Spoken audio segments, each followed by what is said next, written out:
requesting all of you to bow for a moment of silence for prayer or meditation.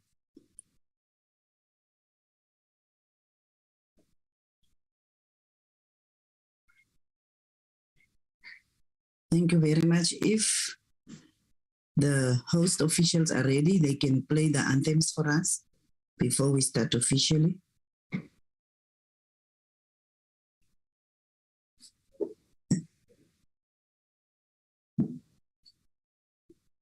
If the anthems are not ready, may we continue? Sebo? Yes, ma'am, we can continue. The anthem's not ready. No, ma'am. It's fine. Thank you. Thank you very much. So, to the chairperson of the National Council of Provinces, as well as the speaker, Minister Nkosazana Dlamini-Zuma, deputy ministers, members Recording in progress. Members of Executive Council in provinces, members of Parliament, leaders of Chapter 9 institutions, ladies and gentlemen, the United Nations Secretary General once said, and I quote, "We have been brought to our knees by a microscopic virus. It has laid bare risk we have ignored for decades, inadequate health systems, gaps in social protection, structural inequalities, environmental degradation, including the climate crisis." And close quote. The outbreak of the COVID-19 pandemic in March 2020 found South Africa's economy very vulnerable. In fact, at the time the pandemic reached our shores, the South African economy had experienced 2 consecutive quarters of recession. I'm sorry, let me just get my pages because I prefer pages, and that is why sometimes you will find me looking to the side.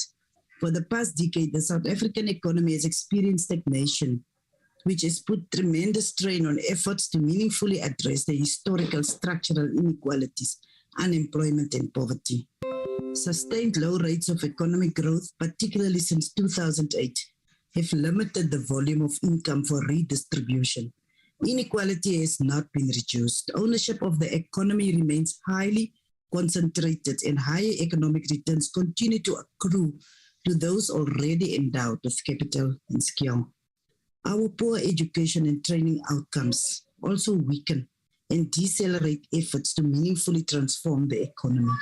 In all this, an ambitious project to create a developmental state to progress further away from the legacy of the inherited apartheid economy has been hamstrung by the absence of the necessary coherence, capability, and effective coordination across the broader state machinery. As a consequence, short-termism and populism are on the rise. Our failure to grasp the importance of inclusive economic growth means we have been unable to create jobs, accelerate industrialization, invest in infrastructure and skills development, raise wages and productivity, and embark on ambitious social welfare projects at a pace that is fast enough to meet the needs of a growing population. In well-run institutions, operations are transparent. Normal operations management keeps leakages, including theft and corruption, to a controllable minimum level. In the state sector in South Africa, it seems that whole systems, from beginning to end, are open to manipulation and result in substantial leakages that are reflected in overpricing of inputs and supplies, payments for non-existent supplies, poor quality outputs, and sometimes no delivery to citizens at all. We often spend more for less, and furthermore, less comes with future high maintenance, repairs, and even replacement costs. Distinguished delegates, there is an overwhelming consensus amongst the majority of stakeholders that there should be substantial structural change in the economy that would unlock growth and allow for development. Adversity often also comes with opportunity. South Africa is now on the threshold of an important opportunity to imaginably and with unity of purpose reshape its economic landscape. The current conjuncture presents an opportunity to meaningfully reset the South African economy. It is an opportunity to build a new inclusive economy that will benefit all South Africans. This is a moment for a permanent and decisive break with our past of low and declining growth, falling per capita income, low investment, as well as high and deeply entrenched levels of inequality, poverty, and unemployment. By convening this summit, Parliament seeks to strengthen and accelerate efforts to build an activist developmental state, particularly for purposes of promoting inclusive economic growth.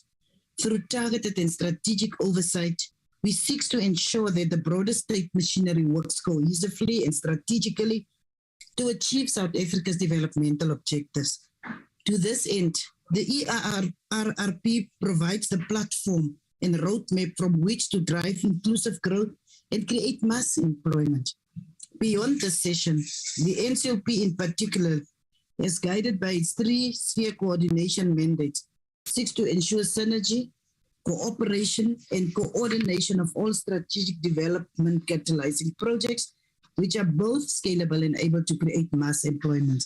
Honorable delegates, there is consensus among social partners that to generate growth and inclusive development within the context of South African historical trajectory require an exceptional form of state, which means a capable state. Zia Onis, a Turkish political economist, has argued that developmental states that perform well are those that have clear developmental plans as well as the proper support of the political elite. We as Parliament are here through the sectoral agenda to provide the political support in order to accelerate inclusive economic growth. As members of Parliament, we agree that we need a multi-pronged approach to bring about a democratic developmental state in South Africa, and it is feasible. Policies, the sectoral compact, and the creation of a developmental state require a clear developmental agenda, which is implemented in a targeted and meticulous manner. Visionary leadership that is capable of mobilizing support across interests and sectors and managing spoilers are required. We call for a recovery process that leaves no one behind and for a recovery that is smart and leaps forward instead of only fixing the immediate issues and restoring the status quo. Thus, the immediate measures have to be complemented with policy solutions that target the medium and the long-term impact. Honorable delegates, the ERRP is aimed at stimulating equitable and inclusive growth. Let this plan not be a pact for the elite, but let its discourse be discussed in all street corners, church gatherings, political rallies, while enabling a festival of ideas to shape the form and content of this blueprint. Above all, let us place implementation of the Economic Reconstruction and Recovery Plan at the center of our transformation agenda as one of the most suitable mechanisms to realize the transformation we seek. I repeat what I've been saying before. South Africa has never been short of economic policy documents and prioritized plans. It is policy rich, and it needs also to be implementation rich. Hopefully, we won't fail to make this true. Just yesterday, or the day before yesterday, we were debating on the issue of youth empowerment and youth development. And I don't think any one of us can be proud with the kind of stats that has been delivered in the quarterly labor,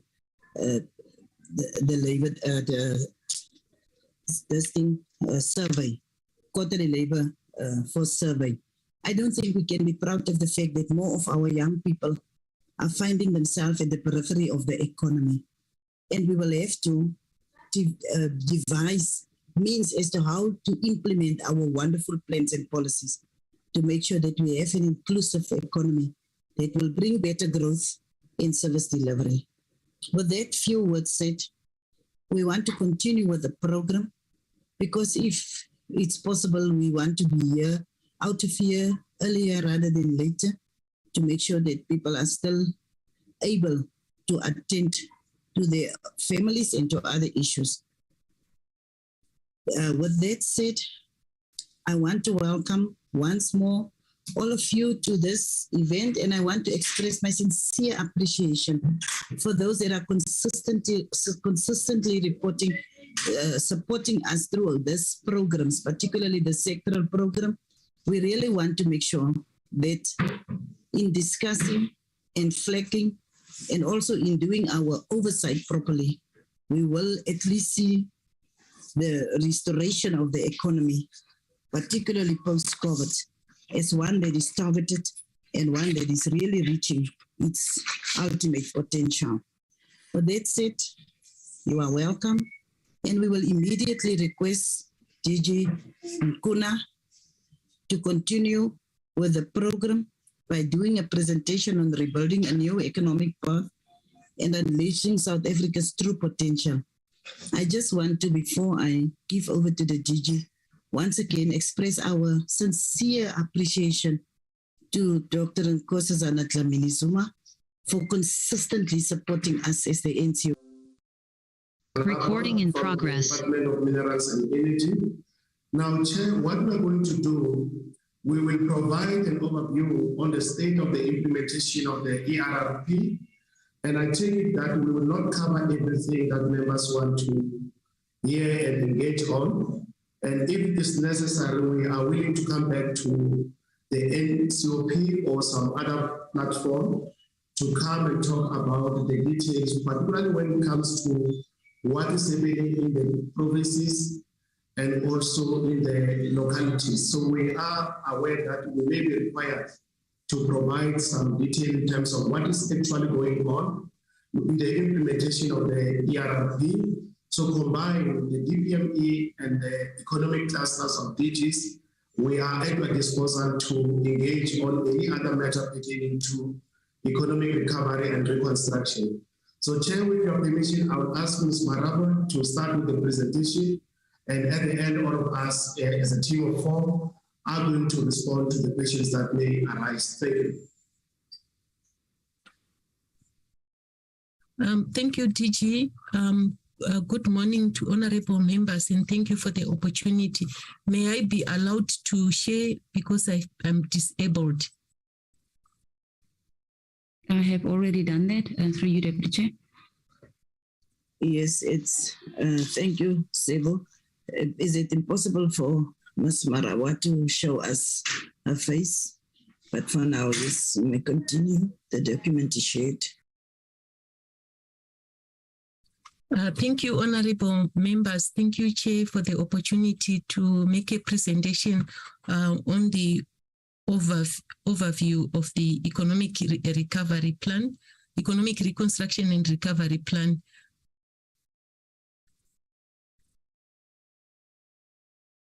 The economic reconstruction and recovery plan focuses on 8 areas, which are ensuring energy security, industrialization that is growing the productive economy, presidential employment program, infrastructure that meets the goals of National Development Plan, the macroeconomic interventions and enablers for economic growth. It also focuses on the green economy interventions and looks at agriculture and food security, and finally reviving the tourism sector. In terms of energy security, the following has been the focus. The focus has been mainly on the increasing generation capacity in the country. The first program is a program that focuses on renewable energy bid window 5. That program targets to generate 2,600 megawatts. Currently, 25 preferred bidders have been announced and procurement has commenced. A total of 2,583 megawatts have been procured on this program, and financial closure has been achieved. Most of the successful bidders are in the process of constructing their projects. Then the second program is what is called the Risk Mitigation Independent Power Producer Program. This particular program has been added to the Integrated Resource Plan, and its target is to generate 2,000 megawatts. The emergency procurement program has been delayed. Procurement has commenced, and some of the projects have reached financial closure. but some due to legal challenges have not. So in terms of the implementation of this program, we are actually you've started the implementation, but the implementation is experiencing some challenges. Then a third intervention that has also been introduced is the small-scale embedded generation. The Minister of Mineral Resources and Energy, through Section 34 determination, has enabled the construction of a small-scale embedded generation up to 100 megawatts without going through rigorous processes. You just need a license which will be issued by our regulator, NESA.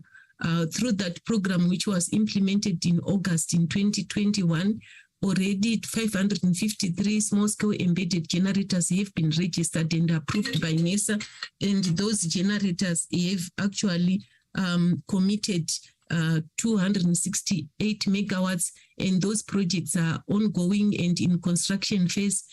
So we classified that as green with actually 268 megawatts under construction. The fourth program is the Renewable Energy Bid Window 6. Under this Bid Window 6, the target is to procure 2,600 megawatts. Through this program, the procurement is commenced. The request for proposal was issued on 7 April 2022. The closing date is 13 August. We are expecting 2,600 megawatts, and we have commenced that bid window, and appointment, shortlisting of the successful bidders will be sometime after August 2022. So it is in line with the proposed plan according to the Integrated Resource Plan. The remainder of 11,831 megawatts are awaiting Section 34 ministerial determination. So in line with the plan, the minister will be issuing that, and this is an ongoing program. Then another important element in terms of energy security is the formation of the transmission company from a restructured ESCOM, which would facilitate the trading of electricity. This has been achieved in 2021. The National Transmission Company was established. I will provide more detailed on that as we proceed. Then another element also was the establishment of the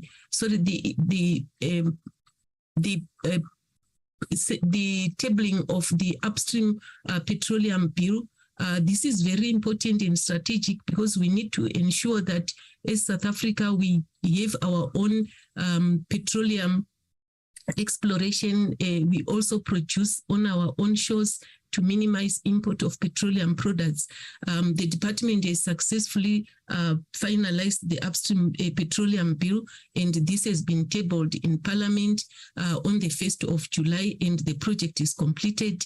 The department will be now focusing on attracting investors on our shores. Then another important program that was also completed is the finalization of the Biofuels Regulations. The Biofuels Regulations enable the country to blend our products with biofuels, and this would assist in minimizing the import of petroleum products. This also was achieved on 1 September 2021. Another important program is the preparation for the nuclear new build program, which is occurred and ministerial determination provided, and it is targeting to procure 2,500 megawatts. The ministerial determination was approved by NESA, but the approval also carried onerous conditions. The department is working on ensuring that it complies with the conditions that has been placed by NESA in order to begin the investment in the 2,500 megawatts. Then another last and important project to enhance energy security is the extension of the life of Kubert project, which has commenced. The project has already commenced. It is anticipated that the refurbishment is completed by 2024. All the plans relating to that particular project are on schedule. in terms of the overall achievements of what has been taking place within the Independent Power Producer Program, we can report that 92 independent power producers 92 independent power producer preferred bidders have been appointed, and 6,222 megawatts have been procured. Of these, 5,250 megawatts are already operational, and these are coming from 81 independent power producers that have contracted through the Independent Power Producer Program. Through this, we are actually receiving 62,941 gigawatt hours generated from renewable energy, and we had a total investment of nearly 210 billion from these various windows that have been procured. So in a nutshell, that's the achievement of the Independent Power Producer Program. Then another important element in terms of the energy security is also to monitor and reflect on the ESCOM fleet plant performance. We call that energy availability factor. The energy availability factor is expected to be on average 75.5%, but throughout the calendar year 2021, the energy availability factor has been 61.8%. That basically shows that we have generation constraints, and ESCOM is not able to meet the required energy availability factor. And this has been reflected in some of the challenges that we have had. The graph clearly demonstrates that what has been expected, we are supposed, according to the ERRP, our generation capacity is supposed to be at 7.5, but unfortunately the generation capacity is lower than what has been anticipated, and this is a major challenge to the energy security. We anticipate that as we proceed, due to the poor plant performance of most of our coal power plants which are aging, we will continue to have unplanned outages, and this will lead to further deterioration of the energy availability factor. As we stand now, our energy availability factor is at 58.8%, which is much lower than what has been anticipated. ESCOM and the Department of Mineral Resources and Energy, the Department of Public Enterprises are working on ensuring that ESCOM addresses the issue of plant performance, but from the ESCOM outlook, the challenges of plant performance will continue for the foreseeable future, but we are also working hard, as indicated in the Independent Power Producer Program, that additional power generation is actually being procured in order to mitigate some of these challenges. But given the nature of the energy projects, it will not be possible to have our energy operationalized as quickly as we want. Then in terms of the separation and unbundling of ESCOM, the Department of Public Enterprise together with the Department of Mineral Resources and Energy are working on it. The separation has been achieved in December 2021. The National Transmission Company was established, registered and incorporated as a wholly owned subsidiary of ESCOM. A license application for the National Transmission Company was submitted to the National Energy Regulator on the 24th of December, and we are looking forward to the finalization of that application. The process to appoint the non-executive directors is also in progress. ESCOM is currently busy with the due diligence of both the generation and distribution companies. ESCOM is also preparing the Public Finance Management Act application for establishment of a distribution and a generation company. Then the legal separation of the transmission, generation, and distribution will be completed after the finalization of the Electricity Regulation Act, which is currently undergoing public participation. Then the second element of the economic recovery plan is the industrialization, focusing on growing the productive economy. This particular intervention has been marked by the government focusing on in master plans that are focusing on specific areas. For example, we have the automotive plan, then retail CTFL, poultry plan, master plan, the sugar master plan, the tourism recovery plan, the forestry master plan, the furniture master plan, and the steel master plan. These master plans have been completed, approved, and are under ongoing implementation in their respective various sectors.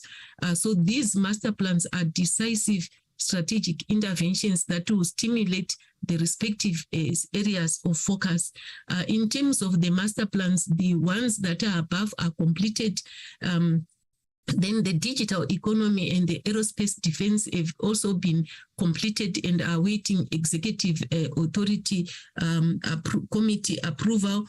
And then the creative master plan has been approved by the cluster and it's en route to cabinet. So these are some of those master plans that are completed and will be ready for implementation. The respective departments will be reporting on the progress in terms of implementation, and the progress will reflect on the investments invested in the master plans, the industrial impact of the master plans, and the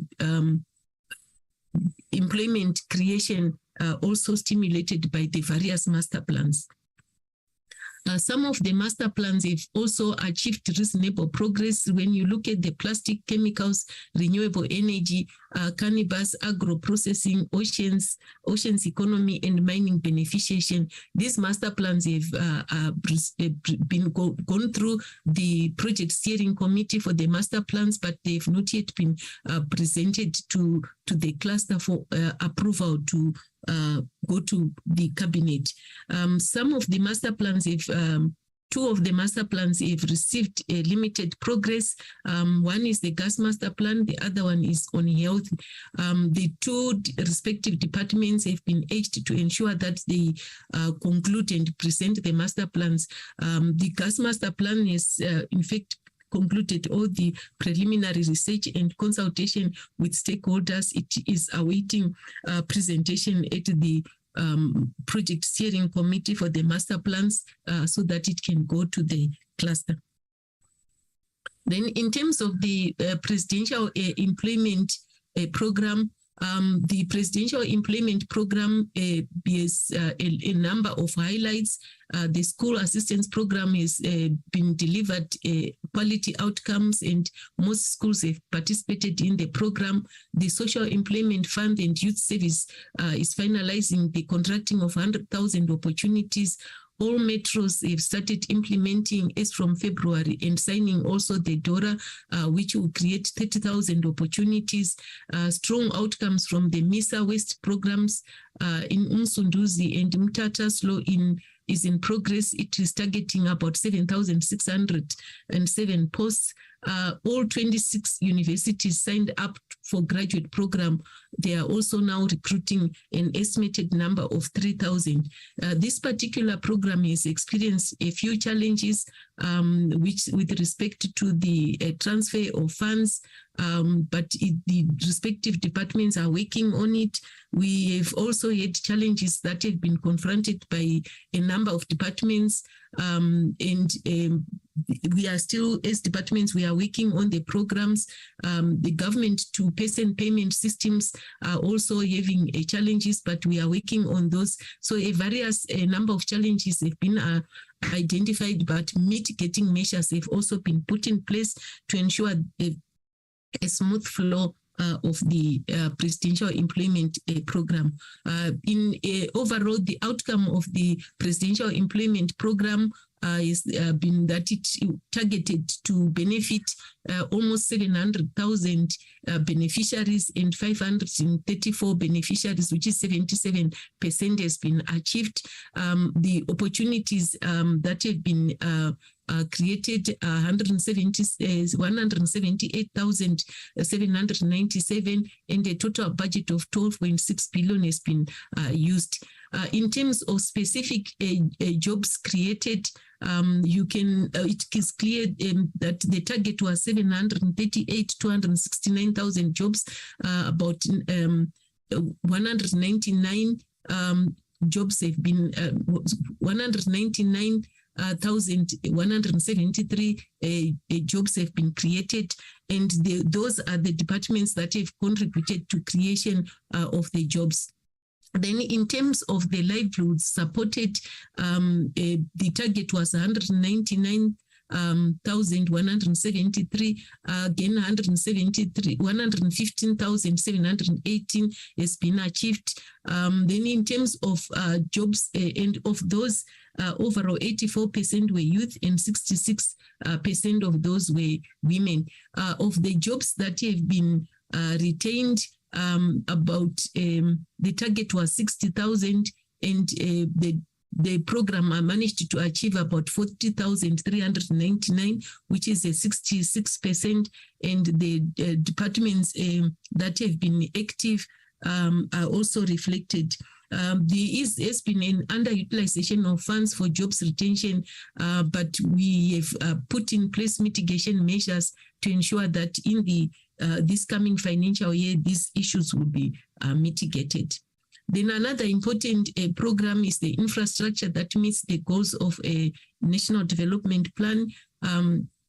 Through that, there has been an analysis of what has been happening. The important intervention is to increase infrastructure investment.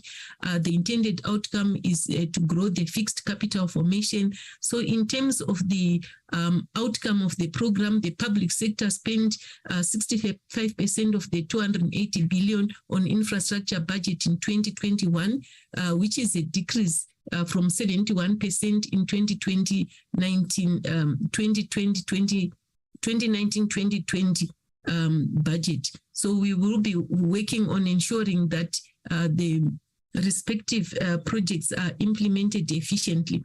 And I will explain why some of the budget could not be spent according to plan. In Q4 of 2021, the total fixed capital formation increased by 1.9% quarter on quarter, with the private sector increasing 4.2% and the public cooperation by 1.4%, but general government actually decreased by 6.9%. As a proportion of GDP, investment increased by 14.4%. The main challenges that have limited growth in the fixed capital formation is lack of skills required for project design, project preparation, project development, and project implementation. We have a lack of long-term infrastructure planning. Delays in procurement processes have also resulted in some of the projects being postponed or cancelled. And another important element is inadequate funding, inability of public sector to generate funding required for projects, and delayed payment from government. While those challenges have been identified, mitigation measures are also being put in place to ensure that our project implementation is smoothless. Then another important intervention has been to stimulate construction sector with the intention to increase sector contribution to GDP and sector value-add growth and growth in sector confidence. In Q4 of 2021, the FNB and Bureau of Economic Research Composite Building Confidence Index declined slightly to 34 index points from 35 index points in Q3 of 2021, while the Civil Construction Index declined to 15 index points from 17 index points. Construction sector declined quarter on quarter from 2021 by 2.2%. Overall, the sector declined during 2021 by 1.9%. And this is the fifth consecutive year with the decline in the construction sector. The main challenges that have been identified is also poor project management, governance, monitoring and evaluation, low productivity, high labor turnover, labor disputes and strikes, threats of construction mafia, and other disruptive behaviors in construction sites. the impact of COVID has also contributed, and a number of issues have then been identified. But while these have been identified, we have also ensured that we encourage the sector through the enabling environment to make sure that we increase our investment and productive efficiency in the construction sector, since it plays a strategic role in stimulating the economy.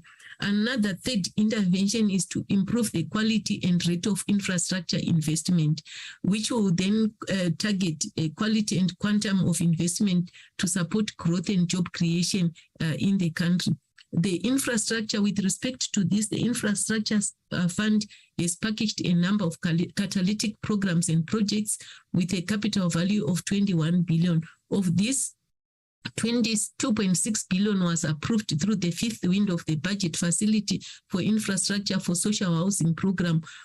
Phase 2, cluster 2 of the student housing infrastructure program, phase 1 of the Oliphant Fontaine and Ebenezer water supply scheme program, with the remainder of the funding to be sourced from project owners' equity and debt from the capital markets. Then the challenges and mitigation is the budget reforms and improvements in infrastructure value chain are being undertaken to improve the efficiency of spending. But in a nutshell, the program is been since a significant implementation. Then another important area of intervention through the economic reconstruction and recovery is looking at macroeconomic interventions and enablers of growth in the economy. We have tabled the macroeconomic interventions, the structural reforms that are critical for a stronger, more durable recovery. And this we have shown. The green shows that the reform has been successful. The orange shows that the reform is in progress but is experiencing some challenges or delays, and the red indicate that there are critical challenges in the implementation process. So I will report by exception. The EMBA, we are looking at the to implement emergency procurement of 2,000 megawatts, while the department is advertised, shortlisted and appointed bidders. The Department of Mineral Resources and Energy has experienced challenges, legal challenges, and they have been taken to court, and they are awaiting the outcome of the court proceedings. But part of the programs that had not been linked to the court proceeding have been finalized, and is now going to, with financial closure achieved, and will be going into the implementation phase. Then the implementation of the ERRP 2019 to increase the new generation capacity, it is on progress, and most of the bid windows have been promulgated in line with the different timeframes. The minister is given the determinations. We are experiencing some of legal challenges, but the department is working on it. Then to improve energy availability factor, as I've already indicated, the initial average that was expected was 75.5%, but currently ESCOM is at about 58.8%. It's a major challenge, which is coming from the fact that most of our coal plants are old and they are having serious unplanned shutdowns, which affects the energy availability factor. Both ESCOM, DPE, and Department of Mineral Resources and Energy are working on the challenges, and we anticipate that this will be addressed. Then addressing institutional inefficiencies in municipal electricity distribution infrastructure, that's a major challenge as well. It requires substantial financial investment in the distribution infrastructure. Both the municipalities are aware, and ESCOM is aware, and there is concerted effort to ensure that the municipalities pay attention to the distribution infrastructure. Then they finalize rapid deployment policy and policy direction. That's also being considered, but they've been considerable delays. Then establishing a national water resource infrastructure agency. Some work has been done, but there still is a bit of challenges. Addressing institutional inefficiencies in municipal water distribution, that also is receiving attention, but also equally have some challenges. And then to improve efficiency of ports, the department is working on it, but we also have challenges. The finalization of the paper on national rail policy that is receiving attention. Then to implement third-party access to freight rail network is also a major challenge. And with respect to this, this also affects especially small-scale miners in the mining sector who would want to put their products on rail for export. It's a major and strategic element which also requires intervention. Then the expand visa waiver and explore visa recognition systems. The Department of Home Affairs is working on this, and this is very strategic and important, especially if we are to grow our tourism sector. So there are a lot of dependencies on some of these which are affecting also the overall impact of the reconstruction and recovery plan, but the different government departments and the economic cluster in particular is working on most of these interventions and assisting to ensure that we unbottle the challenges that are being confronted.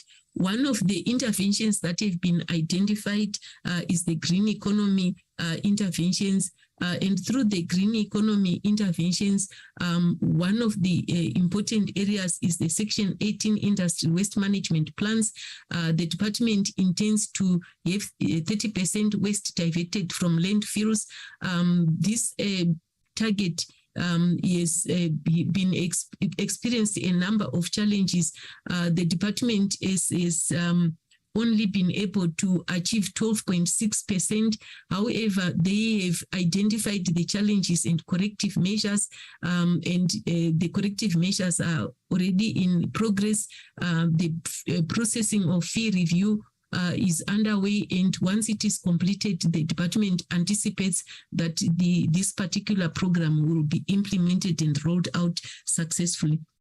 The second intervention that the department is also put in place is to increase the number of waste buyback centers constructed and refurbished during the financial year 2021-22, and this will improve in the quality of waste management services. They have completed 2 in East and the Western Cape. There are 3 in progress at an advanced planning stage in the Free State and Gauteng. The challenges that they have experienced is through the supply chain procurement processes, but the department has also put in place corrective measures to make sure that the supply chain procurement processes are much more efficient. The last intervention on the green economy is the support for SMMEs and cooperatives. The target was for the department to have 300 small contractors trained in the forestry sector. To date, 74 potential contractors have been trained on chainsaw operations, and the department is actually also included youth and young people in their training programs, and they are progressing successfully in rolling out the program. The 7th intervention is agriculture and food security. Through this, the department has done a number of interventions to enable the emergence of industrial and medicinal hemp and cannabis industry. This is one of the master plans that has been tabled, which is the cannabis master plan, and is now currently being implemented. In terms of the progress, the minister has announced the commencement of issuing of hemp permits as of the 29th of October 2021, and the first batch of hemp application and start issuing permits to some of these has been met. There are a few challenges that are being resolved by the department to make sure that the legal challenges posed by the Drug Act should be prioritized, as failure to address this will put the whole issue of hemp permits at risk. The department is seized with the matter and is working towards ensuring that this is successfully finalized and stakeholders consulted. Then another important element is the sign of the Agriculture and Agro-Processing Master Plan.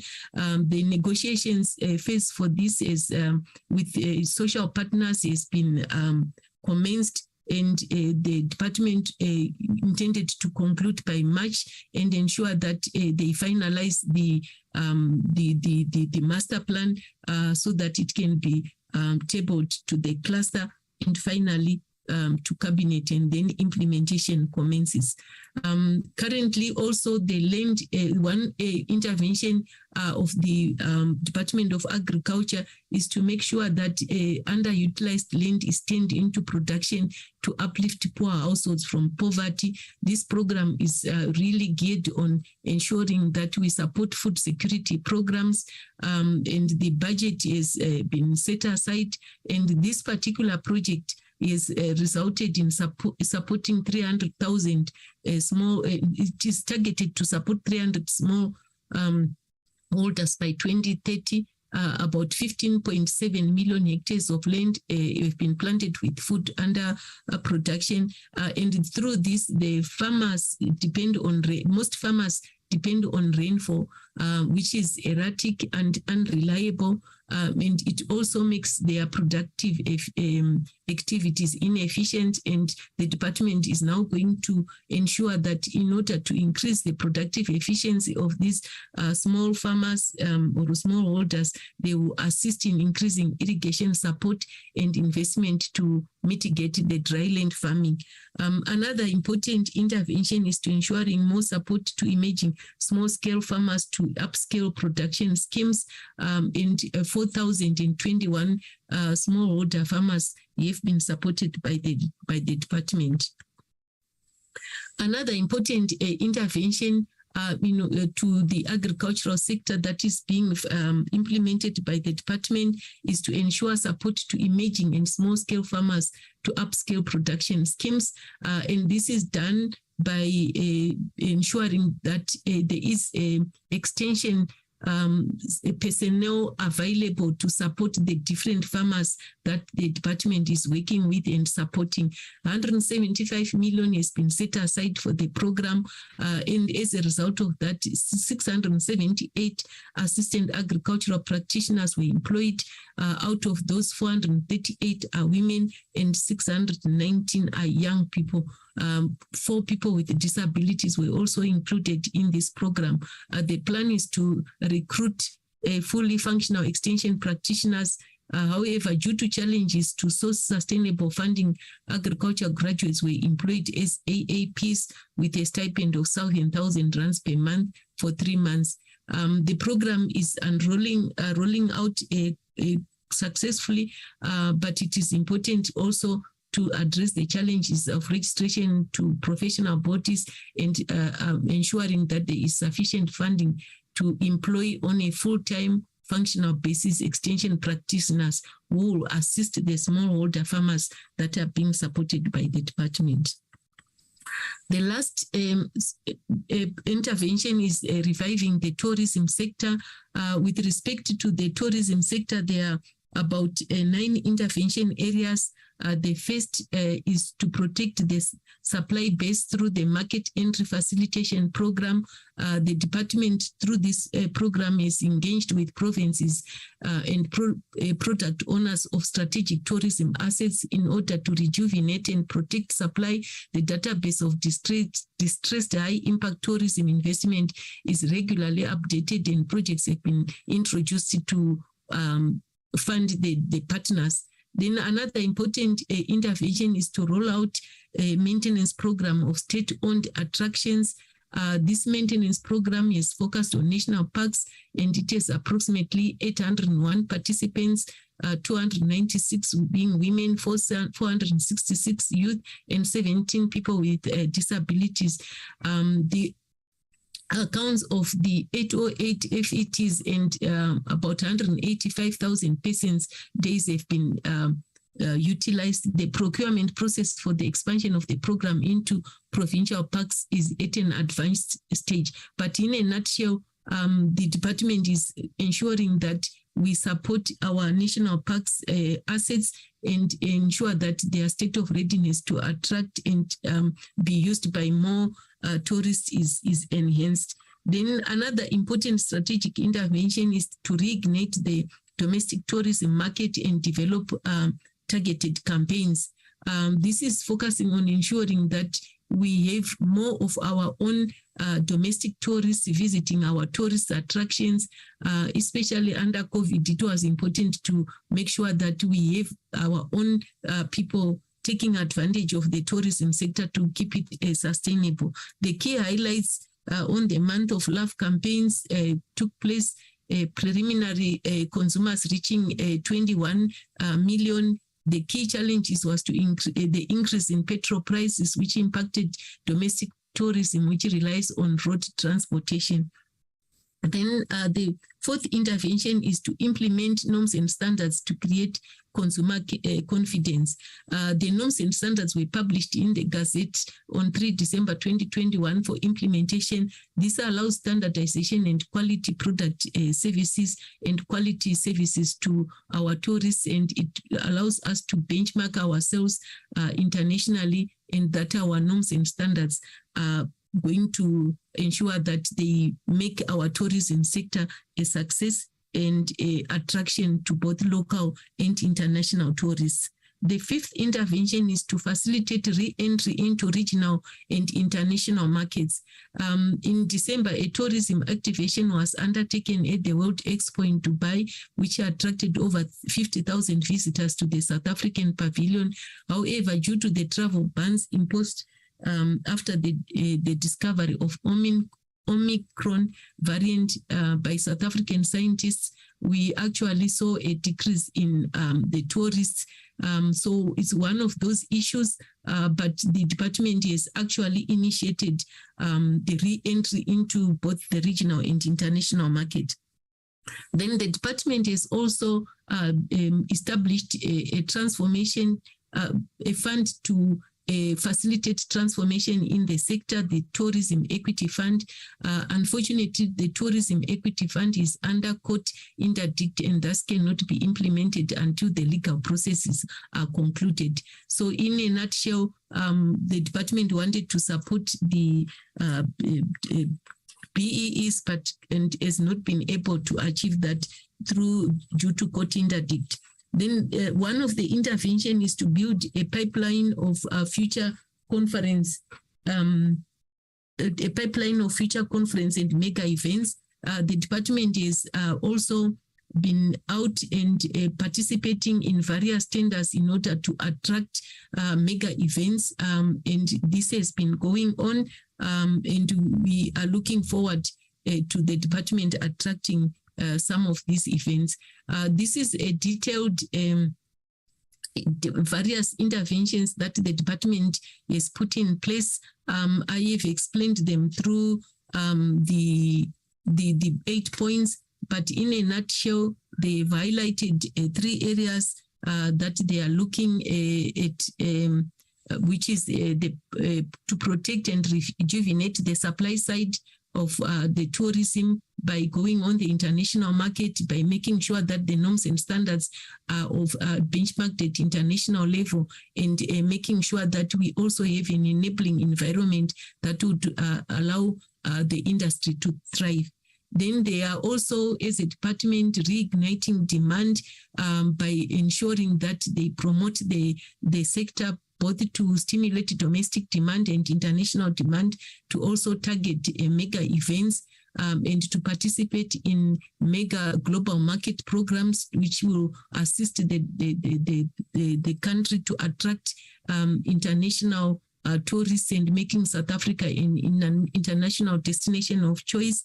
In terms of the enablers, we are looking at the partners with relevant departments to ensure that we improve travel facilitation through implementation of e-visas, tourist safety and quicker turnaround times in the processing of operators' licenses. So the department is looking at both what it can do, what government can do, and what industry needs to do. Then they have also looked at strengthening and enabling capabilities. They launched an investment and resource mobilization program to support supply, the tourism regional integration program. They've reviewed the tourism policy to provide enhanced support for sector growth and development. They've also encouraged the deployment of vaccines through an overall government program that they've also put in place programs to stimulate demand through government consumption as well. The department has also identified risks that would also be a challenge to the program in a nutshell. I will not go through the three risks identified, but at least they have identified the risks. Then the last element is in a nutshell, the tourism sector. If you look at 2020, our tourism arrivals is decreased by 19.5%. We still have our main sources of tourism being Africa, and followed in Africa, our main source is Mozambique. Then in overseas markets, we also have Europe and USA, and we have shown the decrease in the number of tourists coming from the different destinations. But in a nutshell, the department is working towards regaining the eminence of the tourism sector so that it strategically contributes to the economic growth of the country. With that, I thank you. Okay. Thank you. Is there still more, Mr. Nkuna? Okay, thank you, Chairperson. Just maybe to wrap up our presentation. I think what is coming up here is that there is a lot that is being done, but the challenge is that employment creation remains a focus area, and most of the things that were reported on constitute what you would call enablers. And our view is that if we get these enablers right, we'll also move closer to job creation. So the focus now from the presidency point of view is to push and ensure that we achieve implementation, because it remains a challenge in a number of areas. That's one. But two is also to identify areas where we can massify job creation, and that work is currently being done. So on that note, Chairperson, we are willing to take some questions, and if there is information that we still need to submit, we're willing to do so. Thank you. Thank you very much, DJ Nkuna. We will still continue with the presentations. We usually take the presentations and then we take an interactive discussion session. So if you can please bear with us, be very patient, because I think all of us have got a few questions, and we will then take the questions as soon as we have the majority of the presentations. Before we go to the provinces, we will take the questions. So we continue with our program, and we've been informed that for the vulnerability in the labor market, jobs, livelihood strategies and poverty in South Africa, the Honorable Minister of Employment and Labor have delegated the Deputy Minister, the Honorable Boitumelo Moloi, to do the presentation. We will be giving over to you, Honorable Moloi.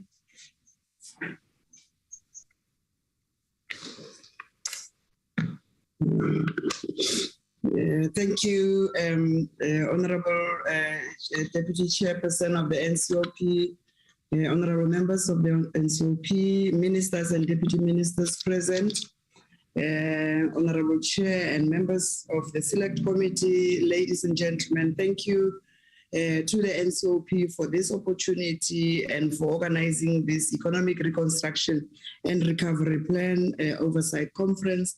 As you have already alluded to the fact that our Minister, Minister Smes, is unable to attend and therefore has since deployed me to represent him in this conference. I must also indicate the fact that in terms of unemployment, the creation and preservation of jobs and the mitigation of unemployment are the priorities of this government and the focus of this ERRP. And these tasks are made more difficult by the unprecedented levels of unemployment, and currently standing at 34.5%. According to Stats SA Labour Force Survey for the first quarter of 2022, there's a little bit, a slight improvement on the previous quarter, which was at 35.3%. And similarly, a 1.9% GDP growth for quarter one of 2022 gives grounds for cautious optimism, with GDP returning to pre-COVID levels, although never particularly strong before the pandemic. And of course, honorable members, it is a persistent high unemployment, which accounts for major vulnerabilities in the labor market, making people vulnerable to job loss and poverty that goes with it.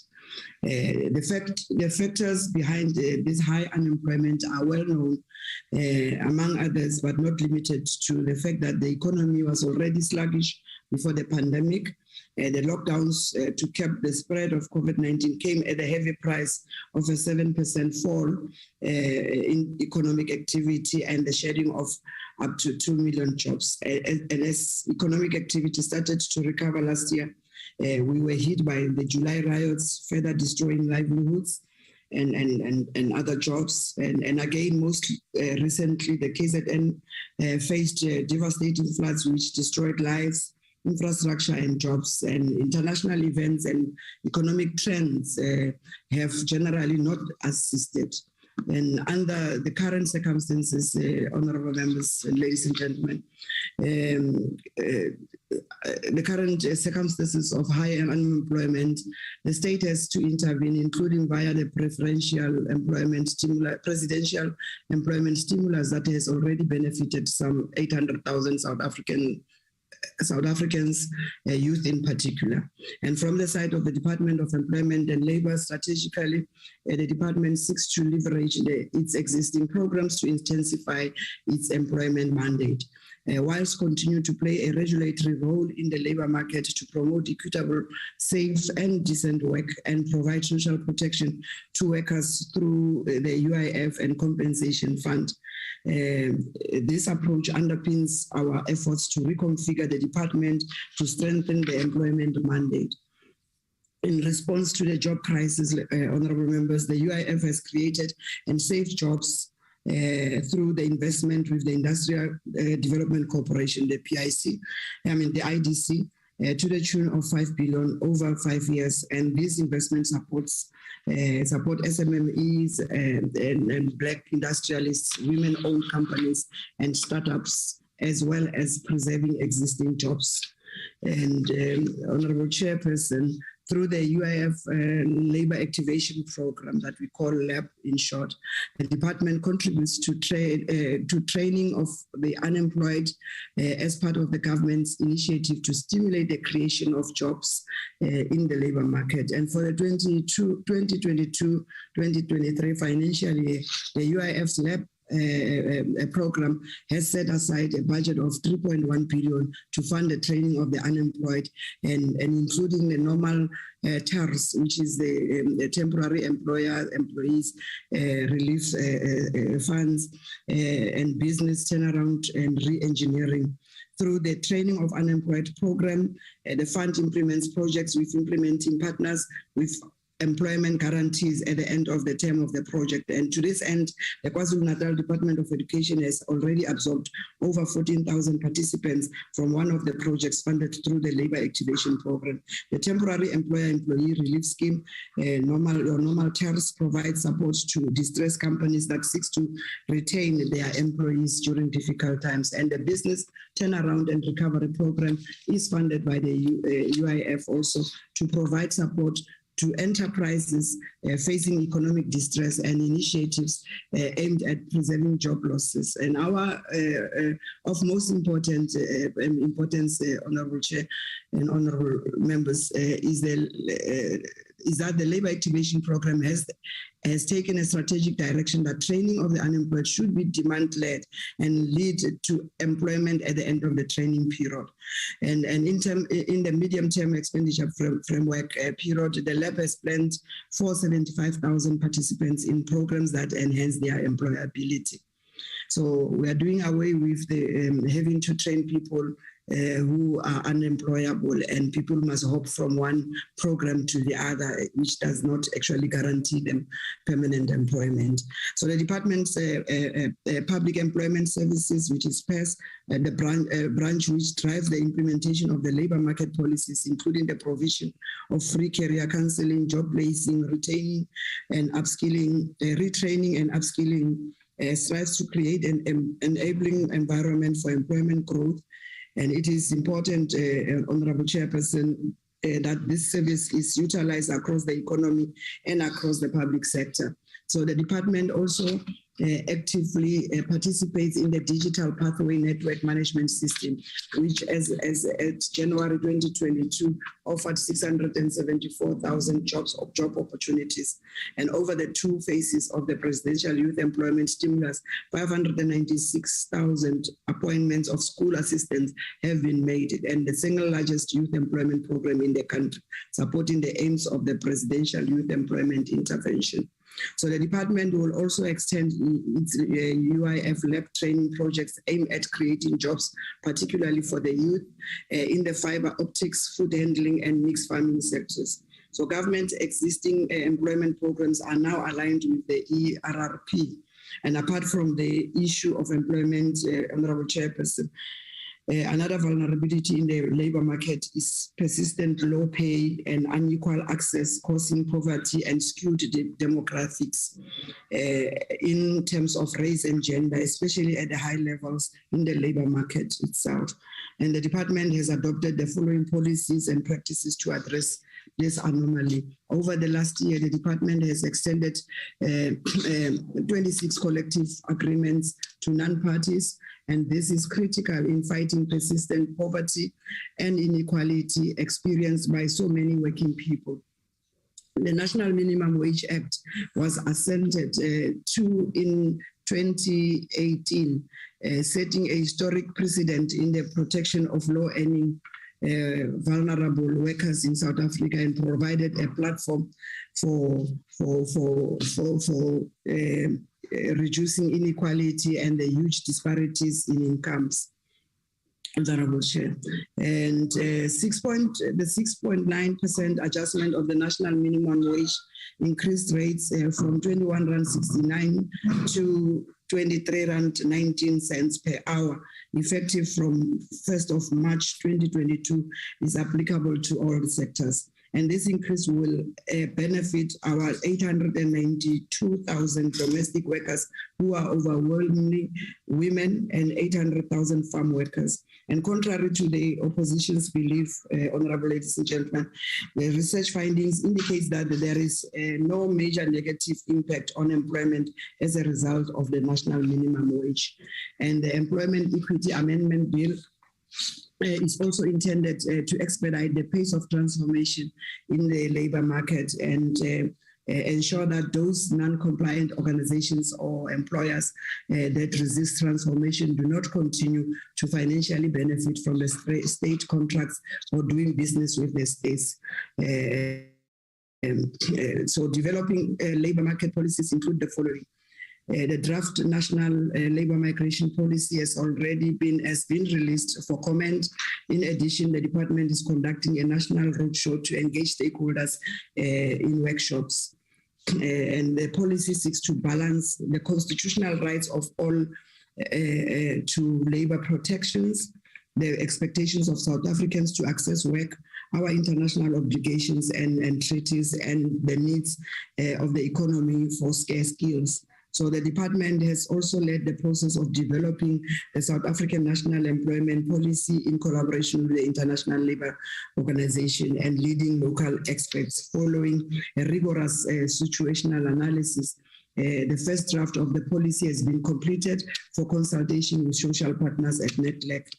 And these policies have been developed with the employment issues as a major focus, honorable members. So, ladies and gentlemen, Honorable Chairperson, the Economic Reconstruction and Recovery Program, the ERRP, emerged from government engagement with social partners in NETLEC processes, and the same processes of social dialogue that had drafted a unified societal response to the COVID-19 pandemic and produced earlier plans and agreements, for instance, in relation to ESCOM. The ERRP adopted a very focused approach, and on issues and sectors of greatest impact for economic growth and employment, which are as follows, but not necessarily limited to ensuring energy security, among others, industrialization or growing the productive economy, presidential employment stimulus, infrastructure that meets the goals of the NDP, and macroeconomic interventions and enablers of growth, the green economy intervention, agriculture and food security, and reviving the tourism sector. So the June 2022 progress report on implementation of the ERRP reported the following regarding ensuring energy security. The report indicates that of the 11 planned actions, 7 were either completed or proceeding well with no critical challenges to implementation. And in the meantime, of course, ESCOM plant performance has deteriorated since 2019. The unbundling of ESCOM to allow for the separation of focus on the separate business areas continues apace. Regarding industrialization or growing the economy, the productive economy, Honorable Chairperson, the report indicated that most master plans for critical sectors like tourism are completed, some are approaching completion or making reasonable progress, like the renewable energy itself. There is some progress in that.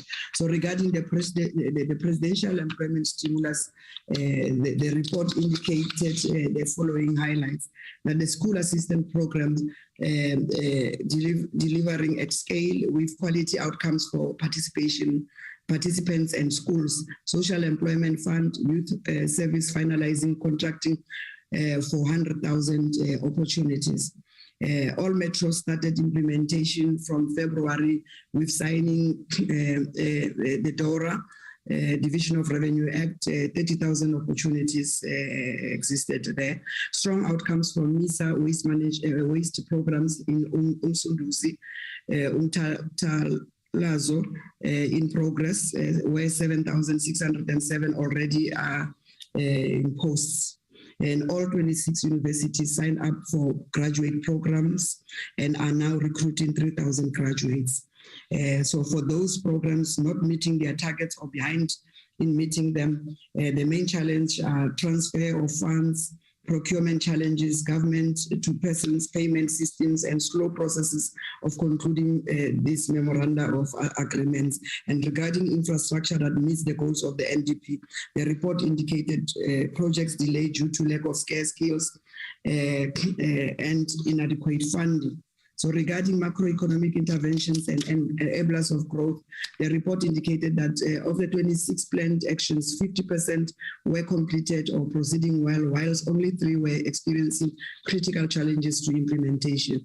And with regards to the green economy interventions, the report indicated progress in waste management projects with challenges being addressed so far. So with regards to agricultural and food security, the report indicated 5,000 extension personnel have been employed to support particularly small farmers, of which over 4,000 were being supported. So with regard to reviving the tourism sector, and I'm sure this report also was covered in the previous presentation that talks to tourism. So the report also indicated that the recovery plan for the sector is based on 3 strategic pillars to reignite demand, to rejuvenate supply, for instance, maintenance of critical tourist attractions, and to strengthen enabling capacity. So the ERRP succeeds in combining a focused approach to strategic sectors and critical barriers to growth, at the same time bringing together key stakeholders and an integrated approach across government with outcomes measured in economic growth and job opportunities, particularly for youth and women. A further potential and actual vulnerability of the labor market lies in the rapid pace of technological change and its potential to disrupt traditional labor markets patterns, which has given greater impetus to the pandemic. So the ILO, the International Labour Organization, has also published a study entitled The Next Normal, the Changing Workplace, 10 Trends from the COVID-19 Pandemic that are shaping workplaces in Africa, which was produced in 2022. So the ILO study finds that, I quote, the destabilizing effects of the COVID-19 pandemic have had dramatic social, economic, and health effects across African continent, while the consequences of the COVID-19 pandemic have been significant across the board. Some groups, such as informal and casual workers, have been hit especially hard. The COVID pandemic also had a dramatic effect on enterprises, with many struggling to remain afloat due to higher costs, government restrictions, and changing consumer behavior.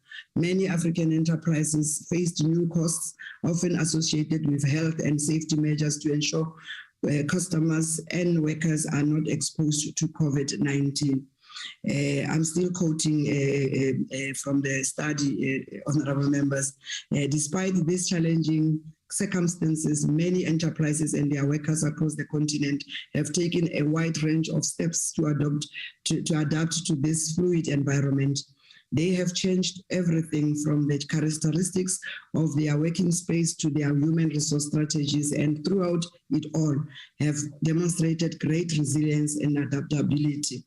Yet it is clear that the disruptive forces unleashed by COVID-19 will have long-term implications for African labor markets, close quote.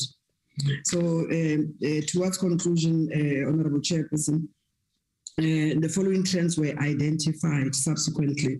Trend number 1, that remote work has grown dramatically but unevenly during the pandemic. And most future workplaces in Africa will be in person or hybrid, not fully remote. Remote work is changing how some enterprises hire people, for instance. So this has these effects, among others. Health and safety measures were widely adopted and beneficial for workers, for workplaces. Flexibility and adaptability have helped enterprises to navigate the pandemic. Digital communication, innovation, and teamwork skills are now top priorities for enterprises. Productivity has improved or remained constant at most enterprises. That the pandemic has deepened gender inequality at work. Social dialogue has been reinvigorated during the pandemic. And lastly, that labor laws have struggled to keep pace with rapid workplace changes. Honorable Chairperson, in particular, the ILO study points to the need to review the adequacy of labor laws and social protection to protect both informal workers and those employed through platform technologies. The social partners and government have already started to engage on these new challenges in network structures, and the approach of government must be to encourage and support the new opportunities that the new technologies bring along, which is the new skills, new processes, and products. Whilst mitigating the disruptive aspects of these changes, this is in large part what we mean by a just transition. And in the words of an earlier ILO report on the changing world of work, the approach must be one that seeks a human-centered workplace and world of work. I thank you, Honorable Chairperson, for your audience. Thank you very much, Deputy Minister. We will continue with the program, and we will now ask the Dr. Dlamini Zuma on the building capacity at local government to accelerate the implementation of catalytic LED projects. So it's over to you, Dr. Zuma. Thank you very much, Honorable Deputy Chairperson of the NCOP. My network is not very good, but I'll try and continue with the presentation with the showing my face. But if that fails, I'll have to switch off my video. Greetings to the Honorable. Greetings to Honorable Amos Masondo, the Chairperson of the NCOP, Honorable members of the NCOP, and fellow colleagues, ministers who are on the platform, and deputy ministers, MECs, and members of the mayor councils and local councils who are on the platform, and members of the Chapter 9 institutions, state-owned entities. Today, of course, we're gathered here paying tribute to, a day after paying tribute to the 76 youth uprising and subsequent youth activists. This generation secured for us political liberation, and today's generation continue to contribute to the cause of economic freedom in our lifetime. It is also befitting that you choose this day to host this dialogue on economic reconstruction and recovery. You also host this dialogue as our flags are flying at half-mast in honor of a great compatriot and king and a Pan-Africanist,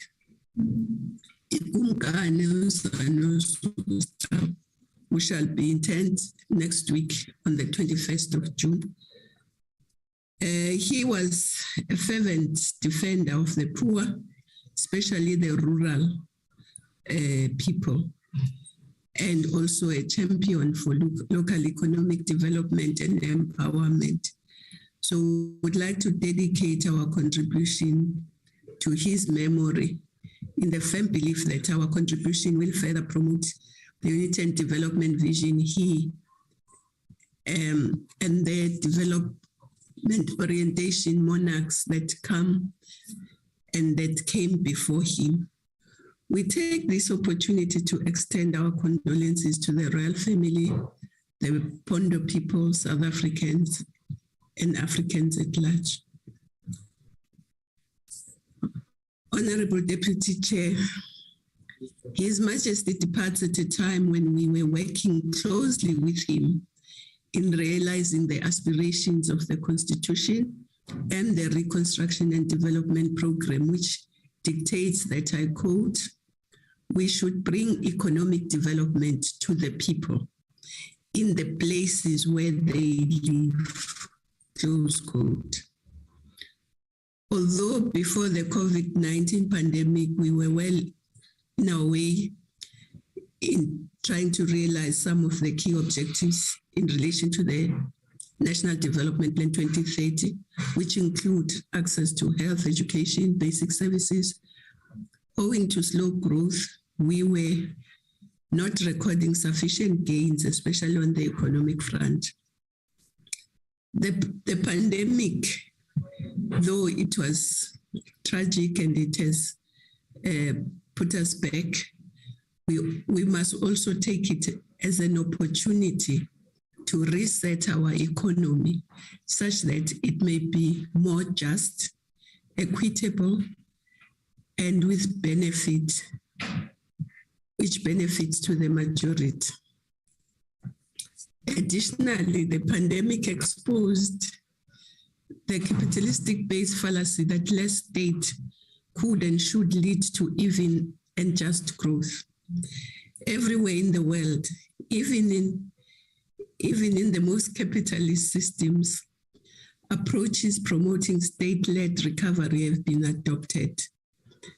These state-led programs have lessened the potential negative impact of COVID-19 with global shrinkages of 8.5%.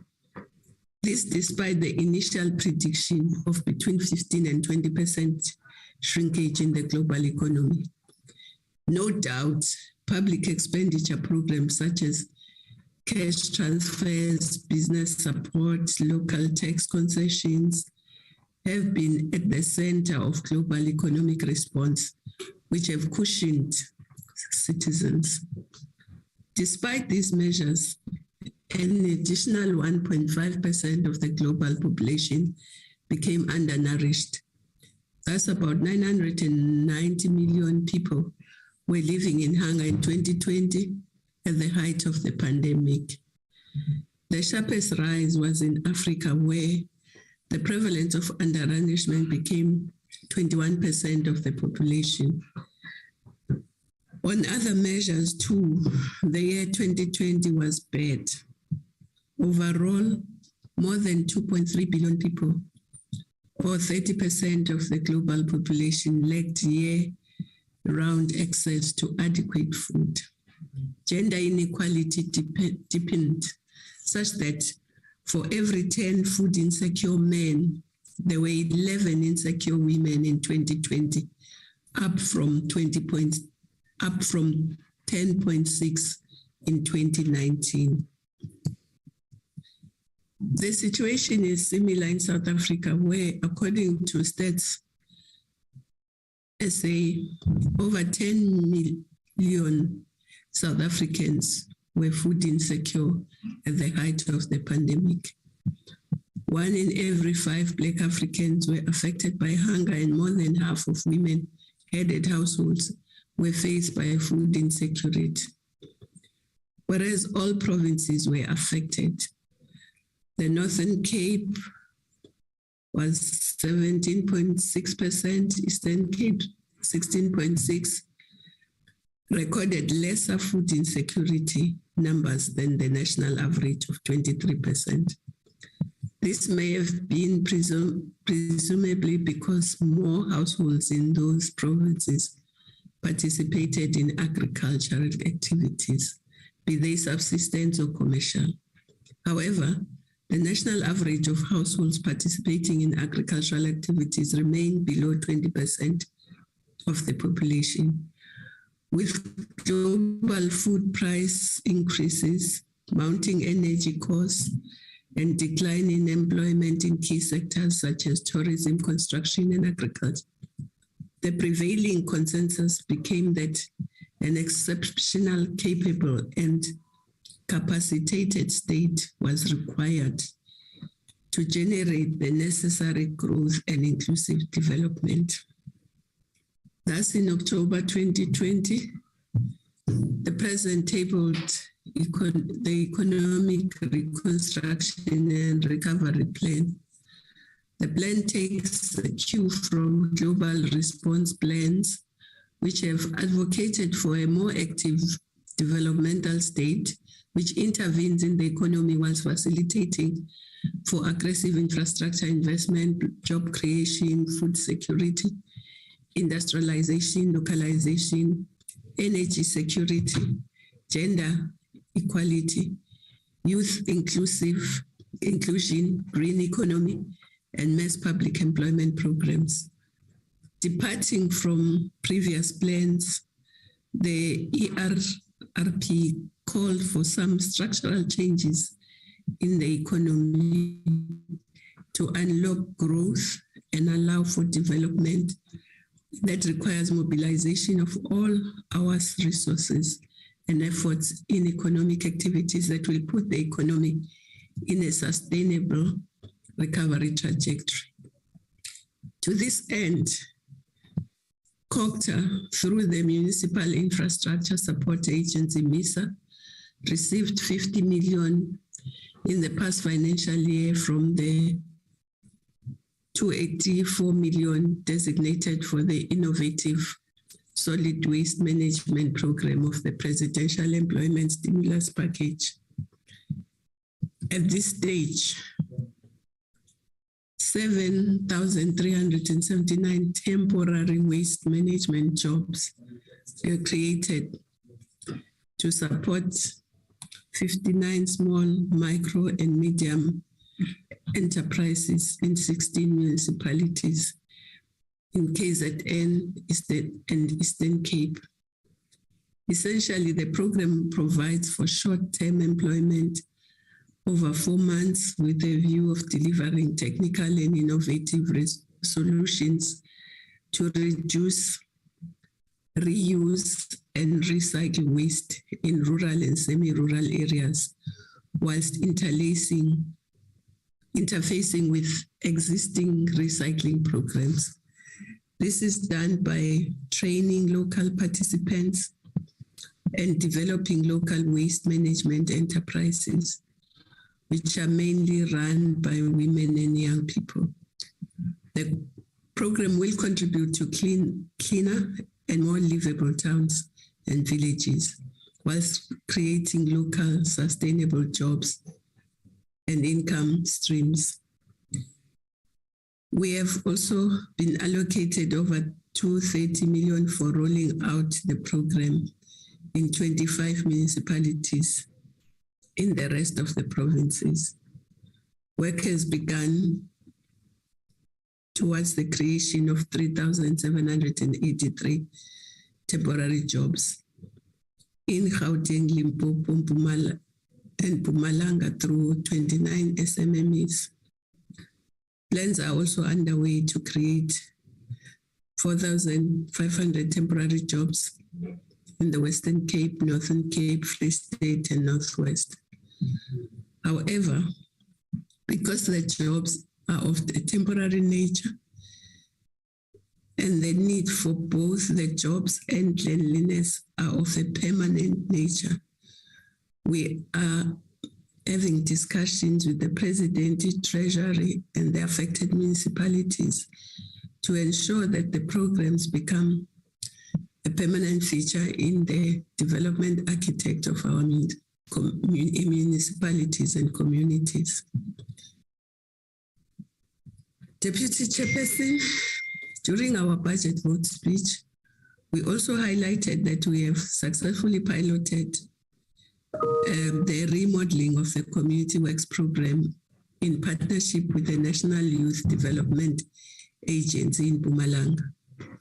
We have dedicated 4.3 billion to this remodeling program, but this 4.3 is for the total CWP, which we believe can play an instrumental role in securing youth and women employment whilst getting and igniting local economies.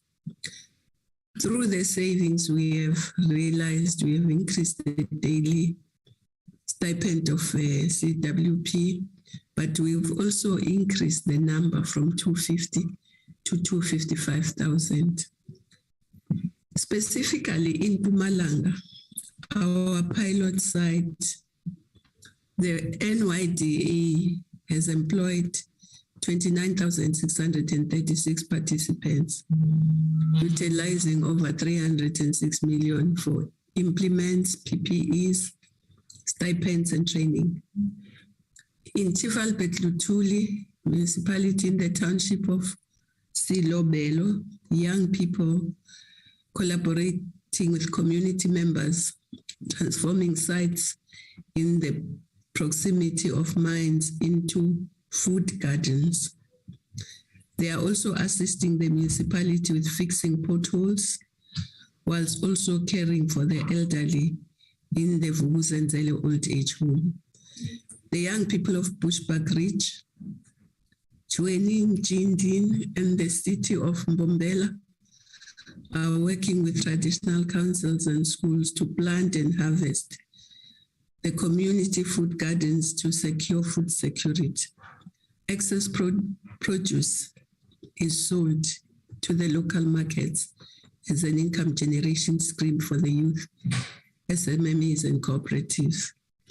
Everywhere where the NYDA is in operation in the province, ECD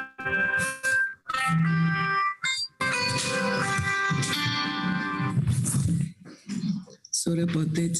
Everywhere where the NYDA is in operation in the province, ECD has found willing educators and caregivers, and the institution has complemented the efforts of the CWP by training 167 young entrepreneurs in business management.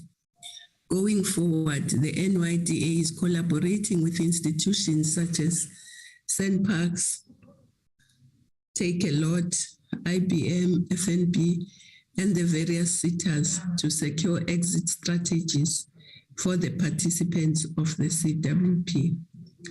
And this will be very helpful because they will exit and be able to generate their own income whilst we can bring in new participants. Honorable Chairperson, through these and other programs of our departments, we've learned that it is far better and more sustainable to build and rely on the agency of local communities. It is therefore our intention to direct more and more of our public procurement to local community organizations instead of big and distant contractors.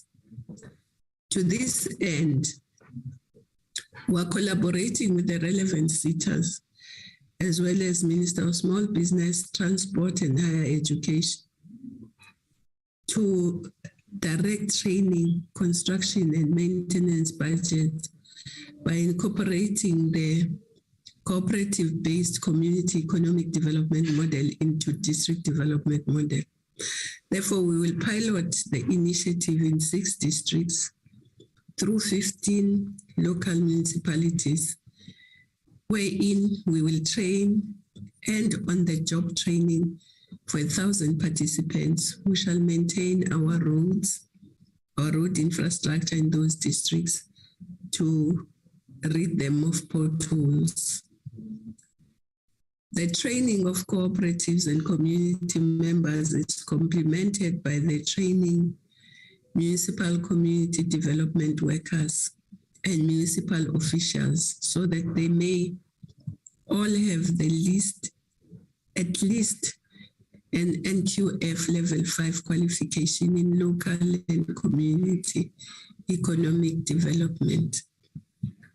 However, the scarcity of skills and experience in local permeates beyond the area of local economic development. Our research shows that out of 2,747 municipal officials, only 1,565 officials, 53%, meet the minimum competency levels. Further, only 128 out of 248 chief financial officers have achieved minimum competency levels, whilst only 53.7% of senior managers have achieved minimum competence levels to sufficiently fulfill their roles in municipalities. According to the local government SETA skills shortage guide, 32% of vacancies which are hard to fill are because of the slow recruitment process, and a further 25% are because of lack of funding. According to the report, the scarcest skills include civil engineers, town and economic planners, policy analysts, finance managers, internal auditors, plumbers, and environmental scientists.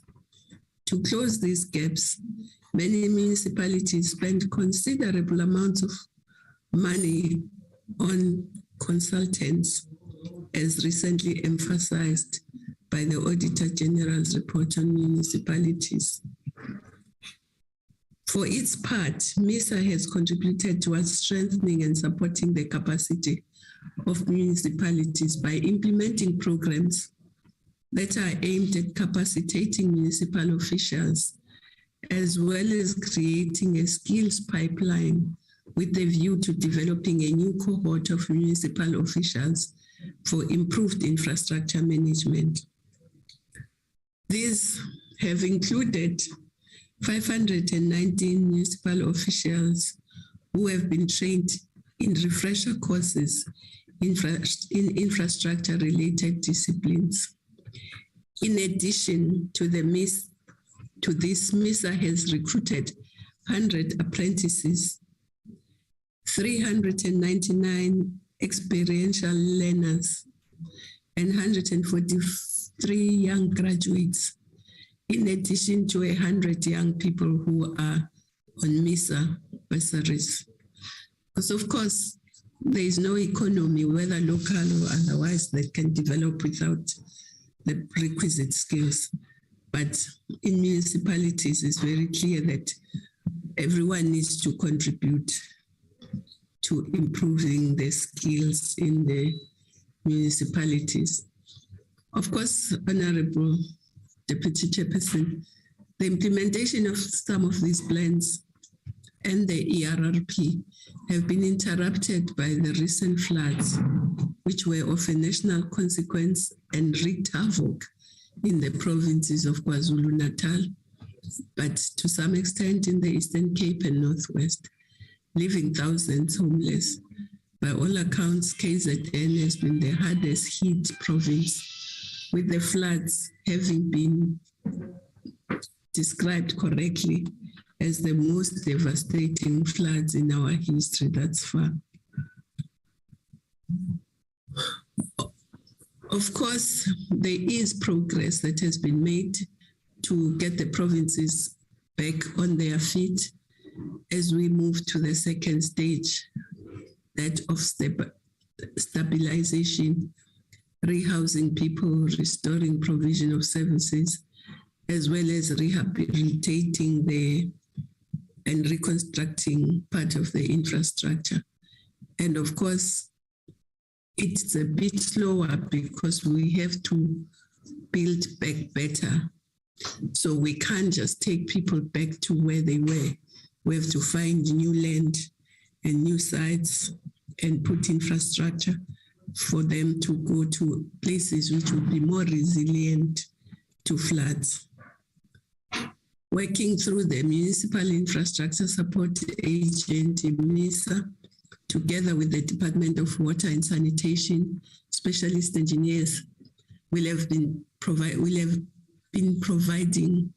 technical expertise to municipalities, undertaking assessments, as well as supporting the National Disaster Management Center in the assessment of funding requests. However, what is also clear is that all plans of all departments and all spheres of government ought to integrate a disaster management plan, which must be funded and facilitate the risk reduction and mitigation so that the loss of lives can be avoided or minimized. It is also clear that our infrastructure requires better maintenance and speedier repairs.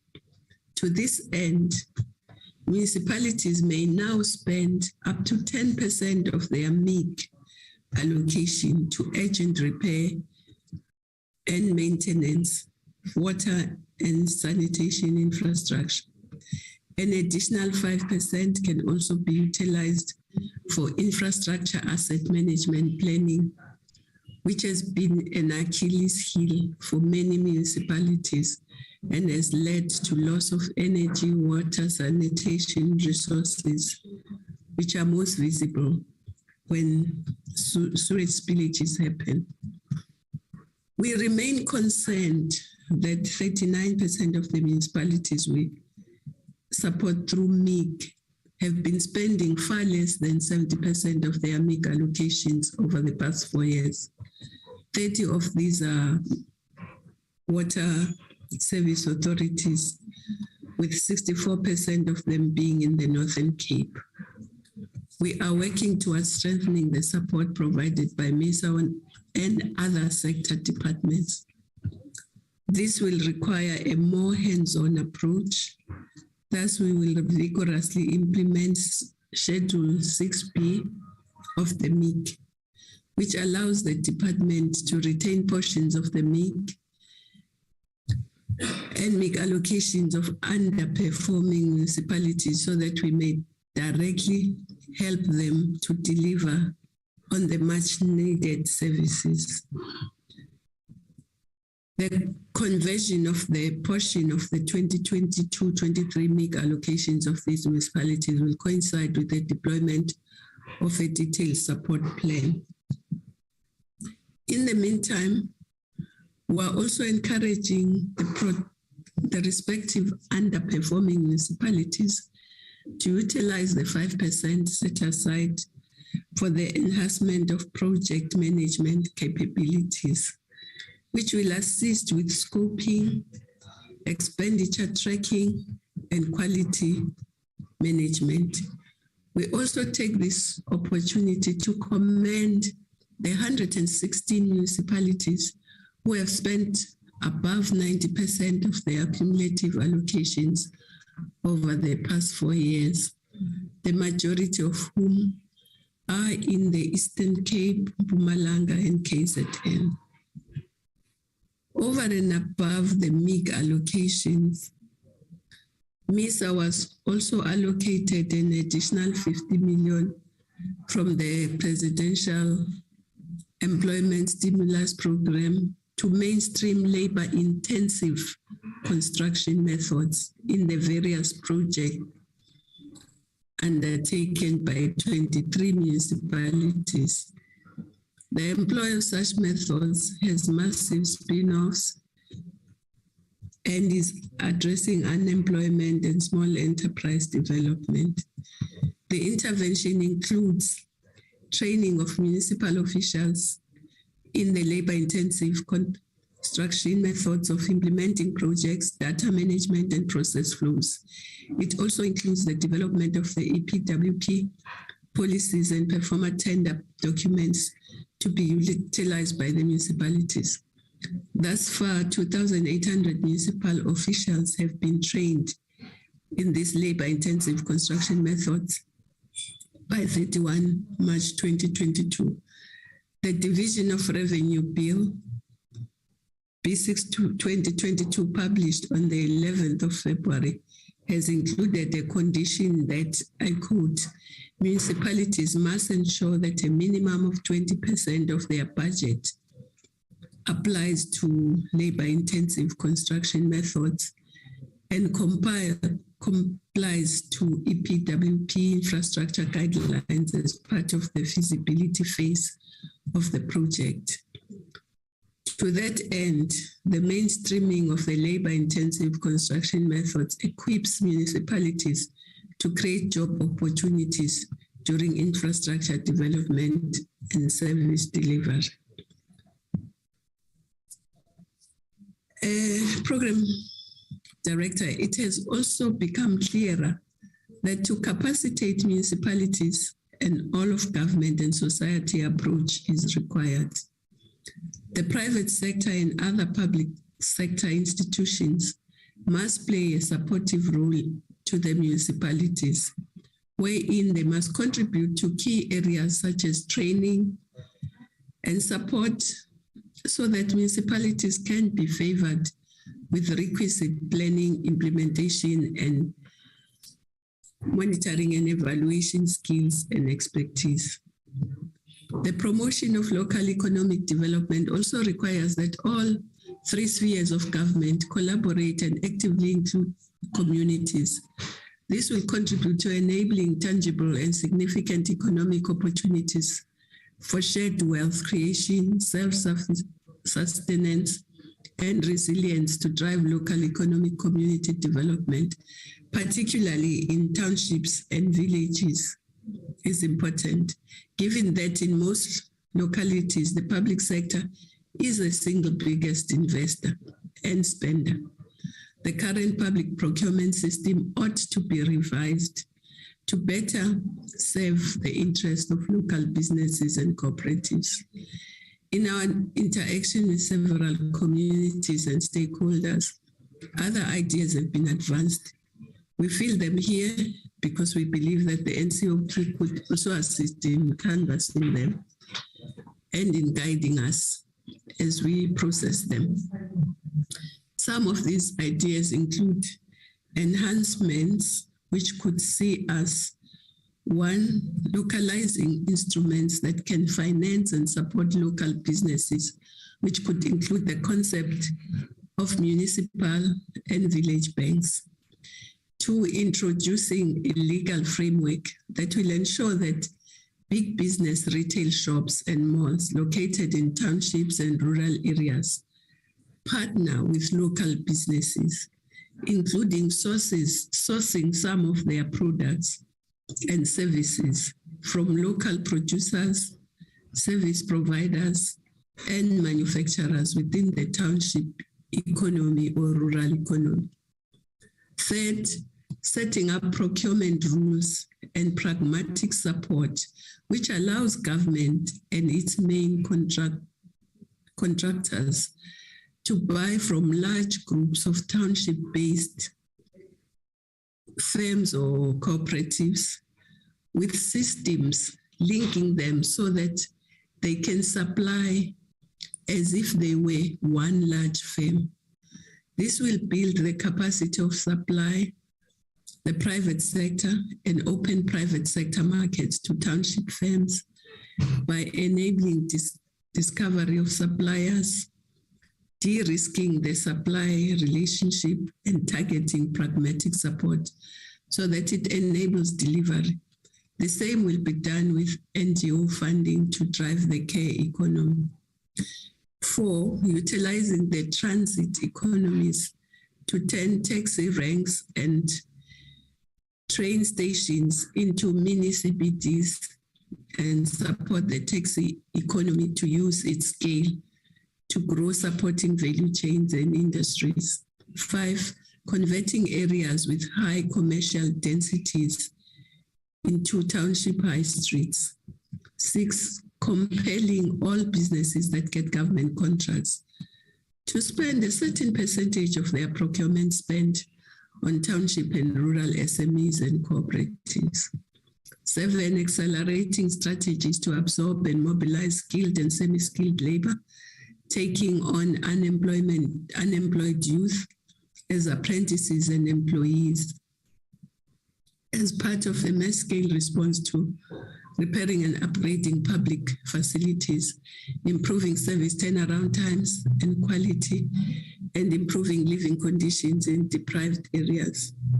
And lastly, linking agro-processing and food economy to social relief to create an explicit market for homesteads and small farmers to supply quality food to food insecure households, including through the establishment of municipal enabled people's restaurants, following the model pioneered by Brazil as part of the Form Zero program. These ideas we intend to further canvass as we shape the 21-year review of local government, which we hope that the outcomes of this conference will also inform. We also remain committed to accelerating the implementation of catalytic local economic development projects by working collaboratively with all stakeholders to identify and use primary local resources, ideas, and skills to stimulate economic growth and development, alleviate poverty, and redistribute resources and opportunities to the benefit of all residents. At all levels of society, we are encouraging people to participate in economic decision-making, which develops creativity and fosters entrepreneurship. Given the country's challenges in creating jobs and eradicating poverty, we feel it is past the time to create a forum for getting all hands on deck to work towards sustainable short and long-term solutions. As the representatives of the people, we will therefore look to this Parliament to be the steady guiding hand to meet these objectives. With these words, I want to thank you again for inviting us to this session, and I look forward to many more as we work together to make South Africa a better place for all. I thank you. Well, thank you very much, Honorable Dlamini Zuma. Thank you very much for the presentation. We are going to hand over the presiding over the next session to Honorable Moimang, but we will also amend the program to after the three people have presented. We will then take an interactive discussion session before we proceed to the third session. But I want to express my appreciation to those that have presented already in the first session. Interesting and thought-provoking, and we are really looking forward to the discussion after we have given over to the second session.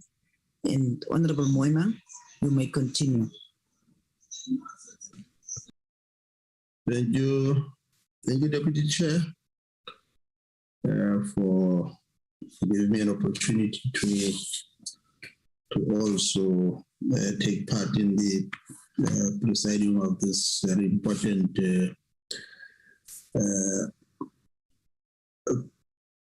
convention, which is much more focused on the need to exercise oversight on the work of the Economic Reconstruction and Recovery Plan. Deputy Chair, let me also then extend a word of greetings to all the participants. Indeed, one of the key problems that persist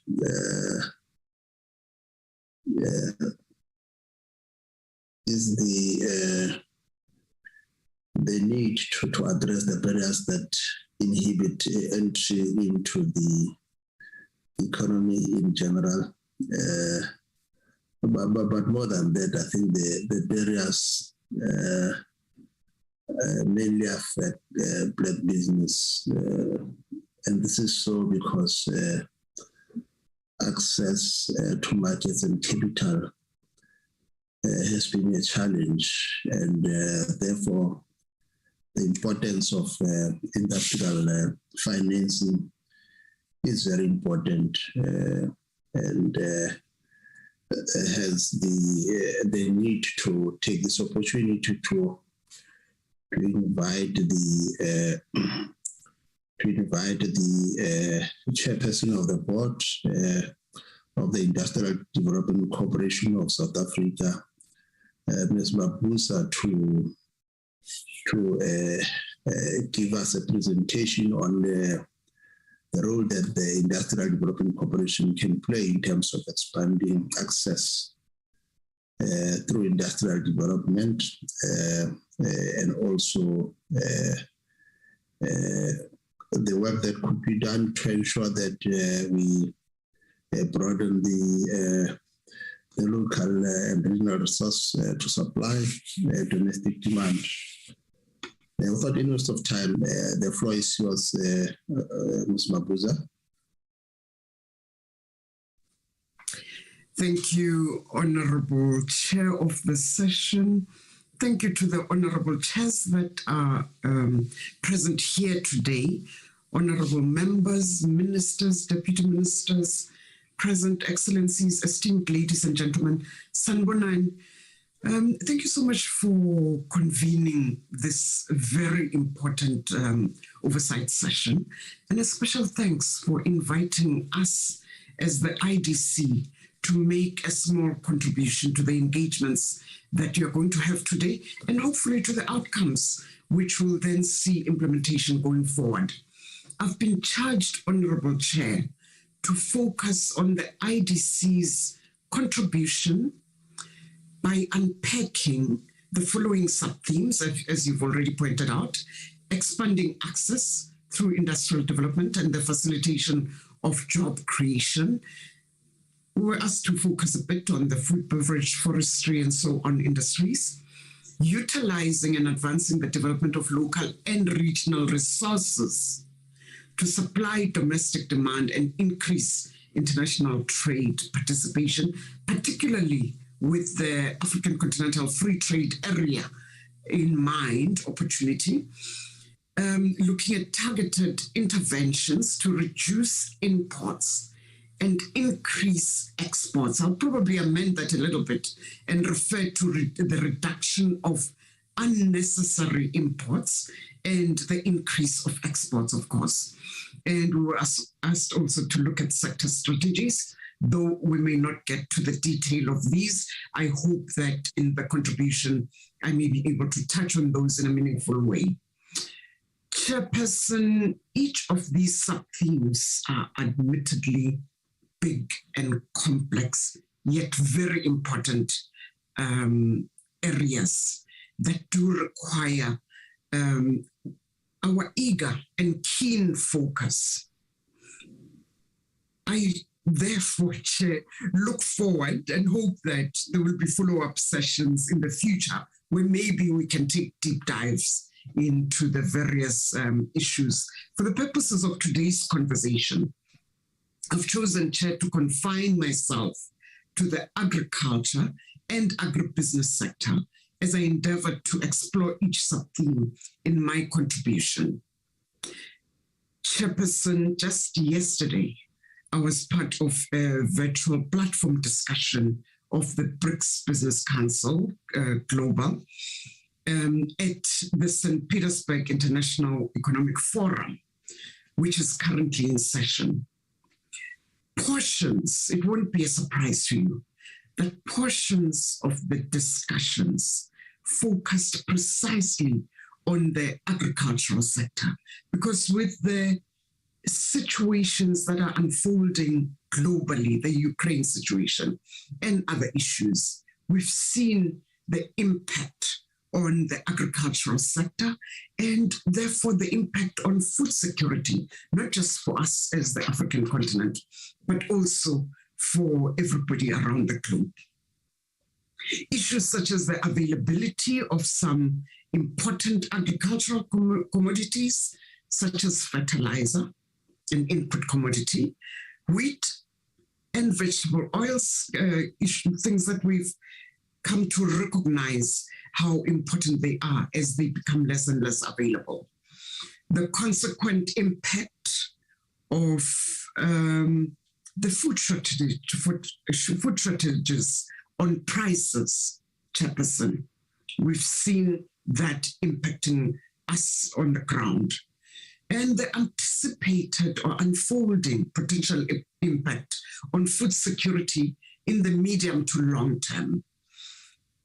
These issues are indeed critical for, I hope, Chair, you would agree, for the outcomes of today's discussion, because, Chair, agriculture is one of the key priority areas that were identified in the Economic Reconstruction and Recovery Plan.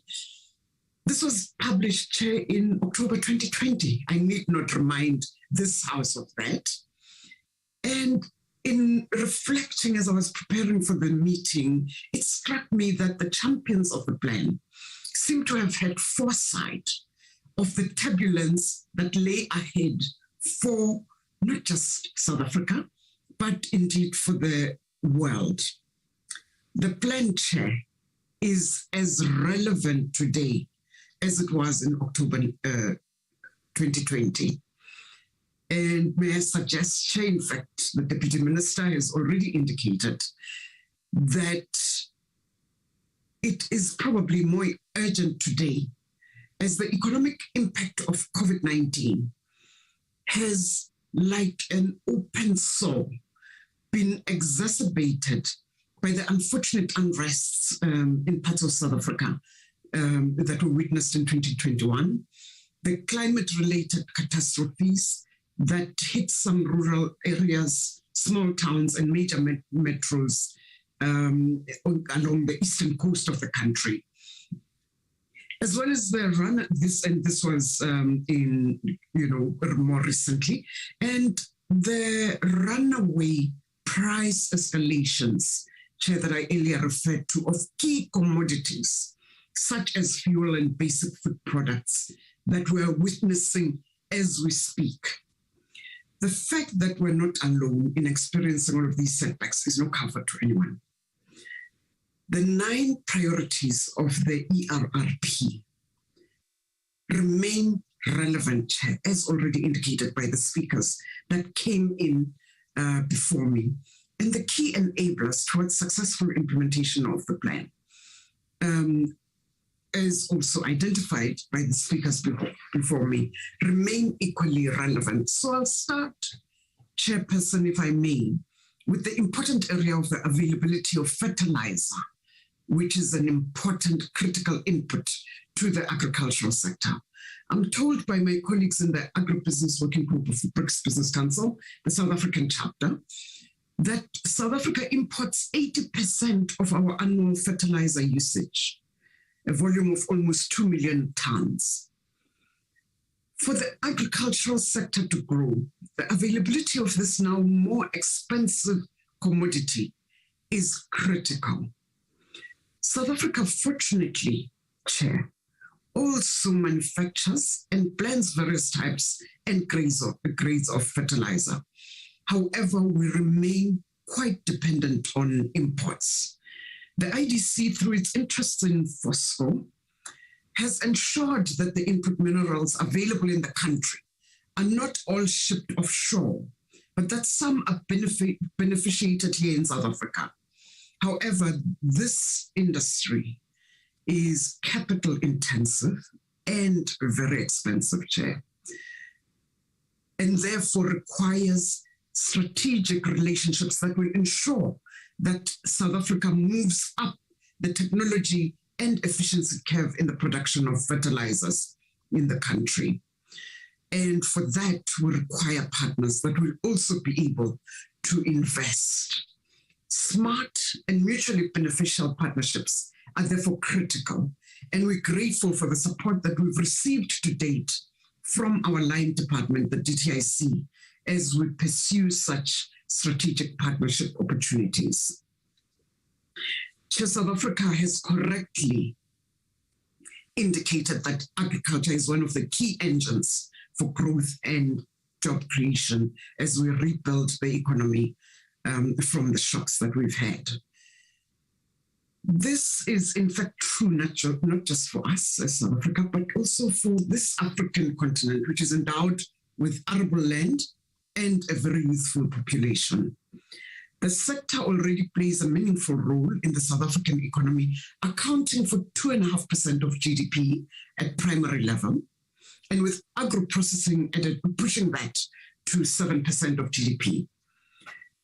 I'm told there are 1.3 million South Africans working at both primary and agro-processing levels, making this sector a significant source of much needed employment. Importantly, Chair, ladies and gentlemen, we have over 2 million hectares of land that the country aims to bring into total production and thus attract agro-processing investment. Our agriculture and agro-processing sectors are export-oriented. So we currently export half of what South Africa produces in value terms. About $2.5 billion, I'm told, of agricultural products in 2021 numbers. So the expansion planned at the production level should be accompanied by a strong focus on exports as well as food security. Chair, the global realignment we're currently witnessing, and talking here from a trade perspective, South Africa's agriculture and agribusiness sector should work even harder in seeking new opportunities as well as strengthening relationships through multilateral platforms, and if I may use one that I'm familiar with, such as the BRICS. I reminded our partner at the conference yesterday that, for example, Chair, Russia currently accounts for 7% of our citrus exports and 12% of our peers, with China having a larger share, of course, at the moment negatively impacted by the lockdowns, very hard lockdowns that they had in the recent past. But we hope that South Africa can recover its share of that export basket. These relative shares should be expanded to include other high-quality fruit and products that we know South Africa produces. Such trade, of course, can't be one-way approach. However, the Ukraine situation has resulted in many countries in the continent facing the risk of insufficient availability of wheat, for example. South Africa imports, I'm told, about half of its annual wheat consumption, and this is estimated at 1.5 million tons. Is this not an opportunity for the African continental free trade area potential to be tested on the ground through an intervention aimed at increasing the production of wheat in the continent as well? However, for this to be an inclusive recovery, Black business people, women, youth have to be supported to enter the growing and newly emerging agricultural subsectors that I've referred to. The citrus, pear, avocado, and other lucrative fruit export markets are currently dominated by the large established farmers. Of course, scale and considerable investment is required. We understand that, Chair. And I'd like to believe that the IDC's programmatic approach to this sector will start yielding the desired result in terms of transformation impact. This has admittedly been slow to manifest to date.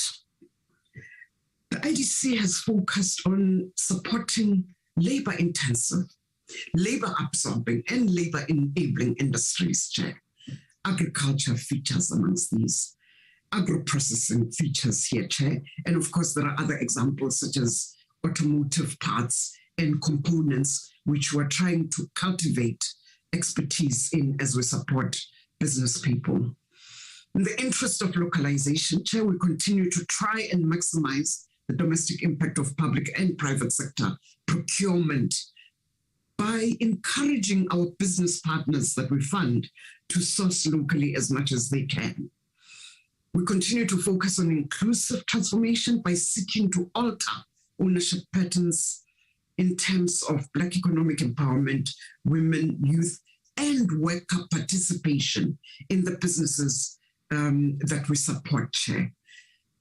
Admittedly, the need is so large that it may seem that our contribution is not yet moving the needle, but Chair, we are moving in the right direction. Chair, we recognize the need to expand the SME segment of the economy. This is a significant employer in the South African economy and going forward. Through supporting entrepreneurial development, providing assistance to SMEs, and other initiatives that the IDC has launched. Spatial inequalities have been addressed in the prior presentations. Chair, we have tried to increase the pace of our visibility and investment through supporting development of township economies, rural areas, Chair. And we've also paid particular focus because of our portfolio that is so skewed towards mining, to the impact that diminished mining activity has in some towns, and therefore we're trying to intervene. And of course, the SEZs are an important area of focus. So we recognize the need to enhance the competitiveness of business enterprises. To this end, we are providing support for technological upgrading, productivity improvements, and of course, as businesses look to modernize and digitize. Skills development is another critical area that we recognize, Chair, and that we hope to be able to support, even though it's not in our direct line and mandate, but through our business partners, we can do so. The supportive infrastructure for industrial development is critical. The issue of energy, that's where we started, Chair. Very important. And the IDC is making sure that we're putting money and backing entrepreneurs to enter the sector as the opportunities that are presented by the deregulation that we've seen government announcing manifest. Of course, the water sector is another that's critically important for agriculture, and we're making our contributions there. Chair, I am tempted to please not also turn a blind eye to supporting transport and logistics infrastructure. And I believe this honorable house is best placed to intervene. We can't afford the blockages that we've witnessed on critical routes of movement of economic goods and services. But in addition, we need to make sure that other arteries are open so that our logistics infrastructure is not crippled. Chairperson, at a micro level, I had the honor last year of presenting at the inaugural Women's Economic Assembly. And at that assembly, I indicated that both financial and non-financial interventions are required for us in order to support visible and tangible transformation in the country. We need to support women, youth, and Black entrepreneurs through helping them not just to address the access to finance, which we probably can do, but then there are barriers such as the lack of collateral. There are barriers such as the required own contribution. And I am grateful that government has been thinking creatively, and hopefully these interventions will grow as we move forward. Access to information, such conferences and such opportunities are absolutely important in making sure that we avail information to the people that need it the most. And we as the IDC has, of course, focused on making sure that our business partners have access to the institutional networks that they need in order to be able to market their products and improve their products. As I conclude, Chair, with food security on the global agenda, so firmly on the global agenda, we have called on our BRICS partners, for example, Chair, to also increase their focus and put the sector at the top of the grouping's agenda, with a particular focus on promoting investment and trade amongst BRICS members, because this is an opportunity that can only benefit South Africa and will benefit the African continent as well. Thank you so much, Chair, for the opportunity. Thank you, Chairperson, Member Buza, for sharing your thoughts and views in terms of interventions that could be made. But we really appreciate the clarity of thought. Indeed, we were able to articulate the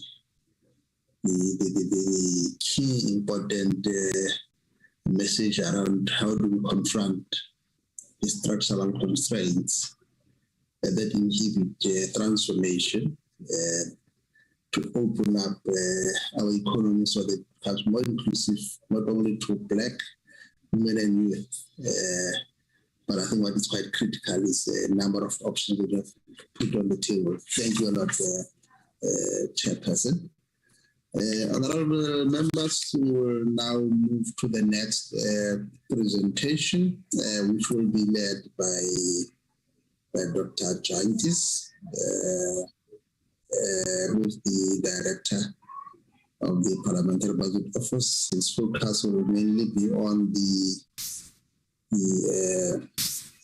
overview of South Africa's growth catalyzing sectors, measuring scalability and reach. Over to you, Dr. Jantis. The floor is yours. Thank you so much, Chairperson. Good morning to honourable members. Good morning to colleagues in the platform. I hope I'm clear. You can hear me, Chairperson. Very, very, very honourable. Thank you so much. Thank you so much for the opportunity to give an input in this regard. I think we have earlier provided an overall initial assessment for the economic reconstruction recovery plan, and already there were oversight measures that we have noted for Parliament's consideration in this regard. One of the key issues we have noted for oversight, we noted that the plan, I use the word the plan instead of using the longer name of the plan. It's the fact that it lacked specific targets or specific indicators for better coordination, for better monitoring evaluation over the implementation of, but also more importantly for oversight purposes. And as a result of this point, we noted, we decided that given the plan did not necessarily introduce new policy priorities or policy provisions that those that are in the MTSF and NDP, we would, in an attempt to try to provide analysis, use analysis within the MTSF and NDP, provide members of Parliament with status or some of the key considerations for oversight purposes. But Chair, just for the members for today, I'll really focus on two, if time allows, aspects of the plan, particularly SME needs and oversight processes, but also look at the public procurement as an anchor use in the ERRP itself and role in inclusive growth. So those are the key areas, but when time allows, I'll start with the economy issues which we looked at at the time. I think first, Chair, I just want to start by really stating that I was sharing the evidence and understanding of the macroeconomic policies of the period when in South African macroeconomic outcomes and performance led to growth and creation of jobs. You know, the period between 2003, I think, and 2008, there we've seen quite a huge growth, and really to share what were some of the macro policies that were set out then. One of the important understanding was that during that period, government, broadly in the sense, the spheres and state-owned corporations and so on, they played a very important role in leading to better macroeconomic performance and outcomes during that period. We've seen during that time where the GDP grew by more than 4.5% per year. The GDP per capita itself actually went beyond 3.5% in the same period. And really one of the key issues there that came up was the role of government. Food final consumption grew by 4, around almost 5% per annum. Public investment increased by around 15% in the period. General government investment increased by around 11% per annum during the period, but also the important role of the state corporations that played, where you've seen a growth in investment around 19% in the same period. And also what we've seen, also the interest rate was very much accommodative to more credit extension to the public sector, but also for the households as well. And we've seen during that time, Chair, a lot of jobs created. I think we look at around 3 million jobs were created within those macroeconomic policy interventions that are put out by government. And unfortunately, over the past decade or so, we've seen significant decline in many of these macroeconomic indicators. And really, one specific area, which is really the decline in government and state-owned corporation investment in economies, led to some of these challenges we have in this regard. I mean, to give an example there, we haven't even reached our MTSF target investment percentage of GDP, which is, we have set ourselves to 2%. We have not reached that as a level of investment in the economy. Coming back to the plan itself, I think what we have set out some of the plans in our analysis that the development of sustainable construction recovery and repositioning of our economy should really have some of the elements where it focus on largely simultaneous demand and supply side failures brought about by the COVID-19 pandemic, but also even pre-existing conditions that were there in the economy. The intervention has to be geared towards promoting greater participation by Black people, women, youth, persons with disability, and at all economic levels as part of transformation patterns of assets ownership and income distribution in society.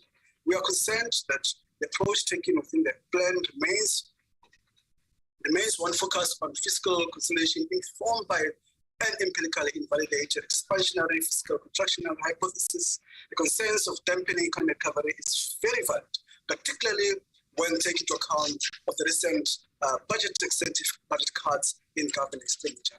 We also noted that the plan is particularly funded through the public finance. However, some of the public payments are managed outside the standard mechanism of PFMA, which in a way we said it makes it very difficult for oversight of Parliament in this regard. The first point I said I want to talk about is around the small, macro, medium enterprises and its role in the ERRP itself.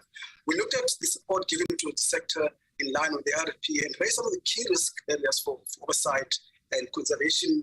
The plan itself does stipulate, Chair and members, that SMEs, cooperatives, startups have an important role to play in the facilitation of economic transformation and empowerment. As is the provision of a supportive ecosystem for SMEs, cooperatives, and startups is seen as a critical enabler for recovery and reconstruction within the plan itself. Some of the proposals, intervention supports the sectors includes review, integrating government support to formal and informal SMEs, startups and corporations, including some of the obviously mentioned earlier on measures that have been implemented over time.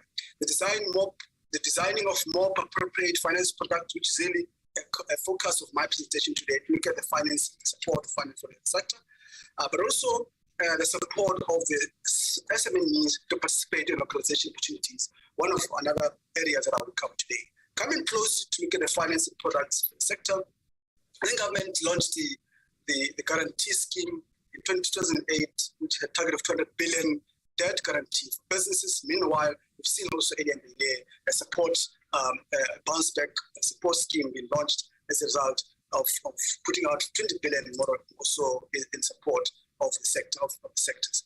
In our initial look at this, Chair, we asked the question, members, of what does this imply for economic recovery, given the 200 billion scheme, EMF for business support was the single largest plank for the government's 200 billion support in the stimulus package.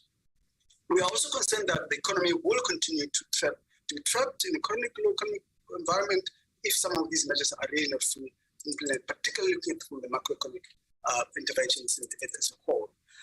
In giving context, quick context on the semi-landscape post COVID-19, even before that, we've seen that actually the sector contracted sharply, employment sector contracted sharply after the COVID-19 lockdown, and of the jobs lost in the economy, 90%, 90% of the job loss from the sector. The trade sector accounts for almost 40% of the SME closures in the time. The share of Black ownership of SME declined while more educated SME owners were the first to recover. And clearly lockdown hit the SME owned between the age of 25 and 55 more harder than any other cohort in this regard. And clearly, even before, Chair and members of the COVID-19 SME sectors have some of these challenges which were raised by various stakeholders. I'm not spending a lot of time. I'm more focusing on some of the issues that were put out for oversight purposes, particularly limited finance, for giving it access to finance and credit giving to perceived risk profile by the financial institutional sectors, inadequate supply of infrastructure, late payment of service provider, both public and private sector, bureaucratic efficiencies, and regulatory constraint, and lack of access in that regard. So clearly, the issue of finance is a big issue for the sector, and if the sector is going to contribute to recovery, that has to be very much heart of the discussion of the economic recovery. In particular, the major hurdles identified by these many players in the sector in terms of where to find finances, not knowing who are the funders, and how to find that, lack of credit history, limited cash flows, and so many other, lack of collateral, and so many other sectors continue to plug the sectors in not being able to reach the potential. And it was very exciting to see the launch of the support in that regard. And really, the launch of that loan guarantee, which was later revised due to the failures in reaching the targets, there were quite a number of applications that were received by the sector, in the sector. And I think more than 40,000 applications were received, and only a third of those loans were approved, to get money. And 82% of those who were approved were still from the largest SMEs also in this regard. A significant amount of applications were rejected due to failure to meet eligible criteria for the loans set out by the National Treasury and Reserve Bank, and not meeting the commercial bank's criterion of 25% of the applications. Clearly, some of these recent failures, the scheme is just because of the main distressed business were reluctant to assume more debt, given the uncertainty in their income stream post during the COVID-19. But also the very important point that keeps coming in this point, Chair and members, the lack of transformation in the financial sector, or failure for the sector to understand the SMEs is a big issue. Because even you remember that these schemes, even if they were guaranteed by government, the sector failed to extend the credit to the SMEs in this regard. The bank did not have incentive to disperse these loans, given that they could not profit in those schemes. The schemes were poorly advertised, but also the business owners complained about the schemes and problems that were set out. But also the design itself, the schemes, failed to address some of the requirements of easing creditworthiness assessment, whilst this ensured that the banks could provide credit in a reasonable manner to candidates that likely to be able to repay loans. A slow processing the loans is a big issue as well, and then some of these failures has led to more of the new scheme being launched. I think what I want to emphasize before I go into my second point, just a few points of key areas for oversight purposes for consideration to try and see the implementation of this. Include this. Under this scheme, the banks, DFIs, and non-bank SMEs finance providers still have sole discretion on which business can access finance. And really, the implications are far huge. If we're going to look at the concerns we have around the financial institutions having inherent risks, they are adverse towards SME sector, despite the sector contributing 20% of their revenues, and they continue to provide 8% of the capital extension. Potential entrenched the misallocation of capital in the economy, but also the scheme still implemented through financial sector architecture that is not suitable for informal townships and rural businesses. In this regard, the scheme lacks transformation mandate as provided for by the financial sector charter, in line with the plan, objective for economic transformation and empowerment. No evidence that some of these more hard-hit sectors business will be prioritized. The timing also met in terms of when the schemes will be implemented, and it's important for me to prioritize or advertise this quite extensively, given the importance of the scheme. Given the scheme's poor record in previous time, there seems to be low appetite by major banks to get this implemented. But also, we want to emphasize the importance of the National Treasury continuous engagement with the sector to ensure that this credit extension can be extended wide broadly within the sector and the informal sectors. The pandemic and the civil unrest in floods in KZN demonstrate that the financial resilience of businesses is important for macroeconomic and fiscal sustainability in this regard. Some of the legislative reforms also they are in place really to consider as Parliament how to lower the barrier for SMEs in operating from their personal bank accounts, how to ensure that sectors can still access financing regardless of the current challenges they have. I think one of the points, last if I move to my second point, which I think a few minutes to close, is around our sector, the way is far much similar to that of the financial sector of the advanced countries, and developed finance have to share a very small share of the total credit extent. And that's a bigger problem if we are going to really advance the inclusion the DFIs has to play a very important role in this regard. Lastly, Chair, my second point is around the process of Recording stopped. the issue around the use of public procurement, Chair. I think the ERRP Recording in progress. places the emphasis on industrialization through localization as an important aspect of it. And really, there are a lot of issues that our colleagues have already mentioned, members have already mentioned before. I won't go to detail, but I want to focus a lot on the 16th February 2022 Constitutional Court. I think the Constitutional Court really handed down judgment in the case of the Minister of Finance versus the Africa Business NPC there. I think the judgment said that rather than giving the Minister of Finance power to make regulations to the objective of the PPFA, the words necessary and expedient, in fact, limit the powers of Minister of Finance to provide the regulation. Judgment argues that in Section 2.1 of the PPFA states that an organ of state must spend its preferential procurement policy. It cannot be in the power of the Minister of Finance to do that. I think the concerns that we've seen subsequent to the ruling, National Treasury putting out a draft procurement regulations to try to fix some of these concerns raised by the ruling. In response to really those rulings, there was a draft put out. I think our concerns, starting our concerns there is that the draft, the PPFA there, is based mainly on interpretation of the judgment handed down in the Constitutional Court, with limited consideration to government policy objectives start in the Constitution in this regard. We are concerned that provisions of the Constitution requiring a national legislation to prescribe a framework for organs of state to implement preferential procurement has been left unaddressed or excluded from the draft, and this has far implications for the plan itself, plan realization of the plan. The current draft, as I mentioned, will lead to fragmentation in a government procurement framework, and fragmented preferential procurement framework will delay realization of national coordination policy like PPE, industrial policy, and many other developmental policy if you have fragmented policy in this regard.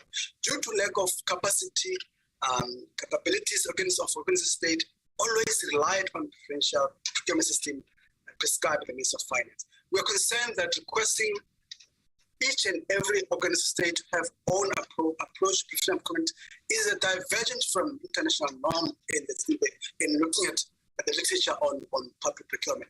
The mission of local procurement and local content in 2022 preferential draft have far-reaching implications for industrial policy, especially our industrialization broadly.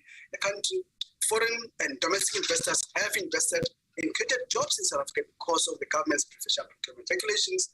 Omitting local content may lead to against state procuring imported goods instead of domestically produced goods, and this is a blow to our industrialization, Chair and members. The impact of the judgment and the draft regulation is more uncertainty within this procurement space. Expenditure, we've seen in last 2 points of contribution, expenditure of state is a large percentage of GDP and has the ability to make significant contribution to structural economic transformation, including growth, more enterprises, own Black people, women, and deepening diversity in the base of the economy. So clearly, Chair, these are the measures that we think going forward have to be taken into account in oversight of the plan in this regard. Thank you so much, Chair, in this regard. Thank you, members. Thank you, Dr. Jantjies, for clearly putting before us what are the measures that we need to take into consideration in accessing our oversight on the key areas that you have alluded to. It was quite enlightening. We were able to take us down the memory lane. What informed the growth that we experienced as a country from 2003 up to 2008, and what are the key areas of intervention that we need to make with regard to two areas that you have outlined. But more than that, we also touched on the interventions that was made by the the government with regard to the 200 billion loan guarantee scheme, the successes and the challenges, and what are the lessons that we can take home. Thank you for taking us through that. Honorable members, we will then move to the next area of presentation, which will be the funding the Economic Reconstruction and Recovery Plan by Dr. Mbava. The floor is yours, the Chair of Financial and Fiscal Commission. Thank you. Thank you so much, Honorable Moimang. Program Director, Honorable Sylvia Lucas, Deputy Chairperson of the National Council of Provinces, Program Director, Honorable Kenny Moimang, Chairperson of the Select Committee, Ministers and Deputy Ministers, Honorable Members of Parliament, fellow speakers, ladies and gentlemen, good morning. That South Africa is facing serious economic and fiscal headwinds is no longer a debate. The data and evidence are glaring for everyone to see. Unemployment has reached record highs, having recently been recorded at 34.5% by Stats SA. That is a massive 8 million or so of the most vulnerable in the adult population, with no means to support themselves and their families. Economic growth has averaged below 1% per annum since the democratic transition, despite sporadic green shoots triggered by commodity boom cycles. Many people who expected to reap the democratic dividend are stuck in a devastating state of destitution and disillusionment as the economy continuously demonstrates an inability to apportion the available meager economic spoils equitably across regions and citizens. The picture of hardship has become a permanent feature of the socio-economic landscape, expressed by mushrooming informal settlements, vagrancy, day job seekers along high streets, and long social grant queues. Townships experience days on end without electricity due to infrastructure vandalism, adding further strife to people eking out a living from the township economy. Water supply interruptions in the rural areas are a way of life because of failing municipalities. What is uncontestable, Chairperson, is that the country faces dire socioeconomic circumstances that are likely to worsen as the global economic outlook deteriorates and the domestic fiscal headwinds tighten in return. Public finances, therefore, and policies must respond to these challenges and the necessary economic transformation. In our presentation, we look at the funding of the Economic Reconstruction and Recovery Plan, and specifically at strengthening intergovernmental fiscal relations to accelerate the implementation of the plan. We also provide an analysis of fiscal allocations towards key catalytic sectors and projects as specified in the Economic Reconstruction and Recovery Plan. Chairperson, I will now hand over to our research team who will provide an in-depth analysis And then I will come in towards the end of the presentation to provide concluding remarks. To the research team. Thank you so much, Chair, and good morning to honorable members, and good morning to everyone online. Next slide, please. So I will look at the first part of the presentation, and the second part, Tandongozo will come in and look at that. So what we see is that global output is expected to moderate in 2022, and it is expected to moderate at 4.4%. This is from 5.9%, which was estimated earlier. But the recent figures that have come out have revised the figure, the growth output, towards 2.9. This is amid inflation or elevated inflation. Next slide. So fuel and food prices have increased rapidly, hitting vulnerable populations in most low-income countries the hardest. And the war-induced commodity price increases and broadening price pressures have led to inflation projections of 5.7 in advanced countries. And what we know is that this elevated inflation will have a negative effect on South Africa's growth prospects. Next slide, please. As I was saying, that the South African economy or our growth prospects as a country remain vulnerable and remain prone to shocks, both international shocks and domestic shocks. As we saw that there was a slow recovery which was starting to emerge, the economy was then disrupted. This is after a growth of 4 consecutive quarters of growth from 2020 quarter 3 to 2021 quarter 2. But what we saw with the recent data that just came out is that real growth domestic product increased by 1.9%.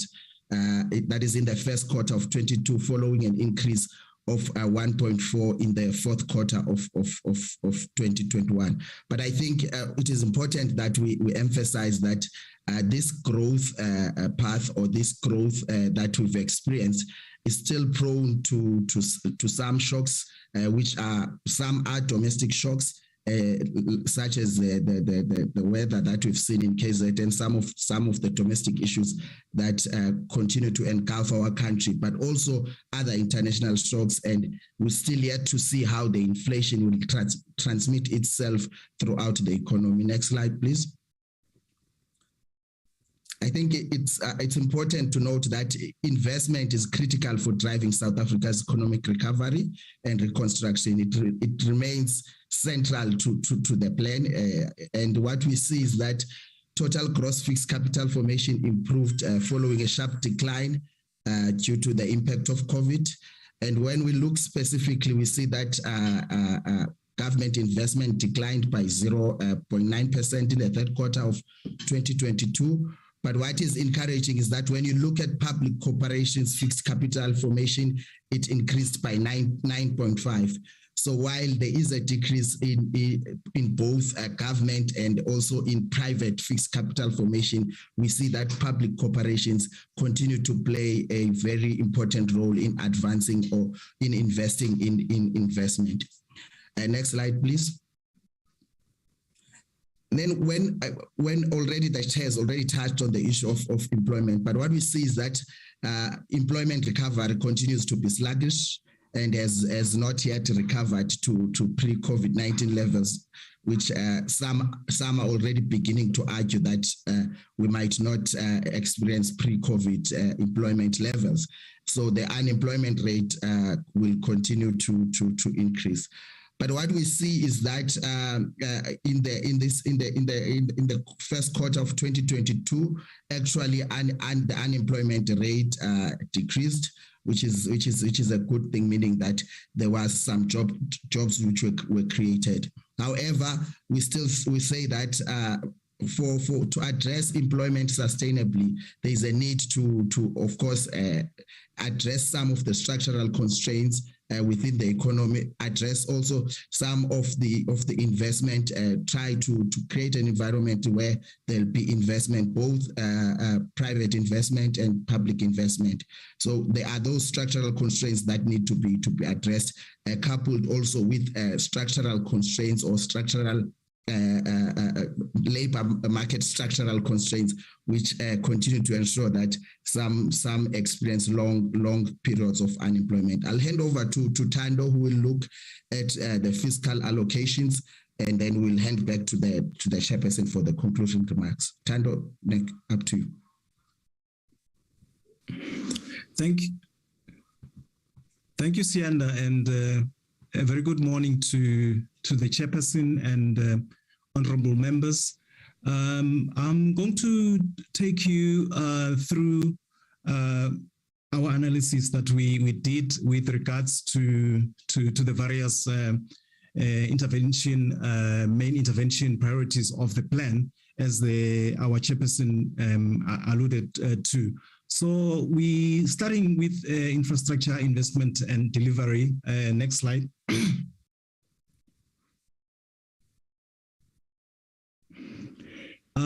So our analysis of public infrastructure investment, which is one of the key pillars of the plan, shows us that total public sector infrastructure investment has actually declined between the period 2018-19 and 2019-20 from 216 billion to 187 billion. But what is encouraging is that it has picked up for the period covering the financial year 2021 and 22 to 249 billion. Next slide. So in this slide, we looked at the shares of public infrastructure investment, and what this slide shows clearly is that government is increasingly implementing public infrastructure investment through public entities, and we see that these through the shares that have increased for this particular institution from 9.8% of public infrastructure investment in 2021-22, and it reached 13.6% of the total public infrastructure investment in 2022-23, and is expected over the MTEF period to increase marginally to 15% by 24-25. So the main points to make here, the Commission is concerned about the trajectory, given the poor performance of state-owned entities and companies and public entities, and and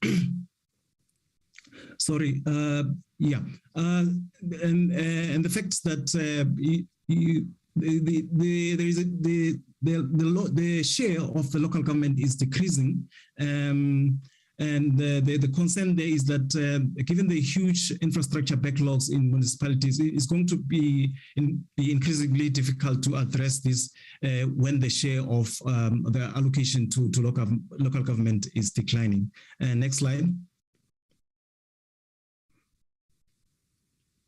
So next, we looking at the next pillar of the plan, which is energy security, focusing specifically on Eskom. Next slide. So when we analyzed Eskom, we looked at the guarantees that are being government guarantees to Eskom, and we looked at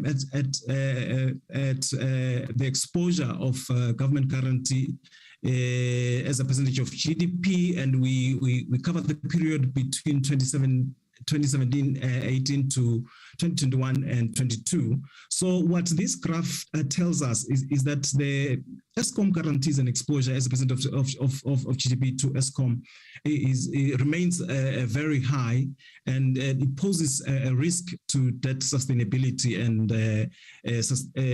public finances. We see that government, in monetary terms, government guarantee exposure to Eskom has increased by 29.6 billion to 327.9 billion due to additional drawdowns. And what is apparent also is that the fiscals continue to transfer substantial amounts to Eskom. And if you look at the provisional allocations to Eskom over the MTF, we see that it increases from 21 billion in 23-24 to 22 billion in 24-25, which represent a very significant amounts that are still going to Eskom. So the point that we want to make, and we want members and honorable chair and members and all those present in the approved platform to note, is that the progress that is required in terms of Eskom reforms is very slow, and therefore its contribution to energy security remains constrained. Next slide. So this slide is looking specifically at the financial performance of Eskom.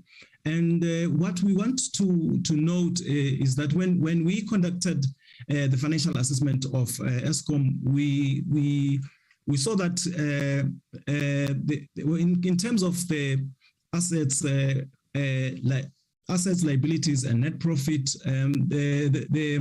the graph shows that Eskom liabilities have increased from 534 billion in 2017 to 667 billion in 2019, while the assets have decreased from 882 billion in 2020 to 782 billion in 2021. And the fact that Eskom has posted successive net losses over this period, which peaked at a net loss of 20.9 billion in 2019.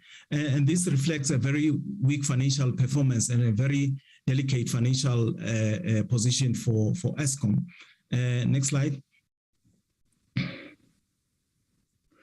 So after having assessed the financial performance of Eskom, the 2 points that we want to make, the first one relates to the fact that Eskom plays a very significant role in energy security, but its worsening operational and financial performance is placing a heavy burden on the fiscus, underscoring the fact that there needs to be agency in terms of accelerating the reforms that are required to address its weak financial performance.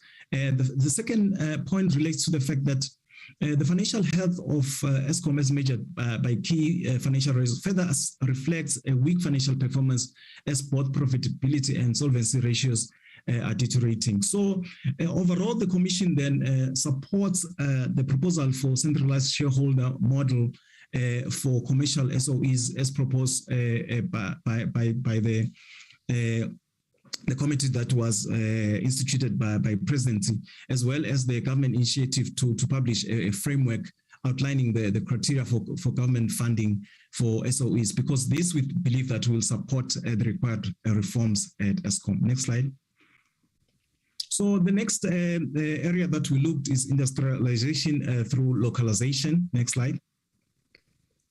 So what is important to note here is that the small and medium enterprises, small business department is the one that's responsible for this particular program, and then expenditure going to this particular program is expected to increase at an average annual of 0.6% from 2.6 billion in 2021-22 to 2.7 billion in 24-25. Next slide. With regards to public employment interventions, next slide. We see that the allocation that's going to this particular sector, the budget allocated to 24.8 billion for employment programs for for the financial year 2022-23, and then the allocation increased from an estimated expenditure of 21.6 billion in 2021-22, and then employment programs in this under this particular sector include the EPWP, the Community Works, and the Jobs Fund, and they've resulted in some economic opportunities at micro level for young people, and but they have no significant impact on reducing the high level of unemployment. With regards to the tourism sector, next slide, we see that the department has been allocated 6.7 billion over the medium term Expenditure is expected to increase at an average annual rate of 0.8% from 2.5 billion in 2021 to 2022 to 2.6 billion in 24-25, reflecting the fact that government is supporting this particular sector. So with regards to strengthening agriculture and food security, next slide. What we see there is that the allocation to the Food Security and Agrarian Reform Program under Program 3 of the Department of Agriculture, Land Reform and Rural Development declines by 10.5% when compared to 2021-23 appropriation over the MTF, whereas this is an important pillar of the plan.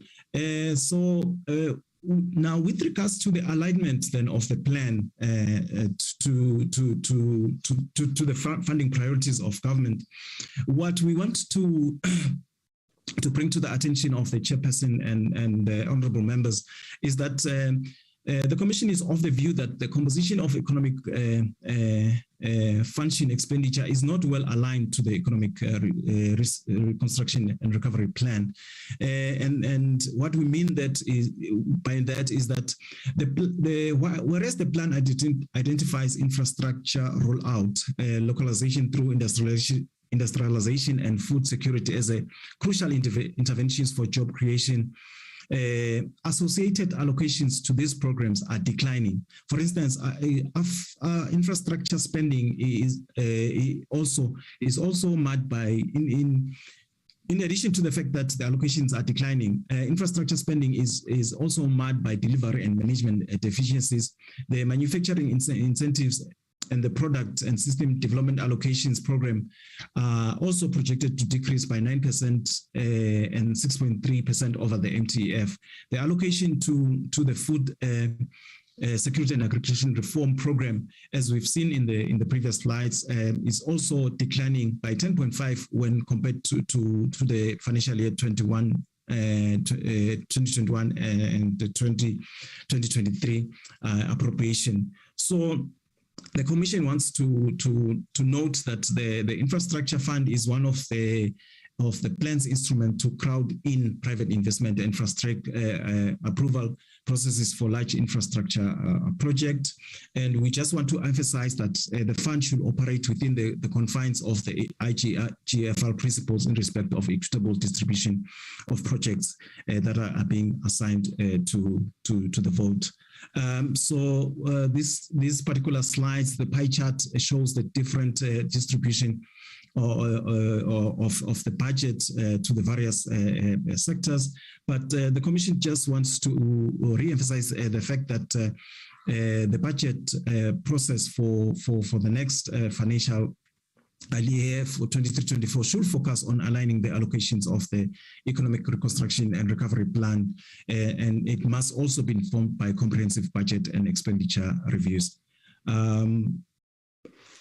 I'll now hand over to our chairperson to make the concluding remarks. Thank you, chairperson. Thank you so much. So in conclusion, chairperson, the Commission supports government's continued commitment to consolidating public finances while providing support for the pandemic response, job creation, and social protection. The Commission further emphasizes the following points.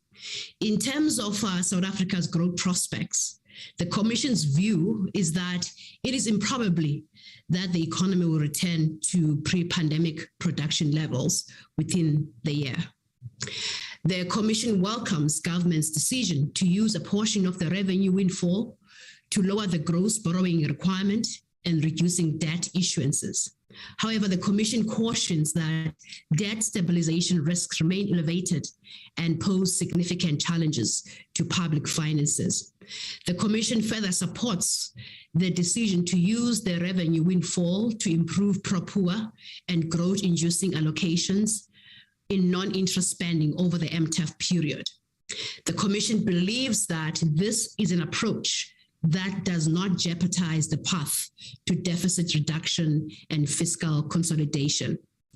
The Commission notes the misalignment between the prioritization of spending within the economic function relative to the priorities identified as high impact job creation interventions in the ERRP, namely infrastructure rollout, localization through industrialization, and food security. Next slide, please. And the Commission applauds the efforts and outcomes associated with government's attempts to stimulate employment through numerous interventions. However, this has not changed the macro level picture of unemployment. In this regard, more significant structural reforms focused on artisanal skills are required to address unemployment in the long run. The Commission welcomes and awaits the finalization of processes underway to find a more permanent alternative to the SRD grant so as to support food security. A key consideration for the Commission when evaluating a potential replacement will be the long-run viability and effects that a replacement will have on the fiscus. Fraud, corruption, and fiscal mismanagement in the form of fruitless and wasteful expenditure remains rampant. The government must take decisive and prompt actions against the perpetrators of these wastages and leakages to send a clear message that the government is serious about addressing this challenge. Next slide. Finally, Budget 2022 further provided for expenditure-side economic recovery levers through the economic functions, which is set to receive 227 billion rands in 2022-23. Much emphasis on infrastructure. To this end, infrastructure management and delivery flows are a key factor hampering the potential gains to the economy that can be derived from infrastructure spending. Chairperson and members, that concludes our presentation.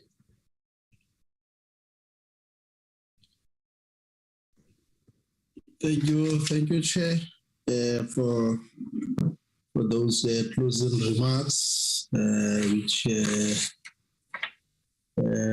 consolidated the FFFC's presentation in terms of key areas that we have identified as the Commission.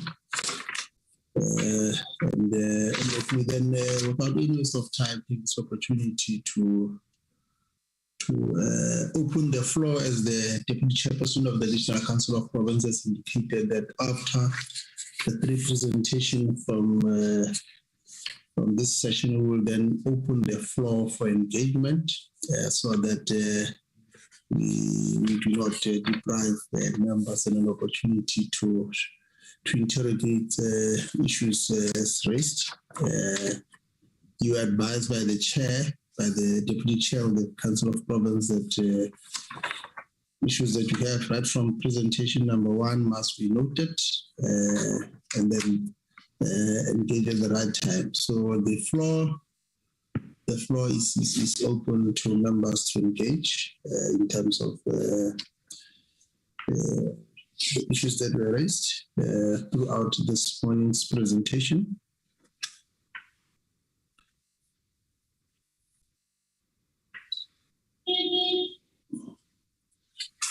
I've noted Honorable Dango.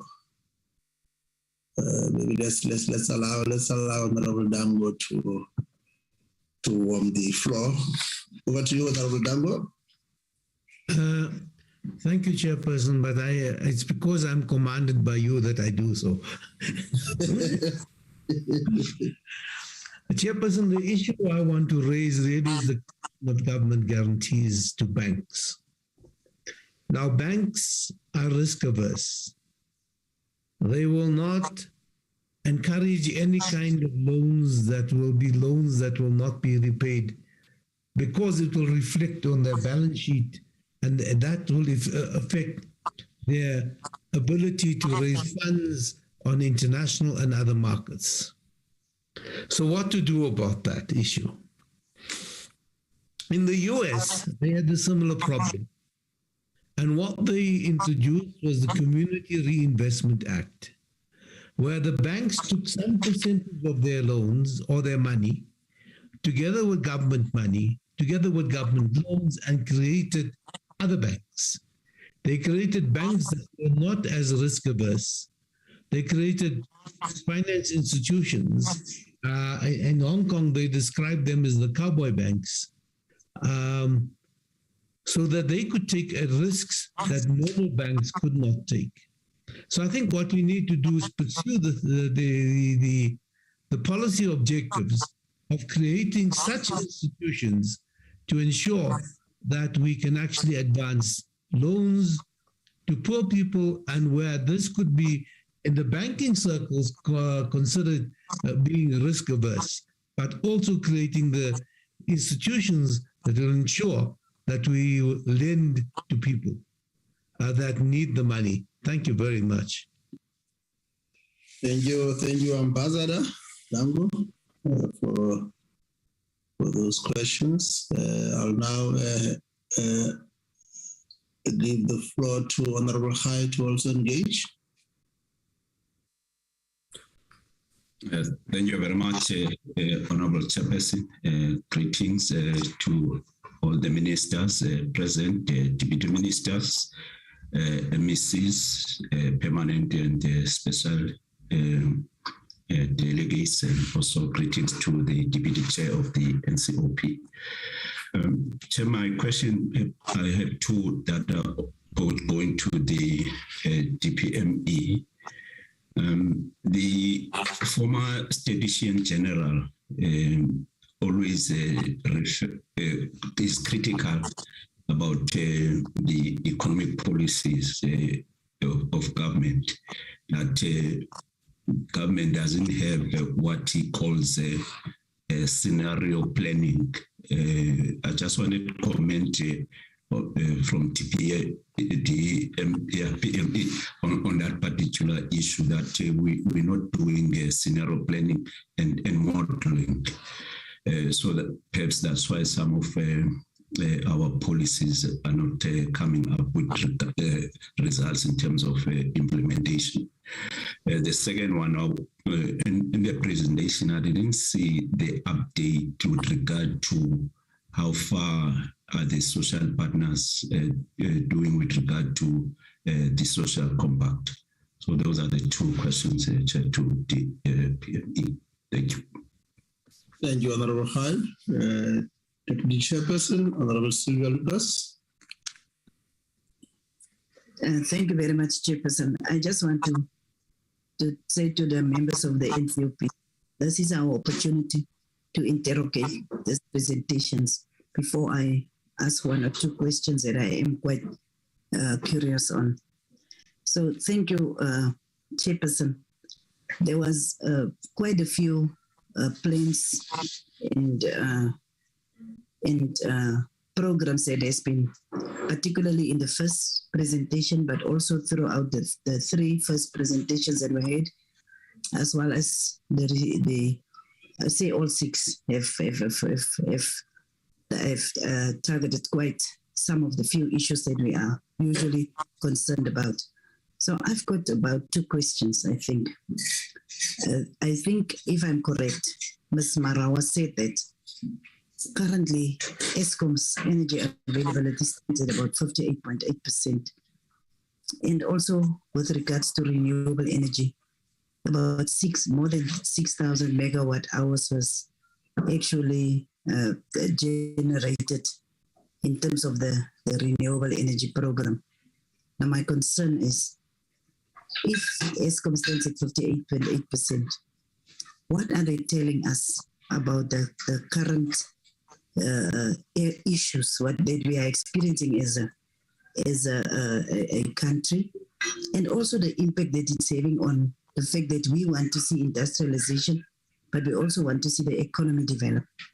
So if Eskom is not capable to actually produce the necessary energy, where as a country, and then now, in terms of all the money that is spent on the renewable energy project, billions and billions of francs, is it really having the necessary impact that we want to see? And I'm asking these questions, and I really would love if it can be responded to. Then, furthermore, there is that issue that's saying that 10,000 jobs in this area, 30,000 or 100,000 or whatever. But I don't see timeframes, and I don't see really, I don't want to see, but I want to hear in terms of implementation of the specific plans, what is the progress and what is the expectation. So I don't want to take over the whole conversation, but that is the issue that I would love us to get more clarity on. Thank you very much, Chairperson. Thank you, Deputy Chairperson of the National Council of Province. Just want to check as well the further engagements. Maybe just also from my side, I want to build on the point raised by the Deputy Chair on the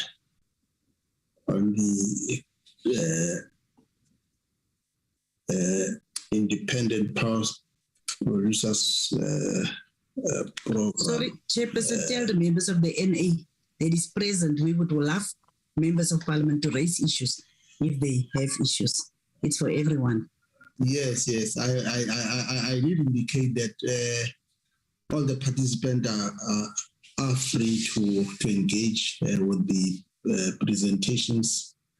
I never said only National Council of Province members. So all those that are on the platform, you are at freedom to engage as raised by the Deputy Chairperson. If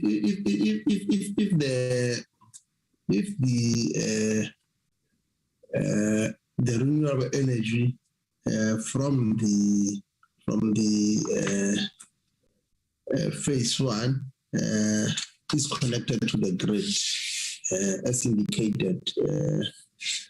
The question that I want to pose is,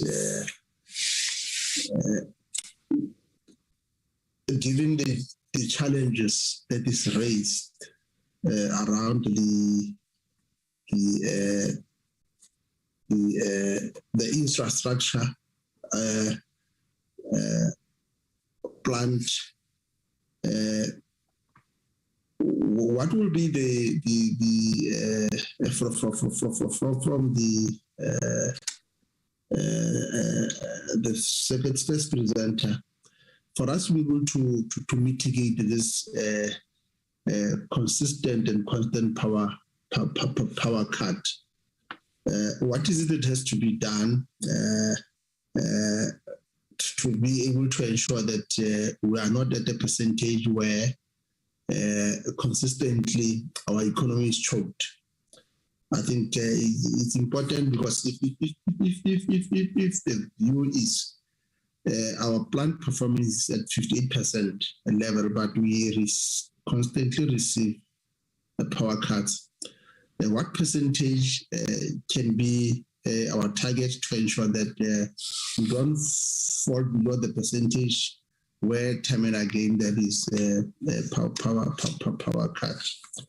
The second one relates to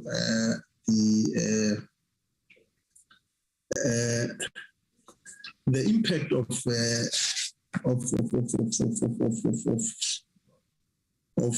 the support that government is doing. Is it felt, particularly from the FFC, and also from the because look, we understand that for the last 7 years, 36.7 billion has been spent by both the Department of Industry and Competition, IDC and NEF, mainly to support 1,000 black industrialists. And the reason why I'm posing this question is by virtue of the fact that, as you have correctly pointed out, the SME is expected to play a critical role in terms of job creation But now, if we have spent 36.7 billion on 1,000 black industrialists in the last 7 years,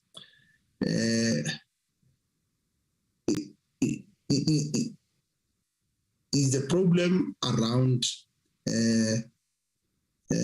massifying these programs, or is the problems around lack of coordination in terms of various government? Because one would expect that with this amount of billions, we must be able to say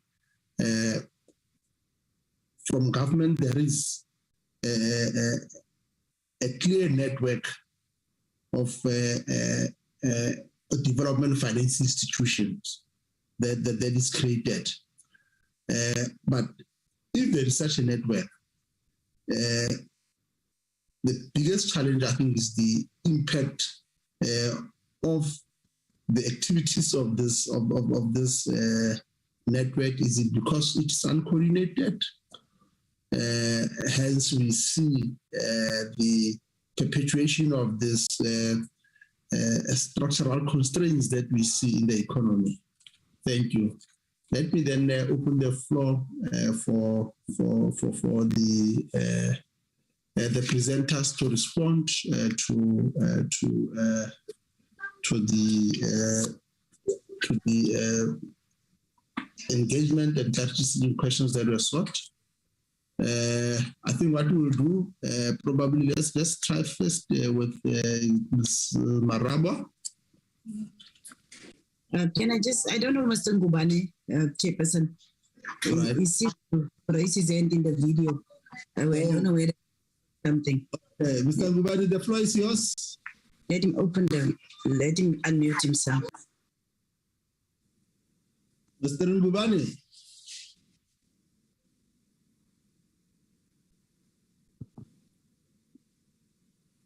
Is he still on the floor, Deputy Chair? He's on the platform and he's speaking, but he's not unmuting himself. Okay.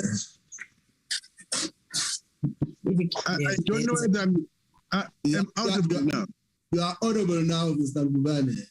Oh, thank you so much, Honorable Chairperson. Honorable members of the, let me start with a greeting to your members of the Select Committee and also the Chairperson, as well as the MECs that are present there, the ministers. I saw that Honorable Dr. Dlamini Zuma was there also earlier on. I know there might be some others and other senior officials as well. There is only one for me with regard to ESCOM and all what was in fact given to us by the public work. When they talk about these EPWPs, some of the questions that have been raised are also my questions, but I'm particularly with regard, say, with the ESCOM, which is really also creating quite a lot of, in fact, frustration with regard to us as municipalities, as well as business and all, as you are aware. I really don't know how can ESCOM be assisted to expedite their problems that they are sorted out. For instance, because some of the issues that are involved, when you see the strikes around the country in local government, it is as a result of ESCOM having a problem with us as local government. And one of these, for example, in my municipality of Umzinyathi District Municipality, is that in 2019, we paid ESCOM to connect us at various water treatment plants, and it hasn't done anything to date. I was at another meeting of the Extended Presidential Coordinating Forum. It was suggested to me that I speak to the Honorable Deputy State President, of which I did. but there was no improvement. I even related this thing to the Honorable Premier of the Province of KwaZulu-Natal, MEC, COCTA. Nothing is happening. And this, I can tell you, affects the service delivery in most municipalities and also creating bad perceptions with regard to government. I'm sorry to raise that matter. I do have the issues compiled for whoever who can take it from my side. And I know very well that my contribution and your contribution to us, all the colleagues there, are really good and necessary and hitting the nail. But this issue of ESCOM need to be taken closer and considered if with this country and our local municipalities are going to expedite the service delivery. And I can tell you, colleagues, those who are paying like ourselves, you'll find ESCOM having to cut our plans the following day, which is irregular. ESCOM is being owed by many municipalities, and we are not in such cases. We are paying, but we as a municipality feel our case is treated in another way. But I say this not for me, generally speaking, to assist everybody that ESCOM, I think this NCOP must exercise is also oversight policy on this ESCOM thing. With regard to other issues that are being said, ayikhona kufanele sihlale phansi sikhulume kahle lento ye-job creation iyasiconfronta njengoba sikhuluma nentsha kulezi insuku ayikho into enkulu ngaphandle unemployment. Asiyenze ngempela, it must be practical and not theorizing anymore. We have to really create environment that is going to be conducive to our municipalities for the people to come and also establish themselves to create job opportunities. Otherwise, let us forget. I thank you, Honorable Chairperson and honorable members. Thank you. Thank you, Mr. Ngubane, for posing that question. Chairperson? Yes, I just want to remind the honorable participants that this is a direct broadcast. So if it is possible that we should open our videos if possible. And then, Chairperson, I just want the FFC to clarify the issue of saying that there is a misalignment with regards to the economic function expenditure. As to if they just should clarify that so that we can understand. Does it mean that although there is funds, the fact that it is misaligned is what is actually leading to the fact that there is not sufficient spending on that specific function? Just if we can just be clarified on that one. Thank you, Deputy Chair. Maybe also just the addition to one that I asked. In terms of the master plan, a category was made around those that are completed and those that are progressing quite well, and those where there is a serious challenge. Amongst them was the health master plan. In particular of concern will be, I think, the fact that nothing was said around what are the interventions that are put in place to turn the situation around. If Ms. Farawa can just give clarity around that, but also from Dr. Jankis, one of the issues that he raised was the impact of the regulations that were published by National Treasury, which correctly pointed out emanated from the Concord pronouncement.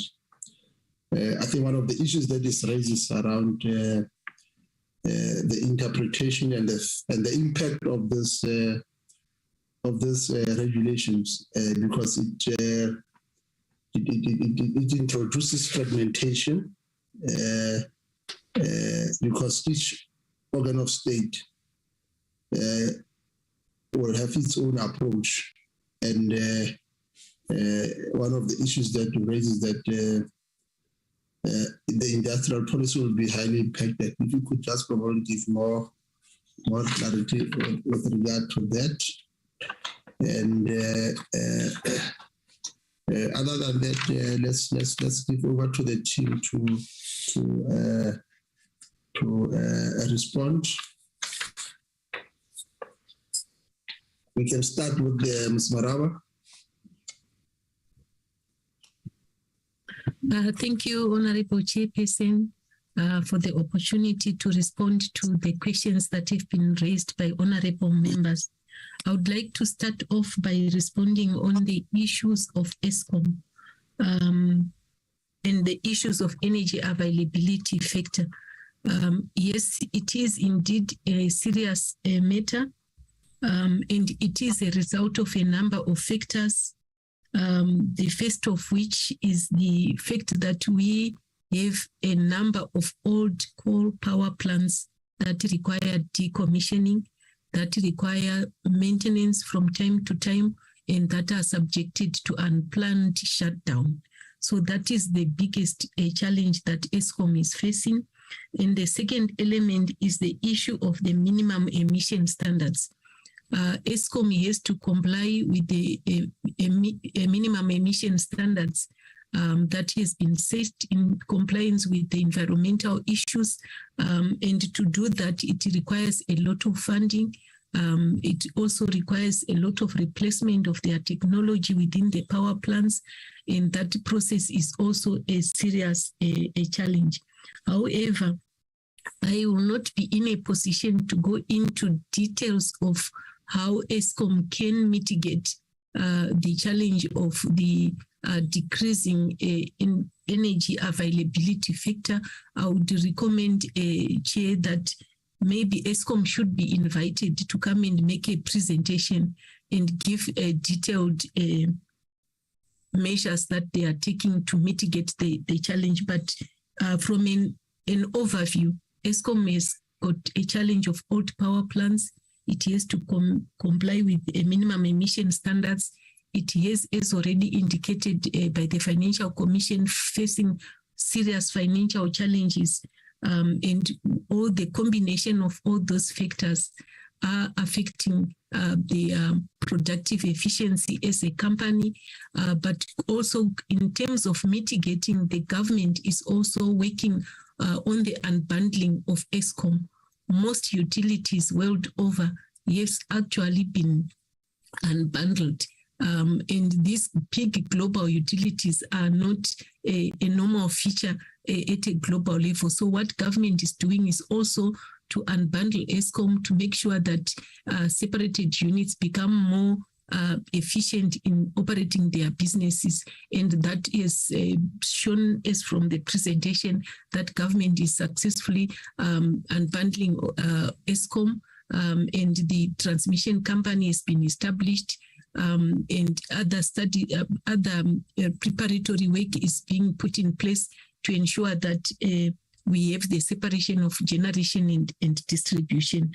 So in a nutshell, that's what I would say, but I would strongly recommend that ESCOM actually comes and responds to most of the issues, especially one that has been raised regarding commitments that ESCOM has not been able to fulfill.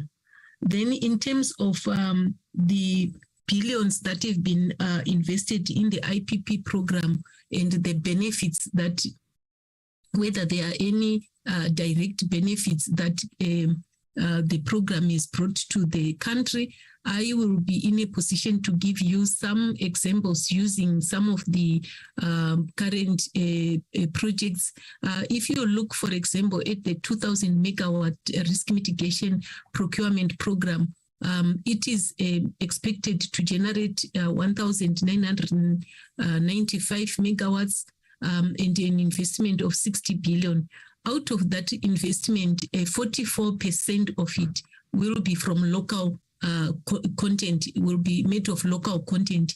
And out of also that particular program, 52.6% of the shareholders are South African entities, and 49% of the shareholders are actually Black.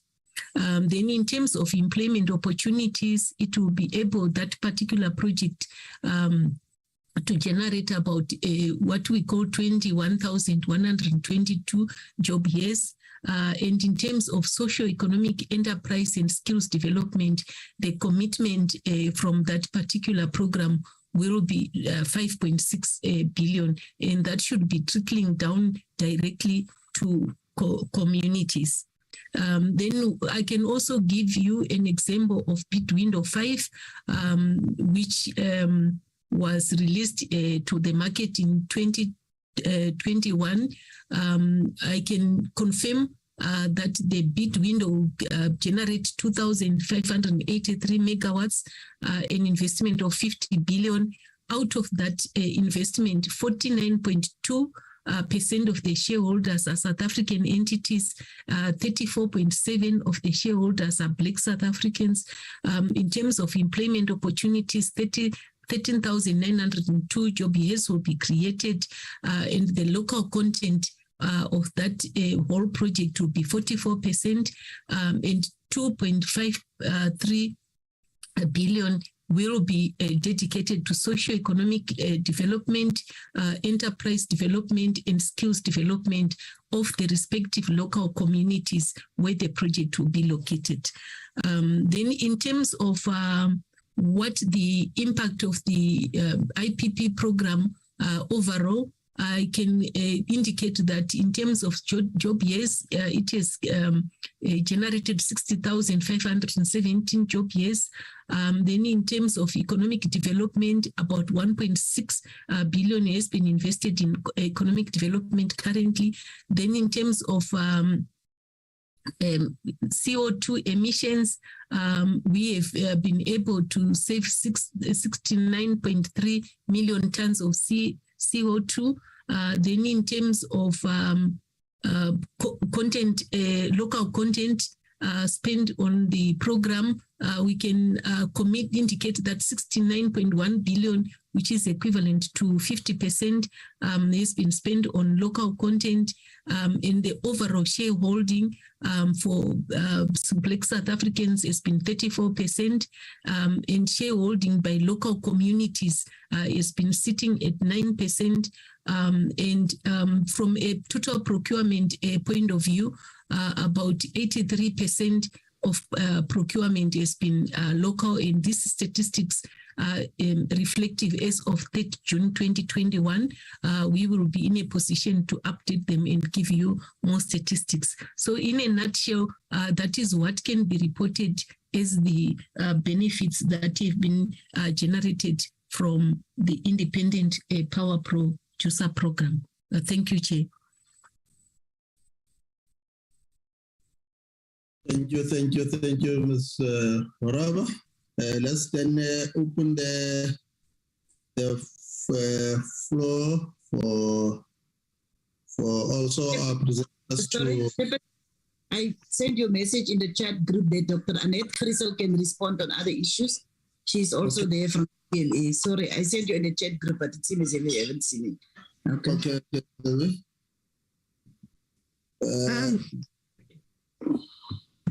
Over to you, Dr. Annette. Thank you very much, Chair, and greetings to the honourable members, the ministers, deputy ministers, MECs and colleagues. I just want to respond briefly to the point, a very important point raised by Honourable Ray around scenario planning. So just to say that I think members would be aware that scenario planning has been undertaken in the presidency over time. There have been various scenario planning exercises that are developed, and these have informed the NDP as well as the medium-term plans that have been developed. And government officials have also been part of the Indlamiti scenarios 2030. And of course, we also do have various government departments that are using economic modeling. I think there are different approaches to the economic modeling that has been used by the former SG, Dr. Lahushla, and his colleagues with some of the other approaches used within government departments. We know also that the Eastern Cape has done scenario planning to inform their, that was quite recently, and Gauteng provincial government as well. We actually have, but we agree on many issues with Dr. Lahushla and others, and we have been engaging with them for some time. And what we are also saying is that we need to modernize our approach to planning at all levels across the state machinery to incorporate new approaches. And that includes scenario planning, but it also includes, approaches around anticipatory governance, foresighting, and so on. Even scenario planning itself. There are new approaches to scenario planning that might differ from before. We are saying that planning must advance our sustained agenda towards the achievement of development results, but should also be much more flexible and agile to be able to, so we need to combine that programmatic approach with the more flexible and agile approach, particularly to respond to shifts in the environment, as we have seen with the pandemic and other shocks that a number of speakers have mentioned today. We're also saying that scenario planning is not just about long-term planning, which is what traditionally it has been informed, but it also should be utilized for short and medium-term planning, and even the manner in which we analyze and respond to what we call burning platforms. But I think the former SG is also correct that we need to invest more as government, and one would argue the state machinery as a whole, in capacity building in these areas of work, including scenario planning, modeling, foresighting, anticipatory governance, and so on. And this will also inform our current processes of our short-term planning for 23-24, as well as budget prioritization. That is already well underway, but also importantly, the planning and prioritization for the proposed draft medium-term plan for 2024 to 2029, as well as long-term planning. Thank you. Thank you, Dr. Nett, for the response. Can we then move to invite other participants to also respond? Yes, hand, Chair. Let me just check. Okay. The hand of Naomi Nkonda. Naomi? No, thank you, Chair. I'm going to ask a question. I'm not going to respond. So maybe you can conclude. Yeah. Let's do that one. You'll get an opportunity when you do the follow-ups. Any response, Ms. Mabuza? Or we are fine? Just briefly, if I may indicate on the issue of coordination, Chair, we wouldn't have achieved the 36.7 billion rands that the department and its entities reported to the select committee just recently if there was no coordination. I believe that the interdepartmental coordination has improved markedly, Chair, since I have had opportunity to serve on the IDC board. Where there are opportunities for us to improve is the intra-departmental has improved, but between us and other departments or ourselves and other entities, there is still a scope for great improvement. If I may just in conclusion, make an example of an intervention that, for example, our minister had to take on with one of our critical entities, agriculture, facing almost being crippled in terms of increased losses because of the loss of power, which impacts the plant and forces them to then have to reboot their furnaces, taking a lot of time to get them to productivity again, Chair, and therefore causing inefficiencies that were leading to massive losses. Our minister stepped in and made sure that there is more coordination between the other, not just the other departments that were impacted, but also the municipality concerned, in order to make sure that that entity can start seeing those losses addressed. So, Chair, it's a work in progress from my perspective. Thank you so much.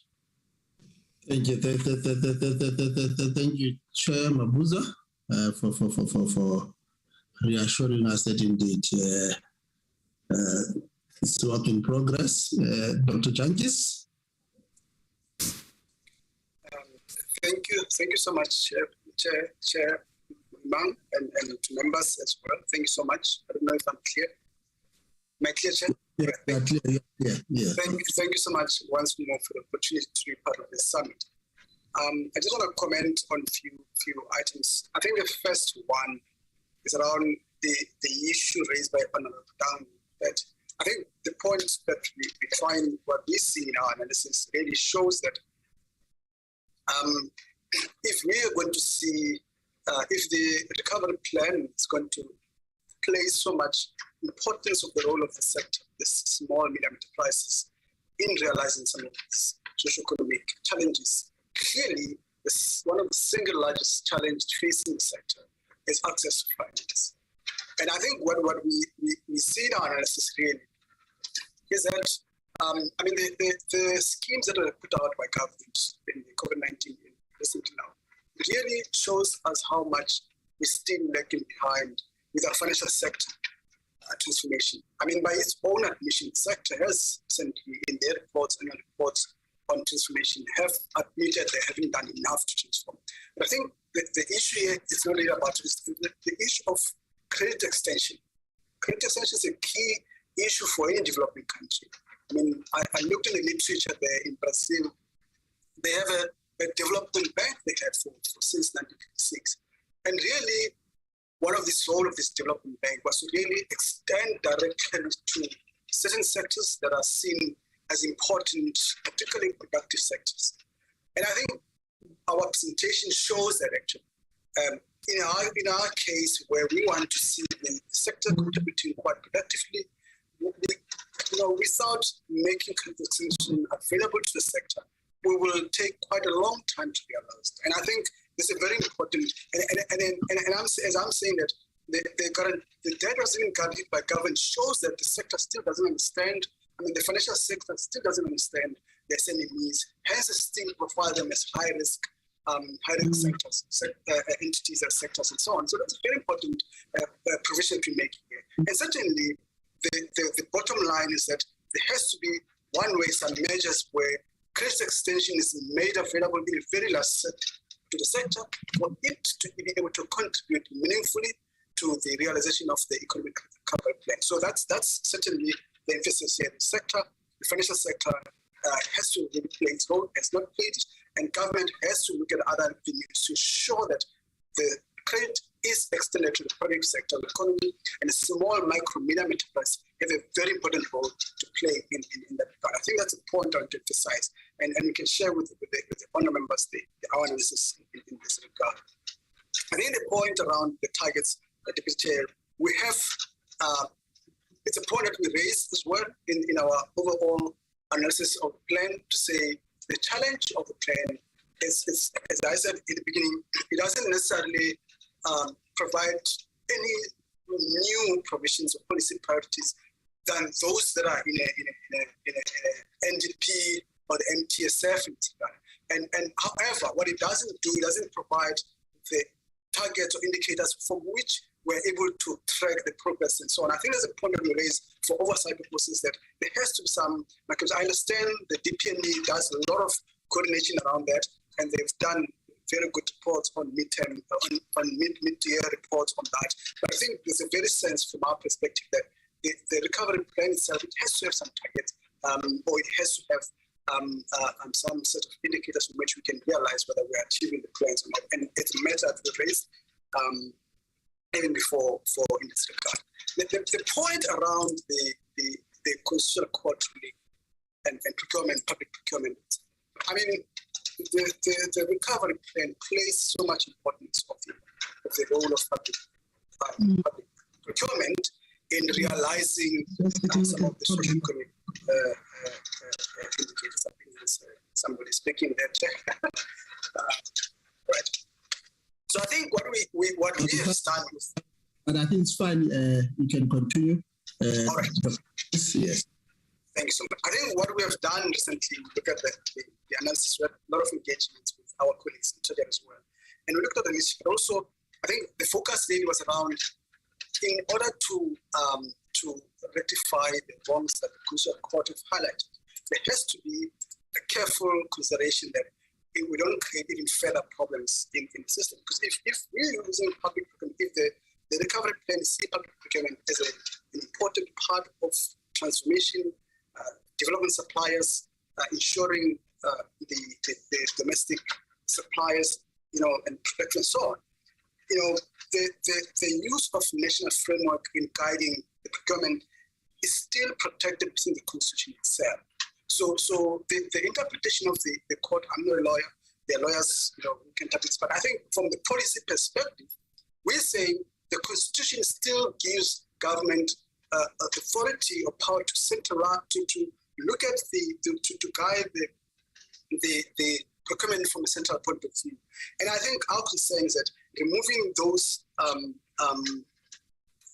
mechanisms that are allowed by the Constitution from the preferential procurement and allowing or giving it to the organs of state themselves to implement or to decide the approach on localization, on preferential procurement, or supporting small business, the empowerment, and so many other transformation measures, leaving them to organs of state will create a lot of fragmentations.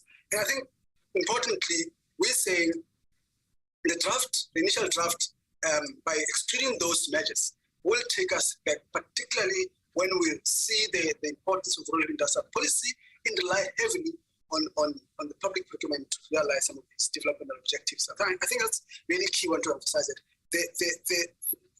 Keeping those within this national framework is still within the framework. The Constitutional Court, from our policy, from our understanding, if we look at the policy perspective, has not barred the government from remaining with that at the same time, the Minister of Finance from remaining with that as a central point of view.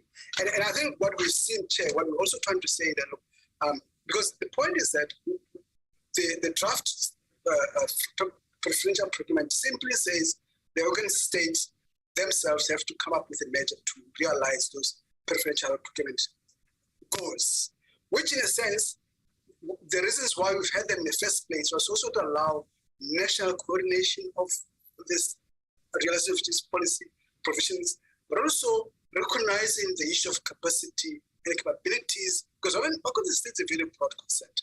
It could mean a school, or could mean even different sectors. And when you listen to the AG's report last yesterday about the local government, there's certainly a lot of issue of capacity in implementing some of these measures. But I think what we're trying to emphasize is that a national framework can still retain with those provisions at the national level, which allows the government to monitor the implementation of development objectives as set out in the Constitution.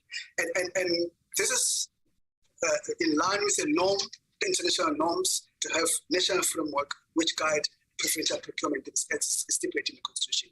I think there's a conversation, in putting this conversation really, we like to emphasize that the Parliament has to, Parliament in consideration of these frameworks may invite research directors to provide context, but also to ensure that how we protect these measures are set out for development in this regard. I'll leave it there, Chair, and we can provide further write-up analysis in this regard. Thank you so much.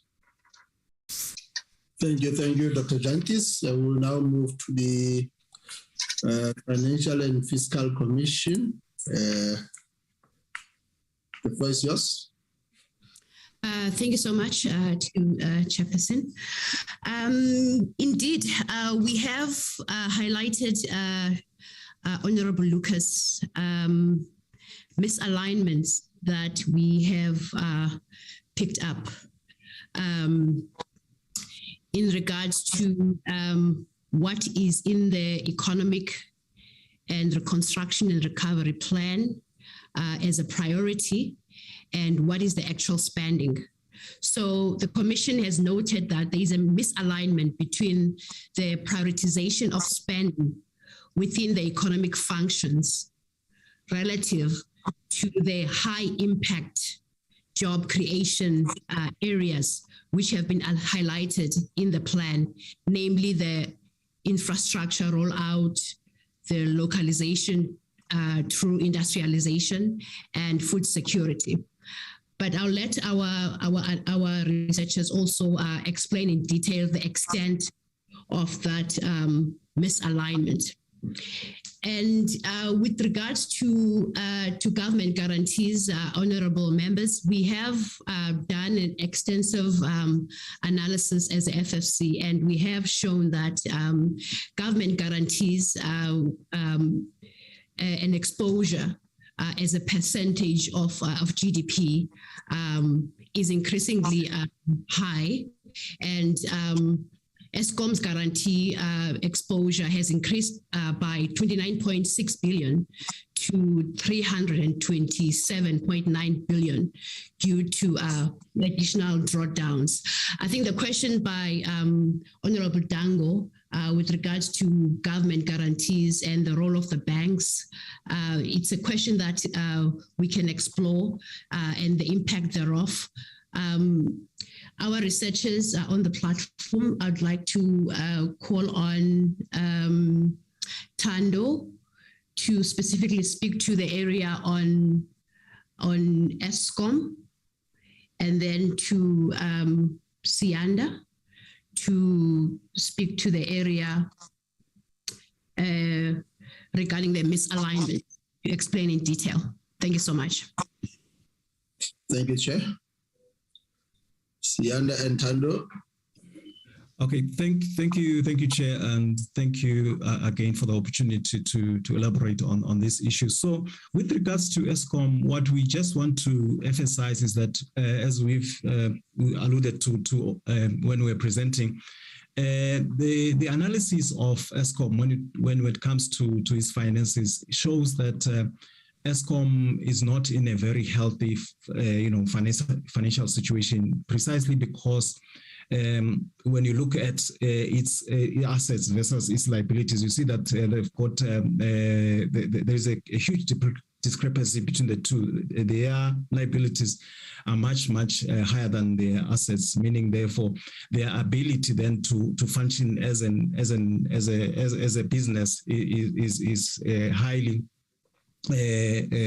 constrained in that regard. So they are unable to function well because their finances are not in a very healthy situation. So that's the point that we want to emphasize when it comes to Eskom. And we've conducted also a ratio analysis, just looking at the profitability and also their ability to pay their debts. When we see that these ratios are also, speaking to the fact that indeed Eskom finds itself in a very difficult position where they are unable to service their debt, and if they are not able to service their debt effectively, then it means even operationally they are constrained, and their profit margins as well, we see that are affected to a very large extent by that, and also the fact that their tariffs are currently unable to cover sufficiently the cost of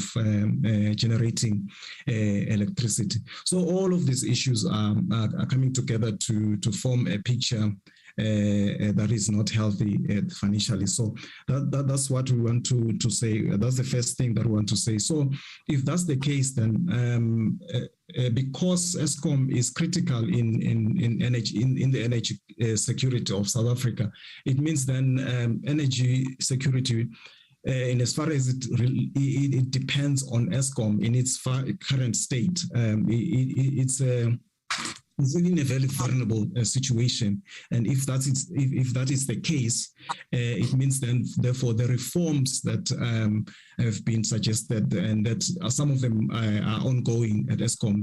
But the fact that we've made also on the presentation is that these reforms are slow, and because they are slow, we continue to experience things like load shedding and a situation where Eskom is not in a position to generate enough electricity for the country, and that is key for the economy.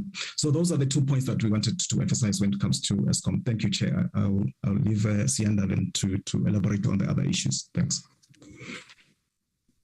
Thank you, Tando. Sianda?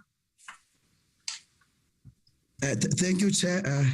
Apologies, I had disconnected and had to reconnect again. But I think I grasp the issue. It's around the issue of misalignment. So the issue that we are raising insofar as misalignment is concerned is that when we do an analysis of the plan, looking at the key priorities of the plan versus the allocations and versus expenditure trends that we see, what we then recognize is that there is actually a decline in some of the key areas in which the plan focuses on. For instance, we see that when we look at manufacturing is central to the plan, is central to the recovery. However, if you take the allocations and if you look at the plans, you then realize that there is a projected decrease in terms of expenditure and allocations, which then suggests that these plans actually, or these programs that are featured on the plan are not actually prioritized when it comes to funding. So that raises a concern in terms of us realizing the objectives of the plan. So for us to realize the objectives of the plan, you need a plan that can be funded, a plan that is where we see our expenditure, the expenditure prioritizes the plan. So we identify quite, I think, 3 allocations. We look also at the food and food security. We see that also if you look at it over the MTEF period, you see that there is actually a decline in allocations that are appropriated to this program. But this is one of the central elements of the plan. So what we see overall is that there is a need to balance between the plan and its objectives, and also balancing that together with the allocations. If there is a misalignment with the two, you will have a plan that is not funded, a plan that is not achievable. So here we raise a caution that for us to achieve the objectives of the plan, that means the composition of economic function expenditure should then be aligned to the plan. So that is the point that we're trying to make, that it is important that these two are not misaligned. Otherwise, we will never achieve the objectives of the plan. Thank you, Chair. Thank you, Sianda. Earlier on, there was a hand from Naomi. Let's deal with that. Naomi?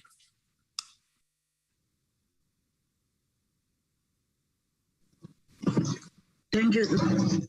Thank you, Chairperson. Good afternoon, honorable members, and good afternoon also to the different teams, the ministers that are with us. We appreciate the information which enables us to do better in our oversight work, especially person like myself who is in a province. So I think I just wanted to start where I think Janchi's ended. I think we should indeed be very concerned, and perhaps through this conversation, Chairperson, be able to indeed decide what then do we do around this possible uncertainty that may be presented by the current changes or imminent threats on the procurement. Because indeed, if we consider including, I think, what was being raised as part of the job creation around local content or localization through industrialization, how in that certain space do we then be assured about those kind of targets of the ERRP, of their ability to still be realized. So I think I am just adding to sort of this particular concern to say also, I think from where one is sitting around the issue of fragmentation, but moreover, how do you ensure that the type of entrepreneurial spirit that you'd want to enhance in the various areas, that this kind of public procurement regulatory framework that may end up being not being uniform in the different regions and state entities that we have. So how do we manage such where it would mean somebody sitting in Cape Town may have to deal with a different procurement rules, different to when that particular person has to contract with the state in another province. So I think those are some of the concerns that I think we just need to sort of be looking at in terms of the impact of what we're trying to do to support SMME development, particularly at this point. But also, Chair, I'm not sure, I would have wanted also to hear more about the space on the SMME that is part of the ERP. I'm not sure that will be with the Department of Small Business or Trade and Industry, because my question here in the main, is that when we talk about the township economy, stroke or informal economy, we know at this point we're sitting with some serious challenges as it relates to actually the regulatory and legislative environment for the township economy, particularly because we know townships are a function of the old system that would not have actually planned for a sort of business or commercial activities in the townships. And we just saw the intervention, which I think we all must applaud, of the township bill to enact in Gauteng, something that does not necessarily is not there in the other provinces, because that actually start to deal with some of the red tape, some of the challenges of bylaws and other support.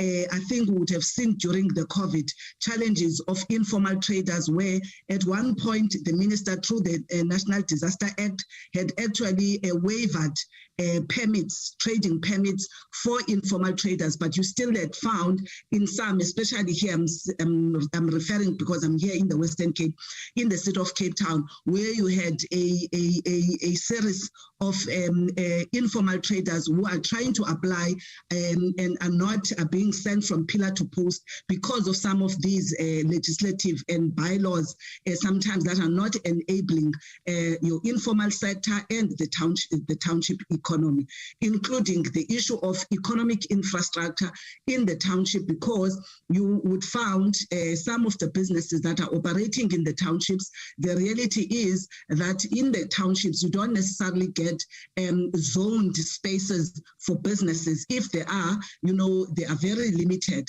Most people would be running some of their economic activities or businesses from their residential spaces. And now what then happens is that government, municipalities would be expecting some of them, to go and apply for zoning of those. And some of that brings in red tape of some having to wait for more than a year and others, for such. And those are the things that are discouraging, township entrepreneurship at this point. So I think it's one also area that I would be interested just to get if there's any office that is dealing with this particular issue, so that also when we pick up some of these challenges from the township economy or township entrepreneurs, we know where to channel them, Chair. My last one, I think I wanted just to ask around the issue of energy, is whether is there funding, and perhaps if Memabuza at IDC can also answer me here, whether IDC does provide funding that support renewable infrastructure. And I'm asking this because I am not sure who can give us information that when the Minister of Minerals had also with the President had given the designation on the 100 megawatt, whether do we have any takers, what's the level of uptake in that particular space? Because I think also that was to enable a small generation that could be taken up even by communities. I was listening to Memabuza speaking about the forestry communities, and one was just, I think, thinking about how these communities, one have been told that you can sort of establish a smaller biomass or biogas energy generation projects. So I'm trying to find out if that were to be the case, is there funding, dedicated towards renewable energy, particularly for those in the communities that would also want to participate in the space? Thank you, Chair. Thank you for the follow-up question. We will give over to Memarawa and Memabuza, the chair of the board, to respond to the question raised. And then thereafter, Honorable Khai will be taking over to proceed with the third aspect of the program. Memarawa, on yes. Thank you, Honorable Chairperson. I would like to start off by recapping on the master plan issues. I had not responded to it, and I realized after I had said I'm done. In terms of the master plans, yes, there is a mitigation measure on those master plans where they are not performing. The master plans go through the Executive Oversight Committee, which is led by the respective minister, and then it goes through the Project Steering Committee for the master plans led by the DTIC, and then it goes to the economic cluster where the DGs of the economic cluster will also be informed of the progress and then nudge the relevant Director General to work on the master plans and submit them for approval. So each DG will have to account for the delays in the master plans that they are working on, and that will be reported to the respective ministers and to cabinet. So that's the process where the DGs will continue to nudge the respective Director General to make sure that they perform and deliver on the master plans. Then the second issue is the important question that has been raised regarding the small enterprise development and what is being done. Yes, a lot is being done for the small enterprise development by the Department of Small Business Development. For example, if you look at a small enterprise manufacturing support scheme, by end of December 2021, about 507 million has been earmarked for disbursement to small enterprise manufacturing companies. 328 million of the half a billion money was actually used to support 46 SMMEs, and these generated about 3,092 jobs. Another important intervention made by the department was to support the products manufactured by small enterprises to be registered with the wholesalers and retailers. And a total of 289 products were supported, and they are now going through the wholesalers and the retailers in the country. Then the what they call business vitality program, it approved 5 deals amounting 25 million, and those 5 deals actually supported 92 jobs. Then when it comes to cooperatives, they also have a lot of interventions that they make to support cooperatives. Then the business recovery programs, they also have lots of projects, and these are disaggregated according to different provinces. For example, for the recovery program, they had 195 deals in Gauteng and KwaZulu-Natal, which were approved to the value of 192 million and 123 million respectively. And 104 deals that were approved supporting 1,738 jobs and in other provinces. So we do have this Department of Small Business having a lot of different programs that are supporting SMEs, basically based in the rural areas, in the township economy. So we have a lot of work that's going there that is taking place. Then the last question was on the small-scale embedded generation and whether there is any progress and where would people get funding. Most of currently 553 small-scale generators have already been registered with NESA and they've got licenses. And those 553 small-scale embedded generators, they are actually going to generate 2,608 megawatts. Then when it comes to access to funding, it is a challenge, yes, but most of these projects are funded by our local commercial banks, and also the IDC plays a role in funding some of those projects. So what if the project has got a good project proposal, it has got an agreement where a company or a municipality is willing to offtake, usually it is not difficult to secure funding. We have also heard about the funds that have been earmarked for South Africa. I'm sure those are some of the funds that can be tapped into in order to enable these small-scale embedded generators and investors in general who are investing in the clean energy sector to access funds that have got a lower or cheaper funds, technically with a lower interest rates, because some of the interest rates that these BEE companies in the energy space are being charged by both the development financial institutions and commercial banks, they are extremely high, which actually renders the profitability of their investment very low.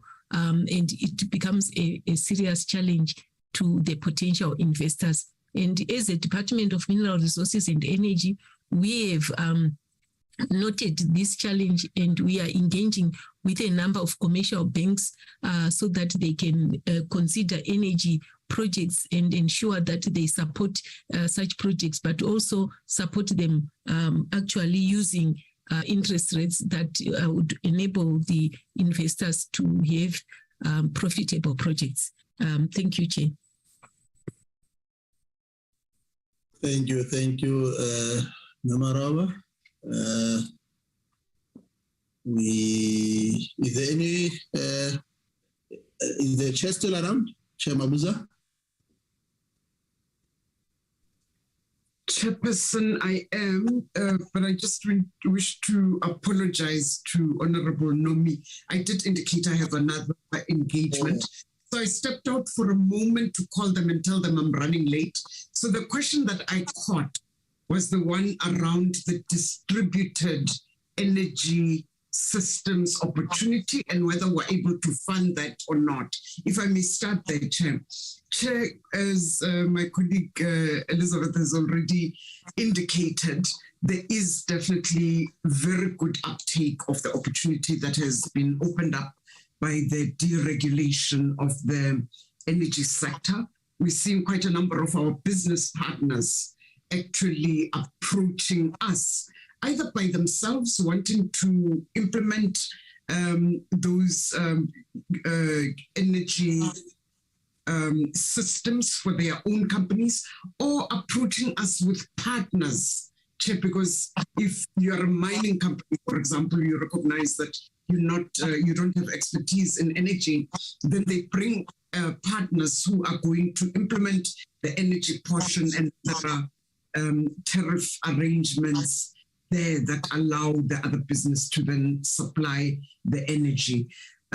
Chair, where the opportunity probably needs to be cultivated, and I must say that an NEF is probably better placed than an IC at the moment to assist in that regard, is what Honorable Numi refers to as communities taking advantage of that opportunity. Very, very important, because it would relieve the pressure on ESCOM if we decentralize, we start having decentralized, I think, power producers and suppliers that are supplying small projects and small communities. But an example that I think is maybe worth emulating, there's a business that we saw that was looking to put up solar panels at shopping centers and garages, for example. I think that's an exciting opportunity for young people. So we're seeing participation of young people across the spectrum, which is exciting, but we haven't seen the critical mass that, of course, you would be looking for, that will lead to the transformation and the inclusive growth that we're referring to. So hopefully that will snowball and grow. IDC has a very big exposure to renewable energy. Development Bank of Southern Africa, probably a similar size, if not slightly bigger. So the DFIs are there insofar as supporting the energy intervention is concerned. Chair, if I missed any question, please may I just be assisted with being reminded what it was. Thank you, Chair. I think you have adequately responded to the issues raised that were canvassed. And let me again take this opportunity to express a word of gratitude to the team that was able to share their thoughts with us, right from Dr. Mabuza, Dr. Jankis, Dr. Mbava, and his team for clearly taking part in terms of what is that could be done, one, to fund the economic recovery and reconstruction plan, and then two, they are taking in terms of key catalytic sectors that are integral part of the ERRP, but more than that, the role that could be played by the Industrial Development Corporation in terms of expanding access through industrial development around job creation in the food, beverage, forestry, agro-derivative industry, and also how to utilize and advance the development local regional resource. Our gratitude to all of you. And without any use of time, I'll then hand over to Honorable Khai to proceed. Over to you, Honorable Khai.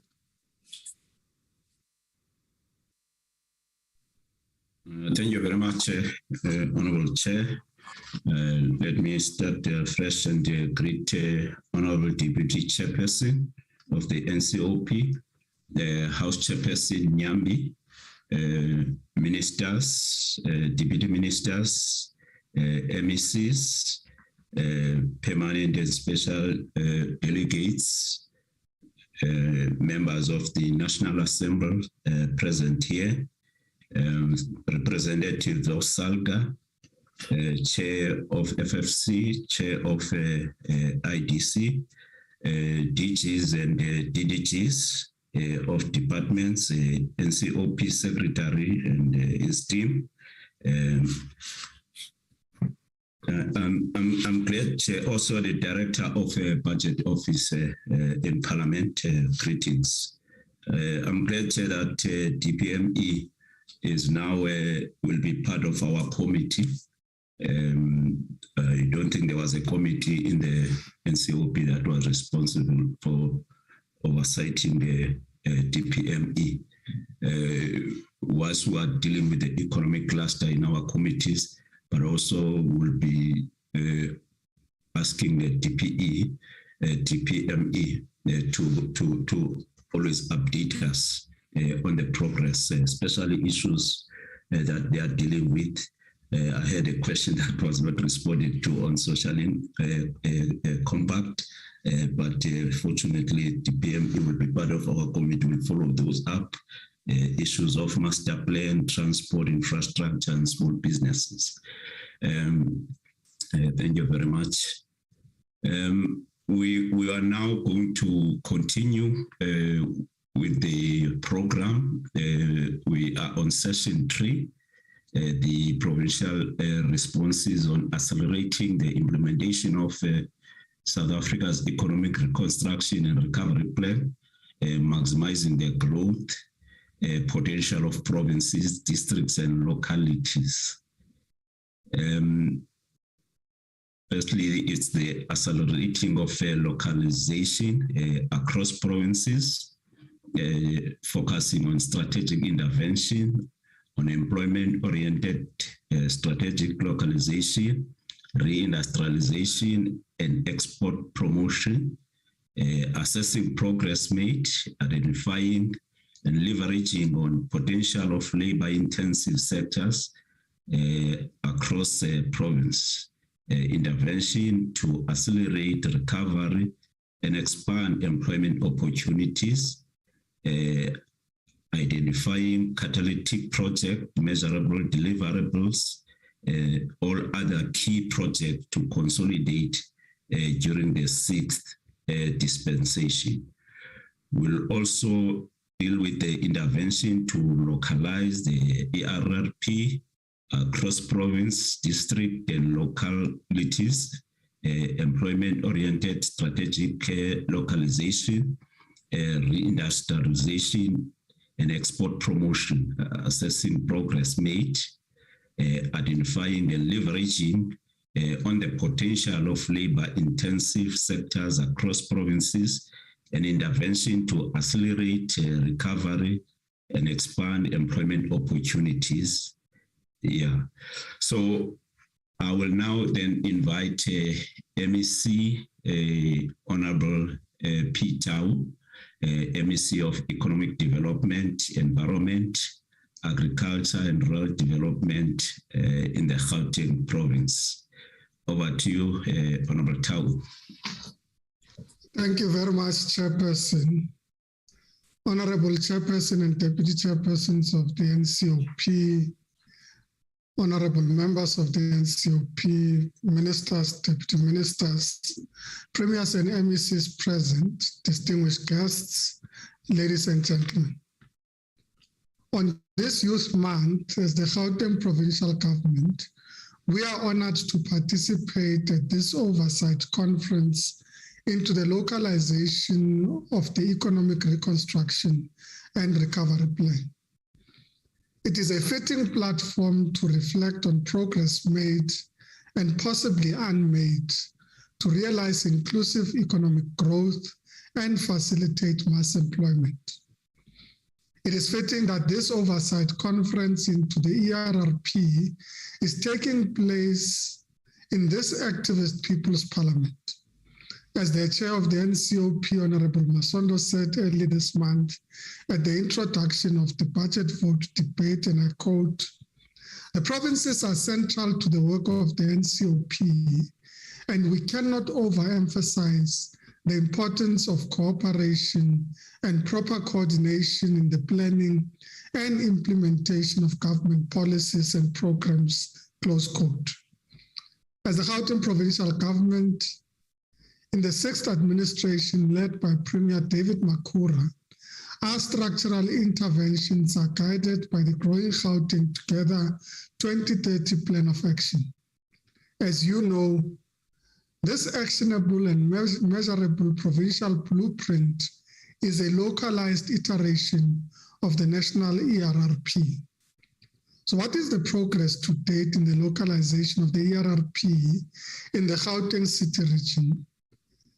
Which policy, legislative, and programmatic instruments are being deployed to advance ERRP localization in the Gauteng City region? Honorable Chair, the Gauteng provincial government is fully cognizant of the role government across the 3 spheres to address developmental challenges reliant on participatory and cooperative governance must play. By reference to participatory governance is meant public-private partnerships forged in social compacts between municipalities, business, labor, and civil society in general. In this regard, the Gauteng Department of Economic Development has registered notable progress with the Public-Private Growth Initiative, which is a key enabler we have agreed upon, with leadership from all 10 high-growth priority sectors identified in the Growing Gauteng Together 2030 Plan of Action. In making reference to cooperative governance, this is an acknowledgement that we have to do more with less. This implies and requires spending our resources efficiently in order to aggregate our collective efforts and to leverage existing policy instruments and tools. The key commitment from the ERRP enjoins government to develop a fit-for-purpose procurement framework for infrastructure and regulatory framework for PPPs.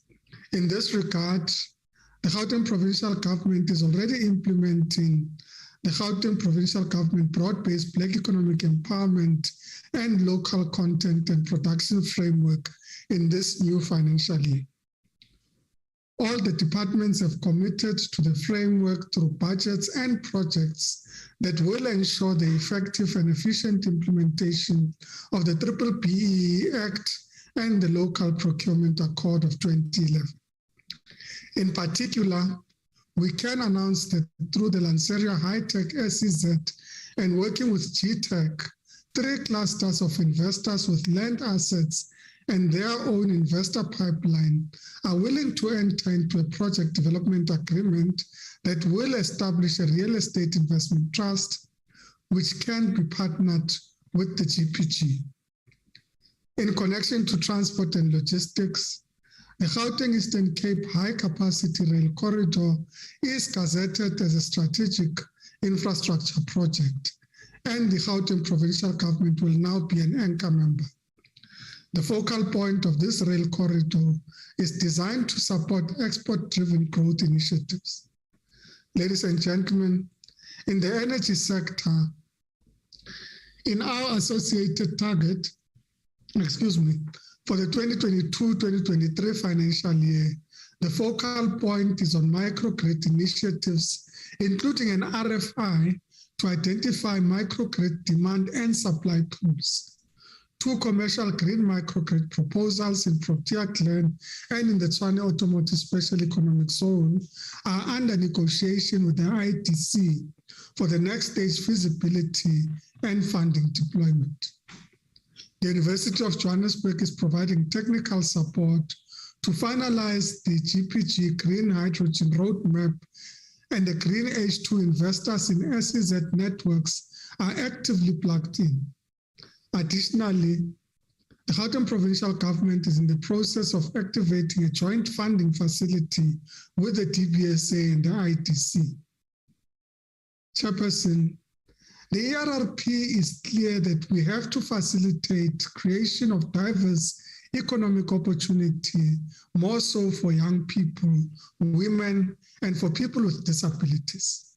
Thus far, we can report on the following employment generation pathways.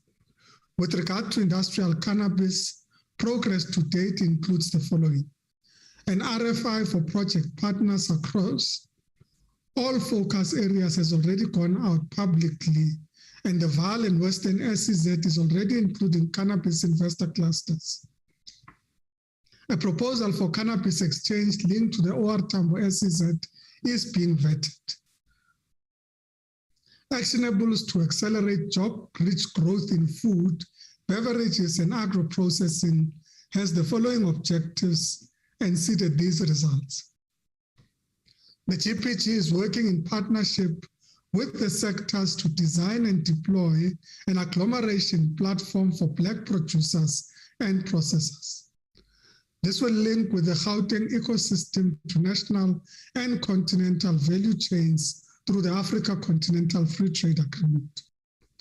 The GPG will work with the sectors to design and deploy a support program for food and beverages produced in township agro-processing clusters to be sold across a full range of township retailers. And the GPG will work with major franchise platforms to design and deploy a shared ownership, consolidated ownership structure for franchises operating in the new township enterprise zones. As part of our economic acceleration program, we support the agricultural sector through inter alia, an export facilitation program that ensures that South African agricultural products destined for international markets are compliant with global standards. Black livestock farmers demonstrating a potential to trade across South African borders have been enrolled into a farm biosecurity assurance program so that they are able to provide the minimum disease freedom guarantee required to participate in the export market. Ladies and gentlemen, I trust we are in agreement that strategic localization, in essence, hinges on promotion of local purchase of goods and services to stimulate economic growth and employment generation. In ensuring that our special economic zones and industrial parks become investment frontiers for localization, reindustrialization, and export promotion, we can highlight the following progress to date. In the VAL SEZ, land assets have been identified and a master plan will be completed by July this year. In the Western Corridor N12 SEZ, an investor pipeline is identified for agro-processing, green H2, hemp cultivation, and processing and bus manufacturing. In the OR Tambo SEZ, negotiations are underway on allocating land use rights next to the site into a legal vehicle controlled by the state following the Lanseria model. Excuse me. With regard to manufacturing and industrial clusters linked to 22 most purchased products and services, properties are currently being identified in the future township economic zones, and BBBEE funding matchmaking process is prioritizing production of goods and services needed by departments for the deployment of their BBBEE funds.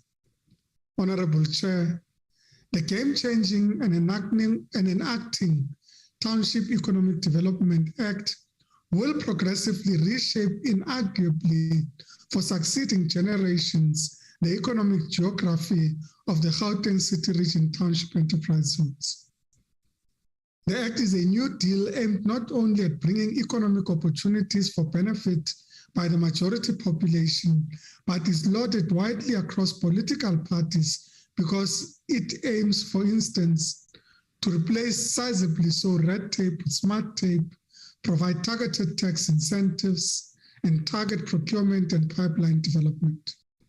Moreover, fast-tracking reforms to foster competitive and inclusive economy is being done through these other programmatic interventions. In terms of the tax economy nodes, 10 township tax economy nodes have been identified, funding applications have been submitted, and all necessary MOUs have been completed with delivery partners. In connection with the install, repair, and maintenance contracting hubs linked to 40% of the provincial government maintenance budget have been identified. Program Director, in conclusion, as the Gauteng Provincial Government, we are pleased to participate in this NCOP-hosted ERRP Oversight Conference. We support fully this conference and its recommendations, since it is a platform to share best practice across the three spheres of government as informed and guided by the district development model. After all, an activist developmental state at both national and local level, as highlighted by our collective responses to the COVID-19 health and economic pandemic, is a window for the state to become both an enabler and disruptor of the status quo. Hence, the opposite words of the NCOP chair are underlined when he counsels, and I quote, "Parliament is an organ of people's power and a critical instrument for the transformation of society. As has been said before, life's roughest storms prove the strength of our anchors," close quote. Thank you very much. Thank you very much, Honorable MEC. The next speaker is Honorable MP Mohale, MEC for Economic, Small Business Development, Environmental Affairs and Tourism, Province of the Free State. Thank you very much, Honorable House Chair, to the Deputy Chairperson of the NCOP, Honorable Lucas, to honorable members of the NCOP, members of the executive at the national and the provincial level, representatives of the different institutions, invited guests, ladies and gentlemen. Honorable Chair, today is the 17th of June in 2022, which is the second day after we have celebrated the historic June 16 uprisings, which was marked by uncontrollable fury and burning hostility. Whilst many students and parents alike had not heard about Hector Peterson, and many who were killed, burnings continued. Narrating the events of that day, one Solomon Marikele, who was a student from Rulani Primary School, said, "On the second day, I picked up stones and I joined the struggle. We targeted the schools, buses, shops, and cars. We were angry and unstoppable." We gather here today, Honorable Chair, exactly 46 years since these uprisings. But today, not to throw stones and bombs, but to build an inclusive economy. We are, however, as resilient as those students of 1976, and we commit to ensure that the people shall share in the country's wealth. As we requested by this August House, we'll deliver an input and cut on the following pillars: our value chain economic transformation approach in the Free State, and the procurement framework, and the draft integrated local economic development and transformation bill, and the strategies emanating from our master plan. On the value chain's economic transformation, part of the assessment made by the sixth administration is the lack of transformation of our economy. We realize that in terms of ownership patterns, most of the sectors of our economy were dominated largely by white-owned companies. We also found that our economy was too reliant on the export of raw materials rather than the value add to those materials. As a result, we thought that the only way to transform this economy of our province was to zoom into the value chains of key sectors of the Free State economy. The approach, which entails supporting both the primary and secondary sectors in the various value chains. The primary sectors are concerned with the input supply, production, processing, storage, wholesale, retail, and consumption. The secondary actors, which are also called value chain development support agents, get involved in services that support primary activities like transportation, brokerage, packing, handling, certification, and financial support. Our value chain actors are the promoting agents like government bodies that provide support activities and interventions to foster value chain development. And these interventions may include provision of market information, advice on business planning, or the initiation of partnering arrangements.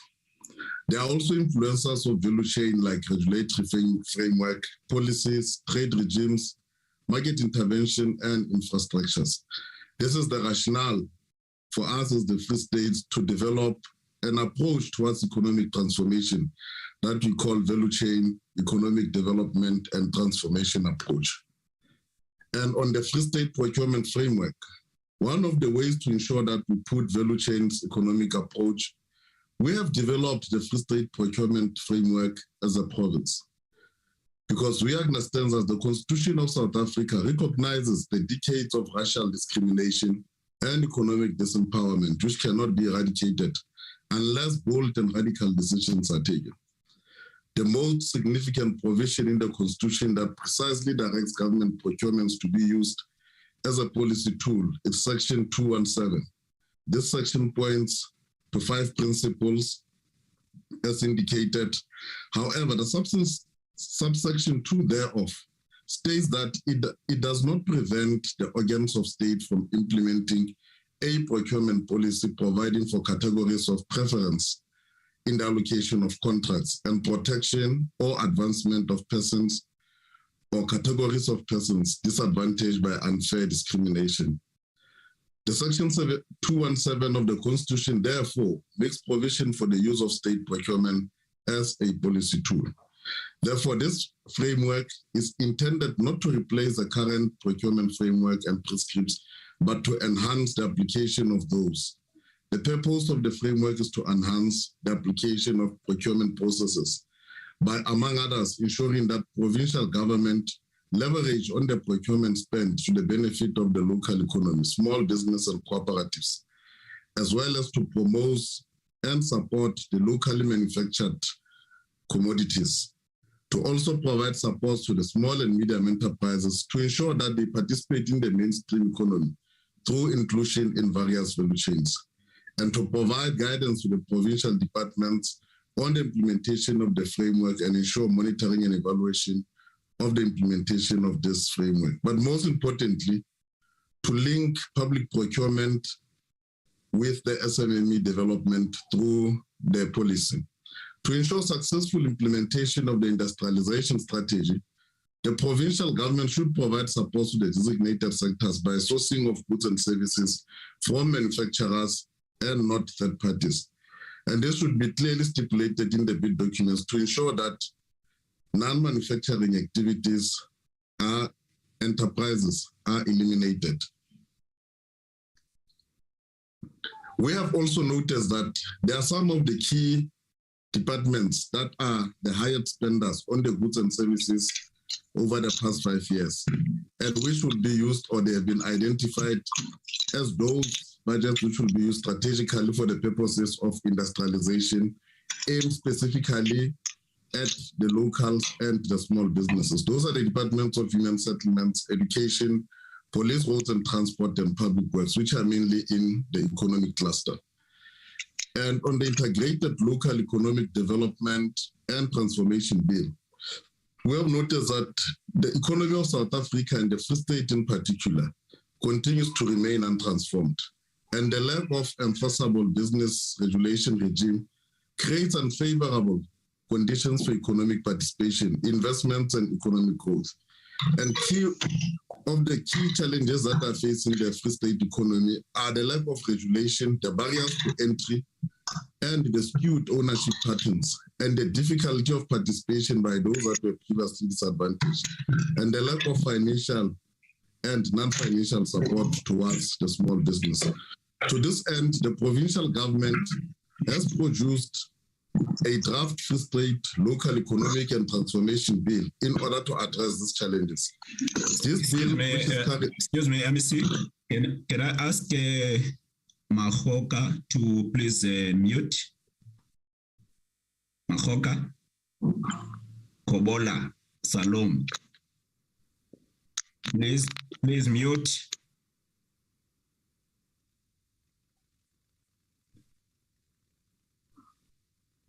Still not muted. Mahoka?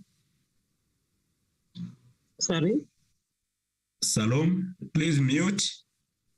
Okay, sorry, I was not away. Can you please mute? All right, I'm going to the...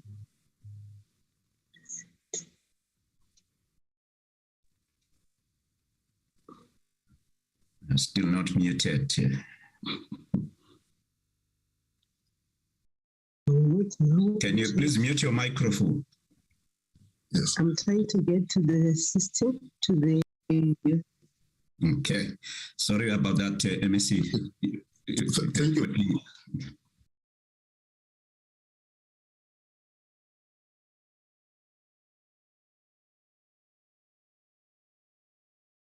Unmute MEC, unmute MEC. You are muted now. Yes. Yeah, MEC, you are now muted. You are still muted. Yeah, you can continue. Okay, thank you very much. This bill seeks to facilitate and promote inclusive economic growth, allowing a transformative paradigm in order to build a cohesive and an equal society which is underpinned by growing and inclusive economy that harness potential of all citizens and persons with permanent status in the Republic. And this bill also seeks to ensure that it will diversify the ownership patterns, but also to facilitate easier access by new entrants to all the sectors of the economy. With this bill, the provincial government seeks to utilize it once passed as one of the catalysts to ensure that all the state institutions, particularly the provincial government and municipalities, are compelled to make use of the small business as opposed to that matter being left in the hands or the consciousness of those that are making decisions. Part of the key to that bill is that it tries to ensure that it will compel everyone who uses the public funds to procure to direct them that only those goods that are produced within the borders of the Free State must be the ones that are given preference. That will ensure that there is a demand that has been created into those commodities which are produced in the Free State province. This comes as a result of the fact that most of the goods that are consumed or commodities, they are mostly or majority of them being sourced outside the borders of the province, and the province loses an opportunity to add value.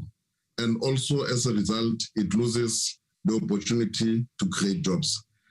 Lastly, on the strategies emanating from master plans of key economic sectors, as part of ensuring that we transform our economy, we are focused on the following value chains of the economy, which we have developed: the clothing, textile, leather and footwear, tourism, agro-processing, biodiversity, land and property, steel and metal fabrication, mining, automotive, chemicals and energy, financial services, communications, and digital economy. Emanating from this, we have developed specific strategies from each master plan. For an example, as part of our economic recovery plans, we are taking a focused approach in supporting businesses that are in agro-processing. This is in line with the strategy of the Free States to leverage on one of our strengths, which is agriculture.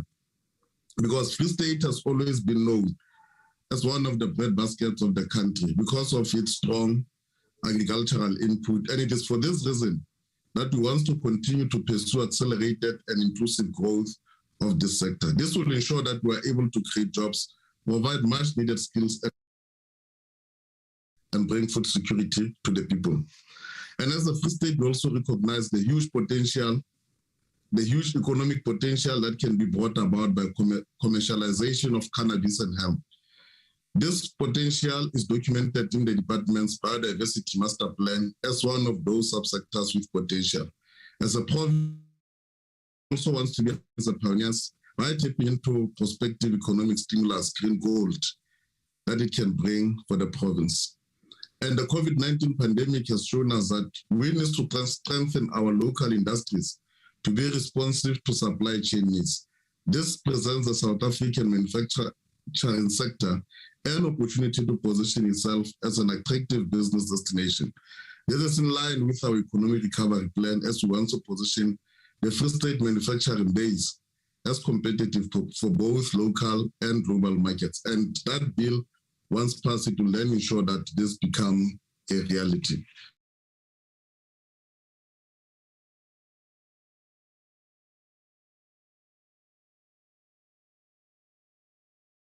We lost you now, MEC.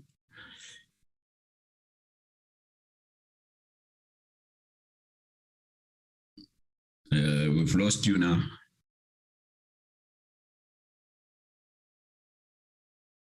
Can you perhaps switch off your video and try and continue without your video to save your network connection?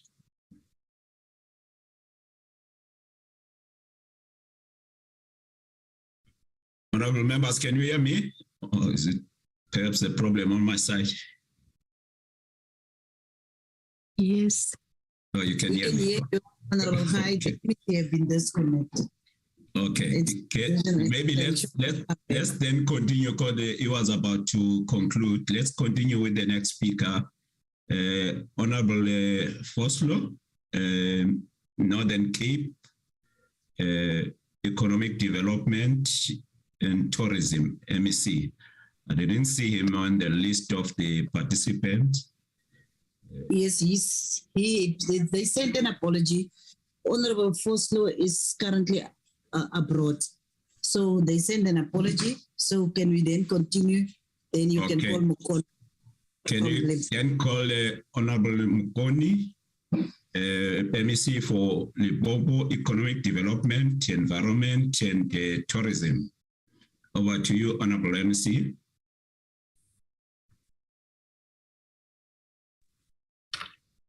Thank you, Honorable Chairperson and Honorable Deputy Chairperson, Honorable Ministers, Honorable Deputy Ministers, Honorable MECs present, Honorable House Chairperson, Committees and Oversight, Special Delegates, Secretary to Parliament and Secretary to the NCOP. Honorable Chairperson, I'm thrilled to be afforded this special time to participate in this parliamentary summit with the theme Economic Reconstruction and Recovery Plan and localizing the ERRP for accelerated economic transformation. This summit takes place a day after the National Commemoration of Youth Day, the 46th anniversary of the 1976 June 16 student uprising, under the theme, Promoting Sustainable Livelihoods and Resilience of Young People for a Better Tomorrow. Occasions like this summit and every available opportunity should be thoroughly exploited to encourage our young people and indeed all of us to forge the resilience and pursue opportunities for a sustainable livelihood today and in the future. In this context, those of us in the economic sector should be inspired by our ambition outlined by the National Development Plan and integrated development in our socio-economic plans and programs. The NDP recognizes that young people bear the brunt of economic challenges such as unemployment, currently estimated at 65% among young people, and call for, among others, intervention, entrepreneurship training as part of our effort to adopt a youth lens approach in economic development. Equally, our economic reconstruction and recovery plan recognizes the need for mainstreaming youth development in the current economic growth activities by promoting greater participation of youth at all economic levels. Thus, we confirm the Limpopo government commitment and continuous effort to youth development by reaffirming our commitment to the following ERRP imperatives. Youth-owned SMEs will play a significant role in the delivery of infrastructure necessary to catalyze economic recovery and reconstruction in our province.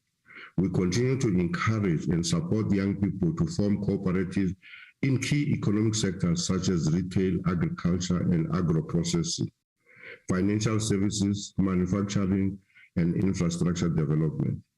We have prioritized young people in our business ventures funding initiative to drive the recovery and reconstruction effort.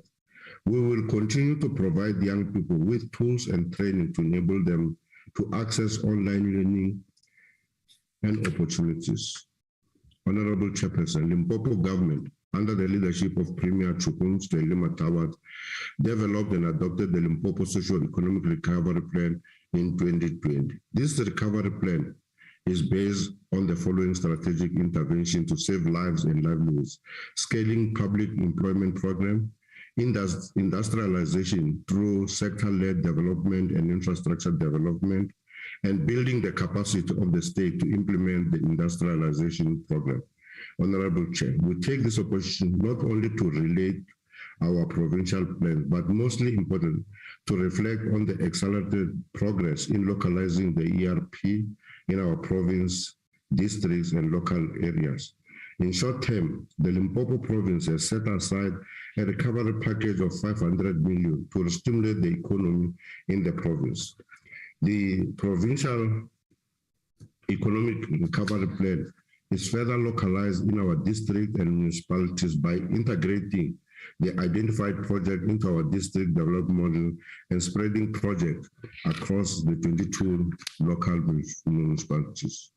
Furthermore, the Limpopo Socio-Economic Recovery Plan is supported by the provincial plans such as Industrial Master Plan, Tourism Sector Recovery Plan, and Township and Rural Economy Strategy. Significant progress has been made in the implementation of SME and cooperatives support. SME funding and relief packages, waste management relief packages, and tourism relief packages. This progress is attributed to the support and cooperation of our provincial stakeholders and national partnerships, such as Department of Trade, Industry and Competition, that DTIC, and National Empowerment Fund. Honorable Chairperson, tourism is a dynamic sector of the economy through its extensive value chain and labor absorption capacity. It provides employment to individuals with varying skills. Furthermore, it supports the youth and women from rural areas and peri-urban areas. Guided by the Limpopo Socio-Economic Recovery Plan, our department has developed tourism sector recovery plan, which outlines intervention that will inform the recovery of the sector by focusing on important aspects of tourism that I will present now. The department, in association with industry stakeholders, has focused on tourism growth strategy implementation to revise cluster prioritization cooperatively with the Limpopo Tourism Agency and industrial stakeholders. Limpopo province also refocus and identify new commercial opportunities on provincial nature reserves through the implementation of the commercialization of Limpopo wildlife resource. An amount of 24 million has been set aside to support the implementation of this commercialization program. There is an expansion of product development opportunity to enhance rural heritage and tourism development through community-owned tourism enterprise, products and services such as homestays program that is being implemented in Vembe district. Honorable Chairperson, to mitigate against the effect of COVID-19 on the tourism sector, Limpopo Province has set aside an amount of 10 million to assist the SMEs in the sector in various categories such as accommodation, establishment, travel and tourism and tour operators, professional hunters, including hospitality and related services. In the same vein, we support women and youth as part of tourism sector transformation. Product owners are afforded an opportunity to participate in trade shows such as Meeting Africa and Africa Travel in Dawa to display their establishments and unique offering from the province. On behalf of the province, the Limpopo Tourism Agency under LIDET is embarking on the implementation of the Provincial Tourism Marketing Strategy and Recovery Plan. Honorable Chairperson, in Limpopo, we have a plan to industrialize the economy through the implementation of mega projects in mineral beneficiation, manufacturing, agriculture, tourism, and emphasis on fourth industrial revolution. The department implements high-impact growth catalytic projects focusing on broadband network infrastructure initiative, mining supplier hub, technology hubs, science park initiative, digital hub, and 2 special economic zones, that is Musina Makado and Fitahomu and Tuwazi. The province will soon start with the construction activities for Musina Makado SZ. 4 professional engineering firms were appointed in September 2021 to assist the Musina Makado SZ company with the development of infrastructure engineering design. The rollout of bulk infrastructure in the SZ will focus on bulk sewer supply, water treatment works, and internal roads and stormwater. The progress towards the designation of Fitahomu towards the special economic zone is at an advanced stage. There is 25 million that has been set aside this year to procure the mining input supply park owned by Glencore that will have a 30% share. This has led to a quadripartite agreement that will be finalized this year, consisting of 4 strategic partners: LIDET, this is Department of Economic Development, Environment and Tourism, Skokuna District Municipality, Fitahomu, towards local municipality and Department of Trade, Industry and Competition. A project management unit has been established and gradually being capacitated. The project management unit is initializing the infrastructure rollout in 2022-2023 financial year. In partnership with DTIC, we will continue to strengthen our investment in the provincial industrial park. The aim here is to transform these industrial hubs in Sishiru and Koankoa into centers that will provide digital transformation and innovation, thus supporting a range of complementary activities. We are also introducing the digital hubs in our industrial park through our state-owned and implementing agency, Limpopo Connection, to bolster digital training and job creation for young people. The province has signed an MOU with Department of Trade and Industry and Competition, and 23 million has been set aside to actualize the implementation of the project in this financial year. The digital hub will offer various technologies of fourth industrial revolution training program for community members. This digital hub has a long way to bridge the divide amongst township and rural residents and equip young people with skills. Ladies and gentlemen, Limpopo province is 87% rural, and therefore we are deliberate in supporting township and rural economy. The implementation of Limpopo township and rural economy is in full swing as a result, and a total amount of 8 million was disbursed through National Spaza Shop Relief Fund to benefit 1,200 registered spaza shops in Limpopo. Again, 207 SMEs and cooperatives are currently participating on Leader Business Incubation Program. During the course of 2021 financial year, the department through Leader further supported 77 youth-owned enterprises in Limpopo. we should also take it through identification of key deliverables and key projects to economic reconstruction and recovery plan, and localizing the ERRP for accelerated economic transformation. Honorable Chairperson, the department continues to monitor implementation of socio-economic recovery plan. The total investment and intervention of this recovery plan is valued at 170 billion and is projected to create over 48,000 jobs opportunities in the medium to long term. Limpopo Provincial Government has in September 2021 hosted Limpopo Investment Conference, and the pledges confirmed from that private business amount to 280 billion. The department is now translating this commitment into tangible projects that create value and impact on the local economy. Honorable Chairperson, we have witnessed construction and opening of phase 1 of Nkuna Smart City in November District as a case in point of our resolve to translating the investment pledges confirmed. Nkuna Smart City project is anticipated to create 910 construction jobs. Furthermore, the Sfateng Chrome Mine project with an investment value of 1.2 billion will also create approximately 950 jobs during full production. There are other initiatives that we have with other companies like Ivanhoe, which has invested 7 billion. 2 billion has already been spent. DBS has invested almost 48 billion, which is in partnership with Anglo-American in Mosina. There will be a construction of Amazon Hotel in the province beginning September 2020, and job opportunities shall be created during this construction phase of the hotel.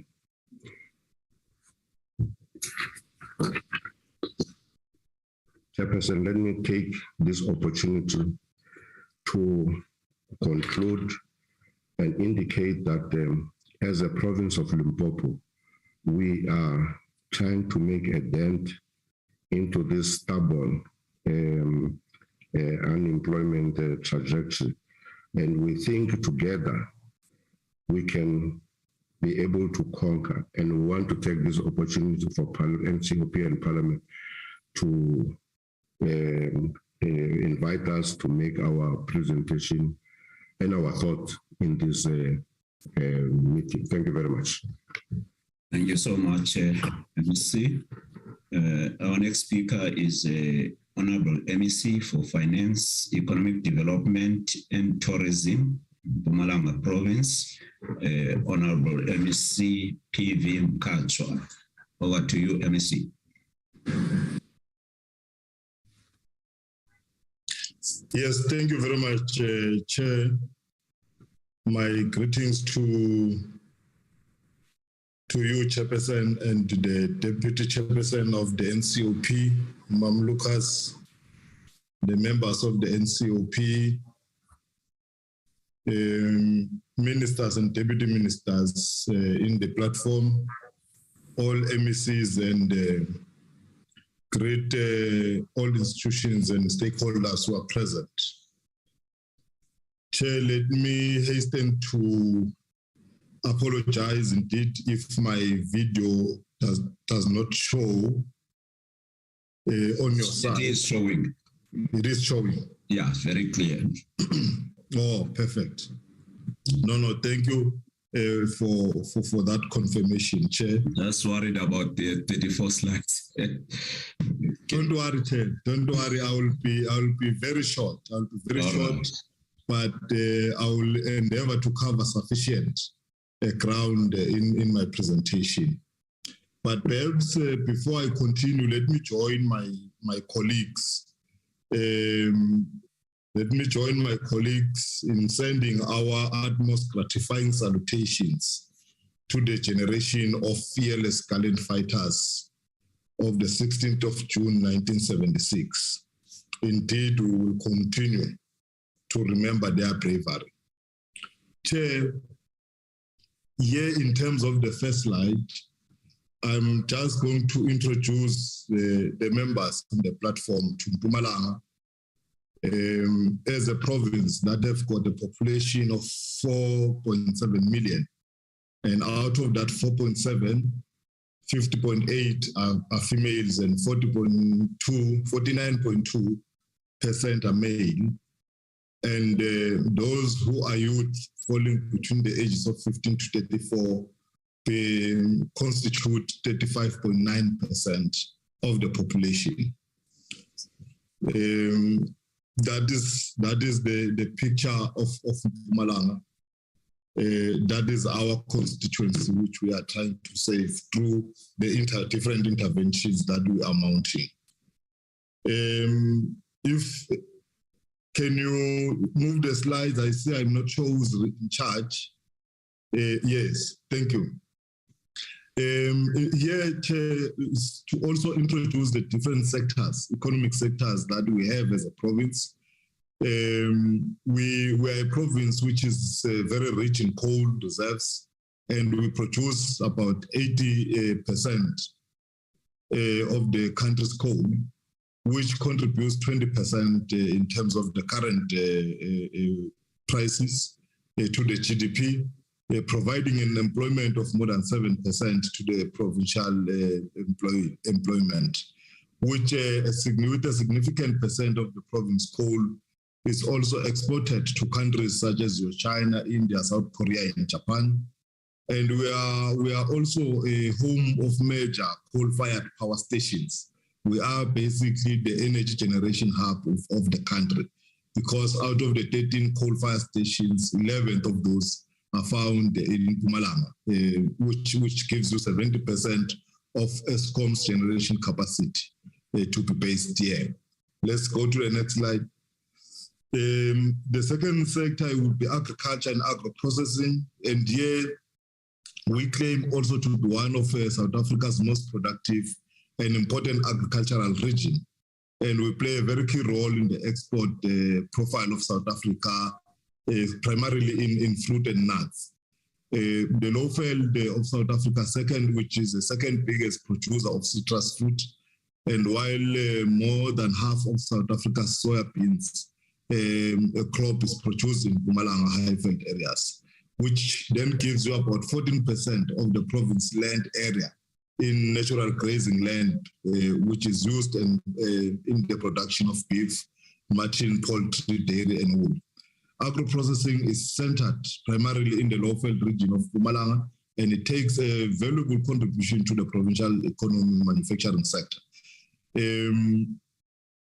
And the next sector is forestry as well. We boast with the forestry as a key driver for development in South Africa, local economies, particularly in rural areas where the lack of employment opportunities compounds poverty. The bulk of South Africa's forestry plantations are in Mpumalanga, basically making Mpumalanga the biggest producer of forest and wood products. The forestry sector comprises loggings and sawing, wood productions, pulp and paper, as well as specialized cellulose for global markets. And pulp and paper and the specialized cellulose are the main export along this one lumber, wood chips, and wattle extracts. Can we then move to the next sector? The next sector is manufacturing and beneficiation. Here we are also indicating that as Mpumalanga, we have a diverse manufacturing industry, which accounts for almost 15% of the provincial GDP. And the two primary pillars of the manufacturing industry in Mpumalanga, which accounts for 60% of the output of the industry, would be your fuel, petroleum, and chemical products, mechanical, and appliances. The fuel, petroleum, and chemical products manufactured in Mpumalanga are essentially synthetic fuel and its byproducts, which are produced from coal in the Highveld region of the province. The other major components of the manufacturing products are ferro-alloy steel and stainless steel. The other sector now is tourism. And we are rated as the third most visited province by foreign visitor between 2020. In 2020 and in 2021, tourism spent in Mpumalanga was more than 20 billion. And Mpumalanga boasts world-class parks and reserves, astonishing botanical gardens, rivers and lakes. Mpumalanga, together with Limpopo, we hosted the renowned Kruger National Park, one of the largest game reserves in Africa. Safaris are a major draw card, and the Kruger National Park is the jewel in South Africa's tourism crown. Sub-industries such as business travel, including conference facilities, adventure, heritage, and cultural tourism, all hold growth potential within the sector. And we have also developed our tourism recovery plan as well, which has seen most of our SMMEs in that sector benefiting. Also, we are looking into the green economy as a province. And these economic activities, such as mining, power generation, and petrochemicals production, are the leading contributors of carbon emission in the province and in the country as a whole. However, Mpumalanga is committed to lower carbon economy and has vast natural resources to drive a transition to a green economy, focusing on renewable energy, efficient and sustainable agriculture, production, cellular economy, and efficient water management. So Mpumalanga is in line with the principles of the just transition and has the potential of becoming the clean energy hub of the future, thus leading the way for low carbon development and the establishment of future-oriented industries. And here, Chair, just 3 weeks ago, we have hosted our Mpumalanga Energy Summit.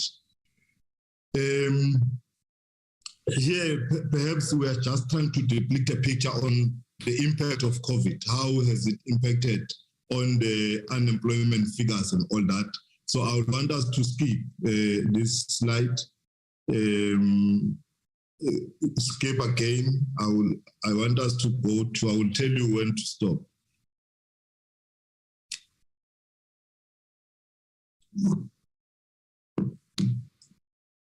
Yeah, just go before the slide before this one. Yes, yeah, I'm not going to talk to the slide, but these are just indicators showing on the year, especially 2019 to 2020, that almost all the industries now are on an upward trajectory. So it means there's quite a good work that is happening within these sectors. Let's continue.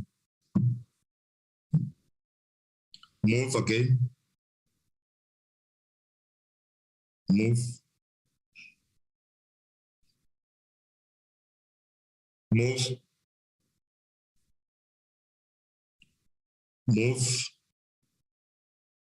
Yes, this is where we are going to start. And here now we have, since the president announced the recovery plan, and as Mpumalanga, we have then sought to mount our own response plan. Can you move to the next slide? I think here all of us, we know this is the assertion of the president, and what he highlighted the most was that we should be determined and not to merely to return to our economy where it was before the coronavirus, but to forge a new economy in a new global reality. And I think this is what informs the plans that we have packaged in formulating our Mpumalanga Economic and Reconstruction Plan. Let's move to the next slide.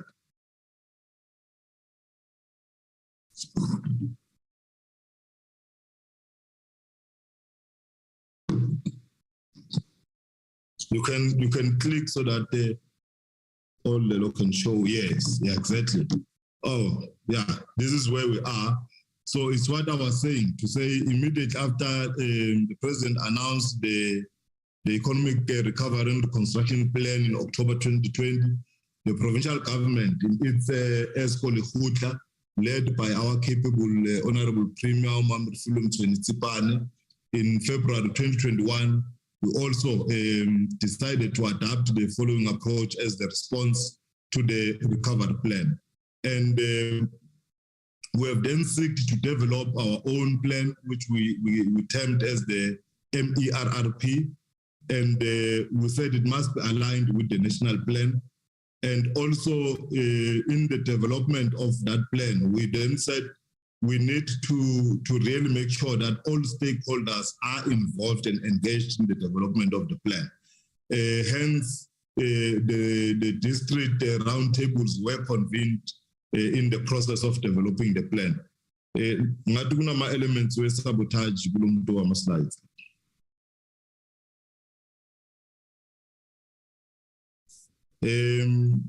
My slide to the next slide.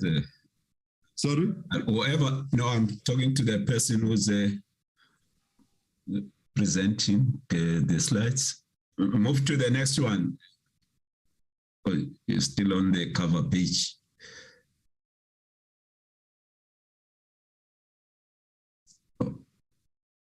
Okay.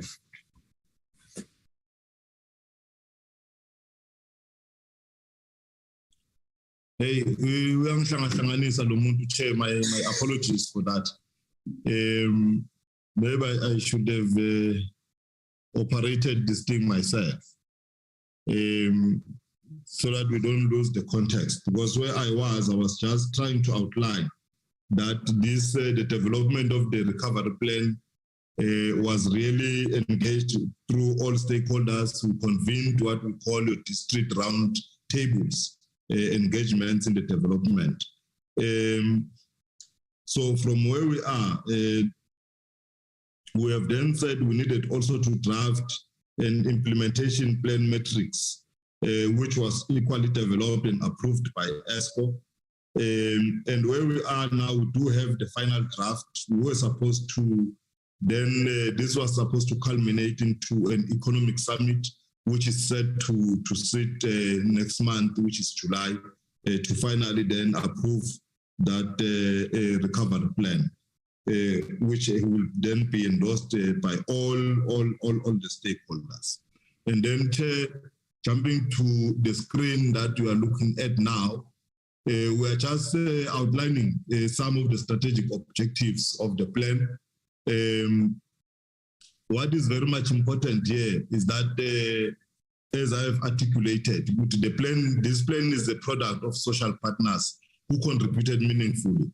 And you know the call of the president that we should endeavor to form social compacts as government. And we have utilized this process to do exactly that. And this plan will then assume a project-based implementation approach, focusing on game changer projects and target programs. So there will still be a lot of work that is happening, but we have chosen to then focus on these ones, which we see them as game changers to fast track the recovery of the economy in the province. And what is most important is that we have then said, because in terms of the district development model, we are talking about one plan. So this plan is a plan that is going to be implemented through the district development model, because all municipalities and districts are part of this plan. So it's our plan, all of us as a province. So let's move to the next slide. The next one, yes. The next one, yes. So here are the priorities in terms of your infrastructure investment and delivery. We want to unlock more economic employment opportunities here, enhance connectivity and promote sustainable and integrated human settlements. We've also looked into growth through industrialization, localization, and export promotion to expand manufacturing industries from source-based to knowledge-based manufacturing industries and enable broader economic growth and labor absorption. In terms of your sufficient, secure, and reliable energy supply and green economy initiatives, we want to promote the low carbon economy protection and ecosystem degradation and increase efficiency in the utilization of natural resources, including the creation of green jobs. In terms of agriculture and food security, we want to increase the crop and livestock production to ensure food security and in the process create more employment and small-scale business opportunities, including opening of the new markets domestically and foreign for local commodities, growth and recovery of tourism. We want to drive the implementation of the National Tourism Sector Recovery Plan, focus on the 3 phases, which are named protect and rejuvenate supply, reignite demand, and strengthen the enabling capacity to the sector. The last one being employment stimulus and economic inclusion of women and youth, to intensify public employment programs, to create a large number of jobs in the short term, and increase procurement spend to support women and youth. Let's move to the next one. The next, yes. So this is just our implementation metrics. It's just our implementation metrics to highlight the elements of the implementation plan that is being designed. We can pass this one. You can pass this one.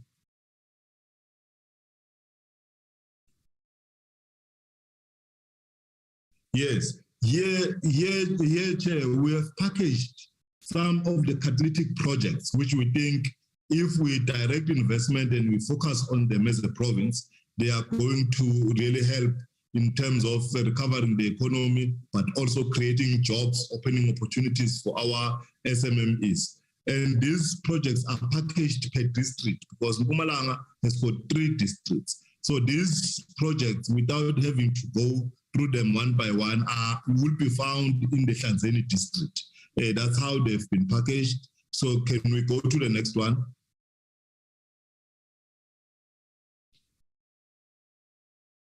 These ones are for the Nkangala district, Chair. This is what we must expect to see in the Nkangala district. Let's go to the next one, which is Khatsibande. Yes, so these are the projects that will be found in the Khatsibande district as well. Hence, we are talking about the one plan. Let's go to the next one.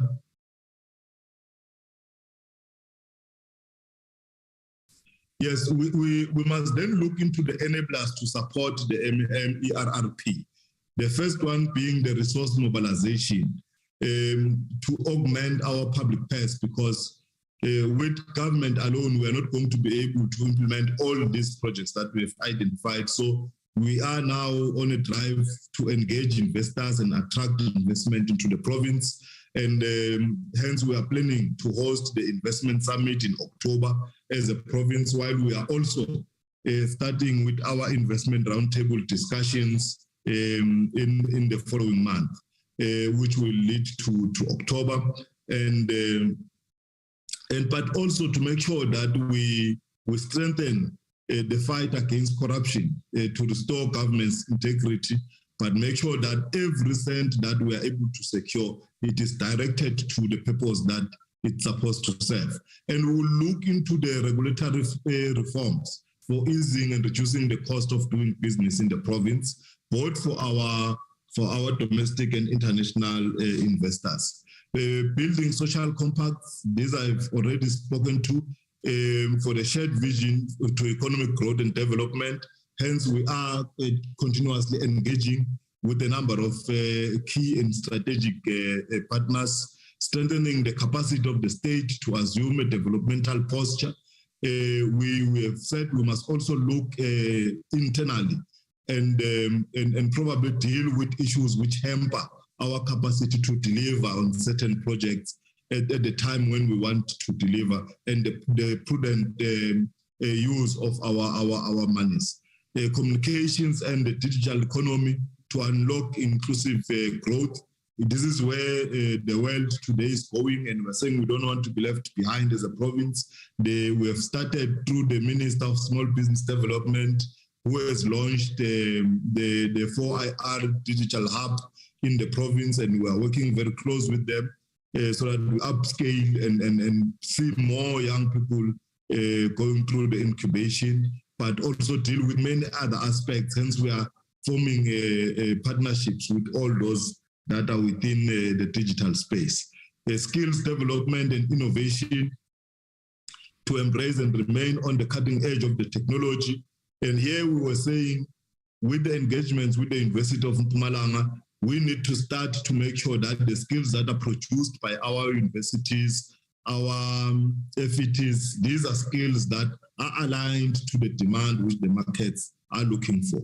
Support for SMMEs, cooperatives, and startups to drive economic transformation. This goes without saying to say people that should seek to benefit in all these capital projects. We should prioritize our SMMEs and cooperatives and make sure that they are the true beneficiaries of the implementation of these projects. Economic integration into the African continent, and we are taking advantage that where we are bordering Mozambique and Swaziland, and we need to make sure that there is a clear integration and be able to unlock new market opportunities through these activities. Let's move to the next slide. Yes, indeed, we are, you can move. We are saying Mpumalanga is open for business, and these are some of the commitments, investments from the private sector that are destined for Mpumalanga, and already we have agreed with them, Yosasol, PG Bison, Sonio, Arioko, Anglo-American. And let's move, there's the last one. You can move the slide. In terms of the public sector, also Central will be investing a lot in the province. And here we've just summarized some of the opportunities with the high potential of investment. We've just highlighted them. They are there in the whole list of the district-based projects. But here we are highlighting the Goma's SEZ, the Mpumalanga International Fresh Produce Market, the Petrochemical Industrial Technology Park, the Econdustria Park, the Energy, Agriculture and Water. Can you move? I think there's the last one, I'm done. Yes, the tourism one, which speaks to the Babaton Makonjwa Mountain World Heritage Site, which honorable members must find time to come and visit as well.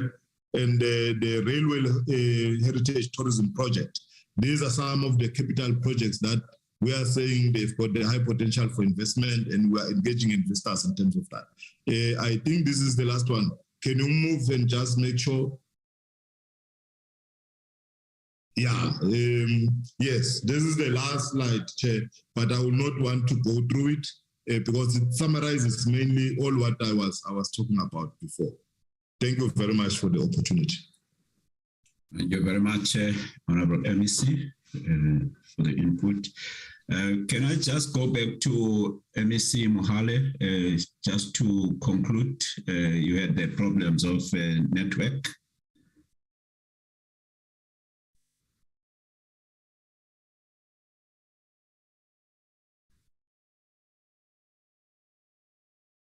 Mr. Mohale, Free State.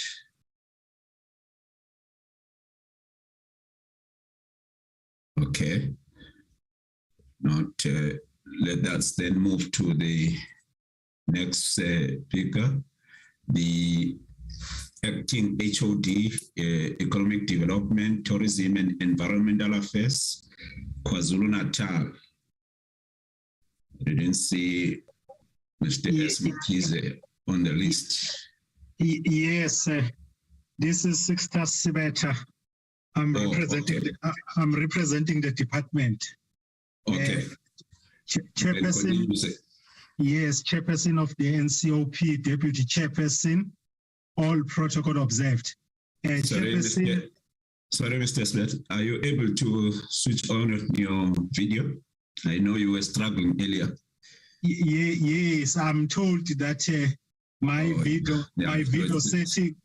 video setting is not compatible with the setting that is here, but we'll beam the presentation on screen so that members can be able to see. Okay, can continue. Yes, Chair. Thank you very much for the opportunity. I'm going to be reading on my side, going with you, whoever is controlling, so that we move very fast. This is a long presentation that I'm not intending on reading word by word. Let's start from slide number 3. that as provided in the guidelines, we want to present an economic overview of the KwaZulu-Natal provincial economy and provide a progress report on the implementation of the KwaZulu-Natal Economic Reconstruction and Transformation Plan. On slide number 4, this summit takes place against a backdrop of a double flooding tragedy in April and May 2022, July 2021 social unrest, effect of the COVID-19, great lockdown in South Africa and global. These triple external shocks had severe socio-economic impact on KwaZulu-Natal, with the result of the low economic growth. Billions worth of rents have been wiped out of the economy due to infrastructure damage, company liquidation, and decline in the tourism. Unemployment breached the 30% mark in the third quarter of 2020. Slide number 5. Our focus on optimizing drivers of economic growth are the following.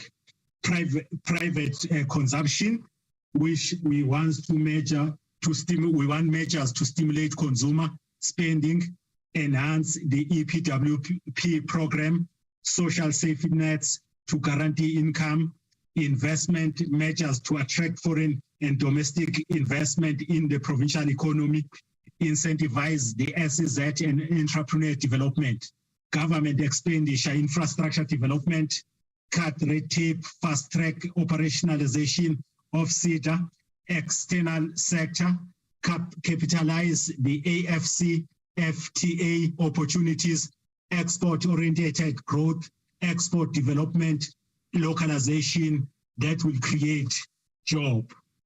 On slide number 6, we are saying that much as we have experienced all the challenges that I've already pointed out, we see the light at the end of the tunnel. For example, the KZN competitive and comparative advantage remains strong and the economy is rebounding. South African economy at 1.9 in the first quarter and GDP has returned to its pre-COVID-19 level. Unemployment in the first quarter decelerated to 34.5 from 35 in the fourth quarter of 21. Credit rating agencies, S&P Global has upgraded its outlook for South Africa to a positive from stable. Increased liquidity to the private sector through relief measures is expected to boost economic recovery. Favorable terms of trade, it's another positive. Higher than expected tax revenue, increased appetite by social partners to implement social compact. On slide number 7, we are saying as KwaZulu-Natal, this is what has been achieved thus far in terms of the investment confidence to boost the provincial economy. We have got, for example, the Tetra Pak packaging manufacturing company, which has committed a 500 million company expansion project, web help call center, web help call center investment of 500 million, which will create initial 350 jobs with over 2,000 jobs in the next 2 years. CMT Global, the company is investing 360 million in Ezakeni Industrial Estate. There will be a 15-ton dye house with 500 jobs and phase 1 of their sewing plant to create 1,000 jobs. Hesto Harness, the company manufacturers wiring harness for automotive industry.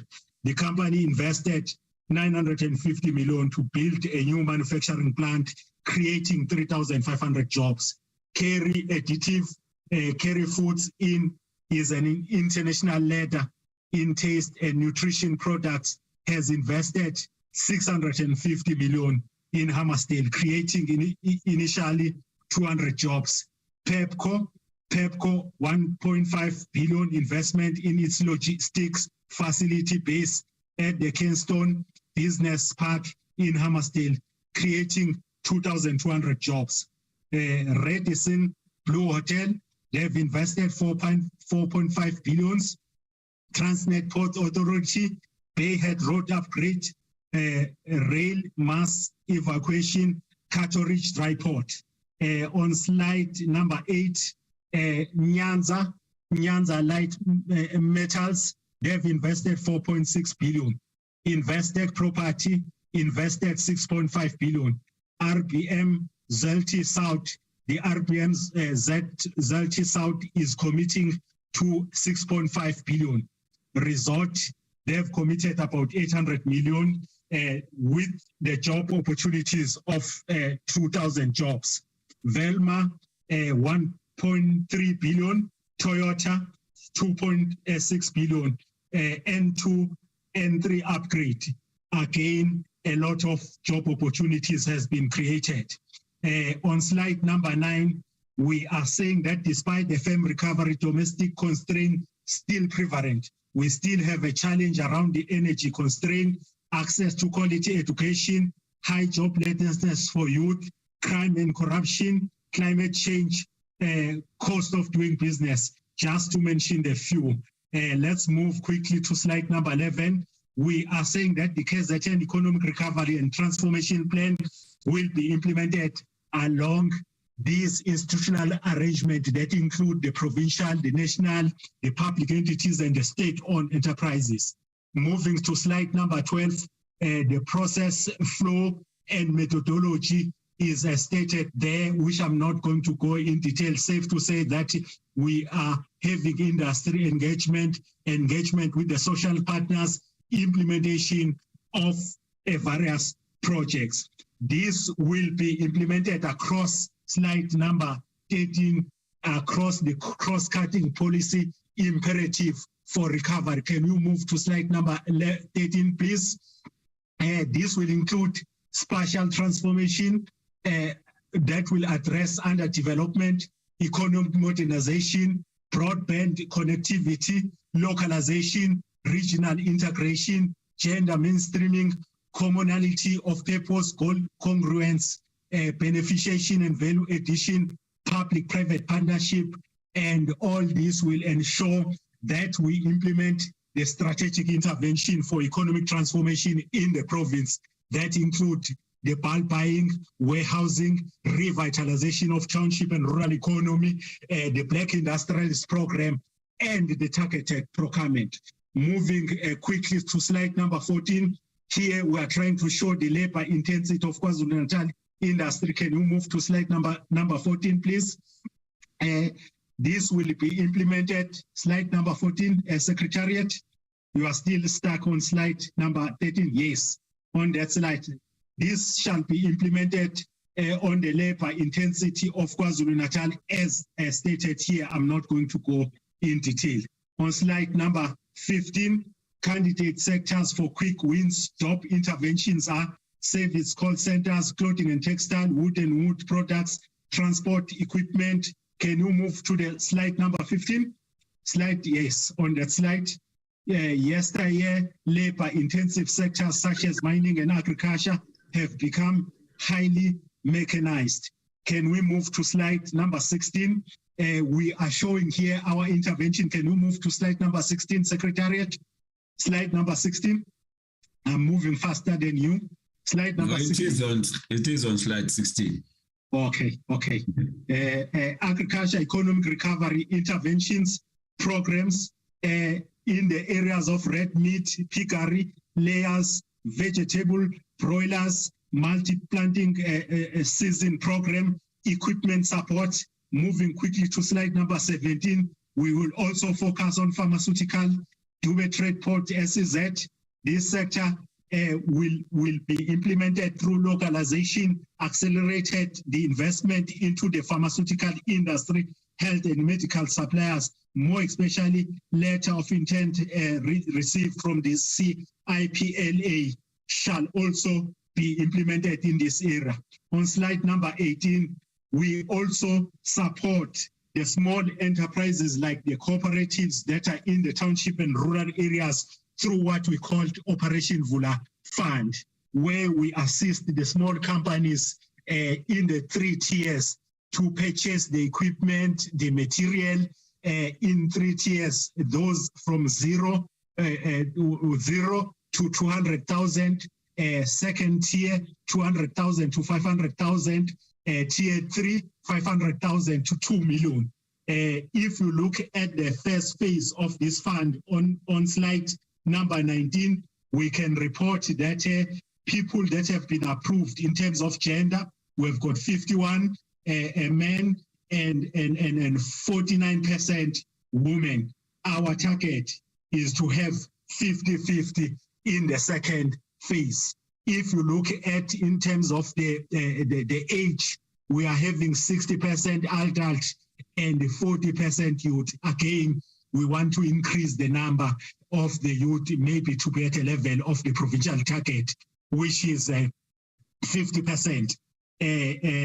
Moving quickly to slide number 20, here we are reflecting the support in terms of the sectors. Which sectors is this fund dispersed? These are the sectors on slide number 20. On slide number 21, we will want to continue to report that for bulk buying program, 550 rural and township shops, physical profile across KZN, source resources and train them on business skills. Recommissioning of Mandeni warehousing management supervisor and gender. On slide number 22, Operation Vula, we want to report that 4 additional districts has been added to the RASET program in addition to 5 districts that were initially prioritized. On slide number 23, here we are reporting more on the infrastructure development program. We are stating what has been done, more especially in the sectors that has value chain with almost every sector, such as metal fabrication, plastic, forestry, timber, glass, steel industry, mining and quarry tooling. These are the areas where we want our people to participate, but we're also saying that this sector employs about 219,613, made up of 134.5 in the formal sector and 85.0.2. The sector is also dominated by youth and SMMEs, which provide an opportunity for us to deal with youth unemployment. On slide number 24, I'm not going to dwell much. We are reporting on the project on the N3 project development, where we are saying currently 14 projects under construction, approximately 8 billion under construction, approximately 7,000 jobs to be created through this initiative. Update on the N2 project packaging on slide number 25. Again, we are reporting here in terms of the infrastructure development. I'm not going to dwell much because of the time constraint. On slide number 26, again, is still infrastructure development, where we are giving a breakdown in terms of the project, in terms of infrastructure expenditure. In 2020-21, capital projects investment, which is 668.3, maintenance, which is 1.4. Again, I'm not going to dwell much on that one. Update on other major provincial road upgrade. I'm not going to dwell much. Moving quickly to slide number 28, update on the port infrastructure development. We are saying KZN Port Master Plan. The KZN Port Master Plan include the ports of Durban and Richards Bay. The strategy for the KZN Ports Master Plan is as follows. The port of Durban is to be positioned as a container hub. The port of Richards Bay is to handle the dry bulk relocate from the port of Durban. We continue with the report there, which I'm not going to read in detail. Slide number 29, where the strategic port issues, just to highlight a few, is that KZN Port must play a catalyst role in developing and advancing the province. The need to improve operational efficiency of the port, the expediency in the rebuilding of infrastructure damaged by flood is another opportunity. Slide number 30, regional airport infrastructure development. We are upgrading Umkhuze Airport, Market Airport, Newcastle Airport, without going in details with a detailed report there. Slide number 31, public infrastructure project. The Department of Public Works is implementing over 1,600 projects for various departments. infrastructure capital projects amounting to 3 billion is under construction. Again, we are giving the regions what is happening, number of jobs created, anticipated jobs that are there. I'm not going to go in detail. Public infrastructure projects, again, Sidari Agricultural Lab, Phoenix Service Office, Osizweni, 230 Prince Alfred, Nongoma, Enyogeni, and the likes. I'm not going to go in details. Infrastructure, again, I'm jumping on that one. Arts and culture, on slide number 34, new infrastructure projects. We are giving a progress report there.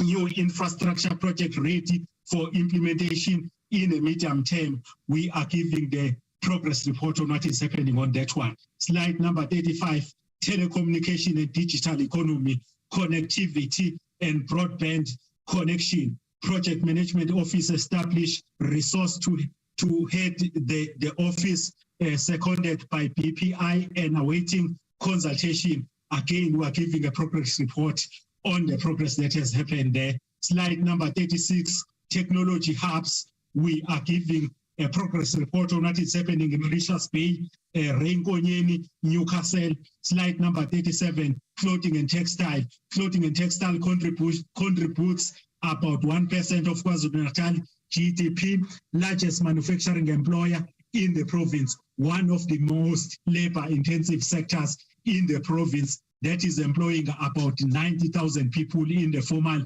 sector and close to 10,000. We are giving the progress report on what is happening with the SEZ establishment. Ocean economy, slide number 38, ocean economy, we're giving a progress report on what is happening there. Because of a time constraint, I'm not going to dwell much. Safe to say that construction is underway, construction at 70%, fish processing at 40%. Again, I'm not going to go in detail. Slide number 39, informal economy. As part of the revitalization of the township economy, we are reporting on what is happening in terms of the informal economy, where 150 new informal traders installed and 50 bins provided. Again, I'm not going to dwell much on the regions, but we are reflecting there what is happening in Umsunduzi, Okahlamba, Greater Kokstati, Umvoti, Tubatuba, and the likes. Creative and sport industry, again, because of the time constraint, I'm not going to cover that one. Slide number 41, tourism. Again, we are reporting on what is happening within the tourism sector. Let me jump quickly to the last two slides, where on slide number 46, Secretariat, we are reporting that funding instrument available within ETA. I've reported on Operation Vula Fund.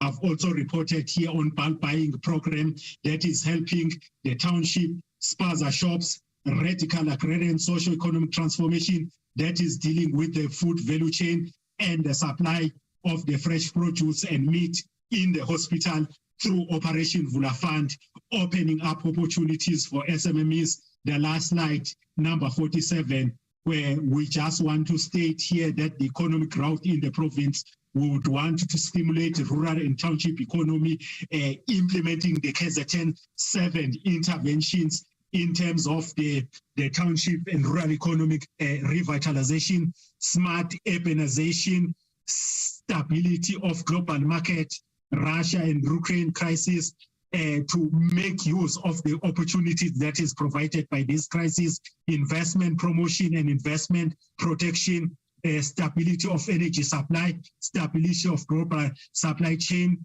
stimulate fast-track implementation of social compact, containment of COVID-19, so that we open up the opportunities for economy, speed of rebuilding ports, post-unrest and flood, social cohesion, more especially dealing with the problem of the business forums that are affecting a lot of development.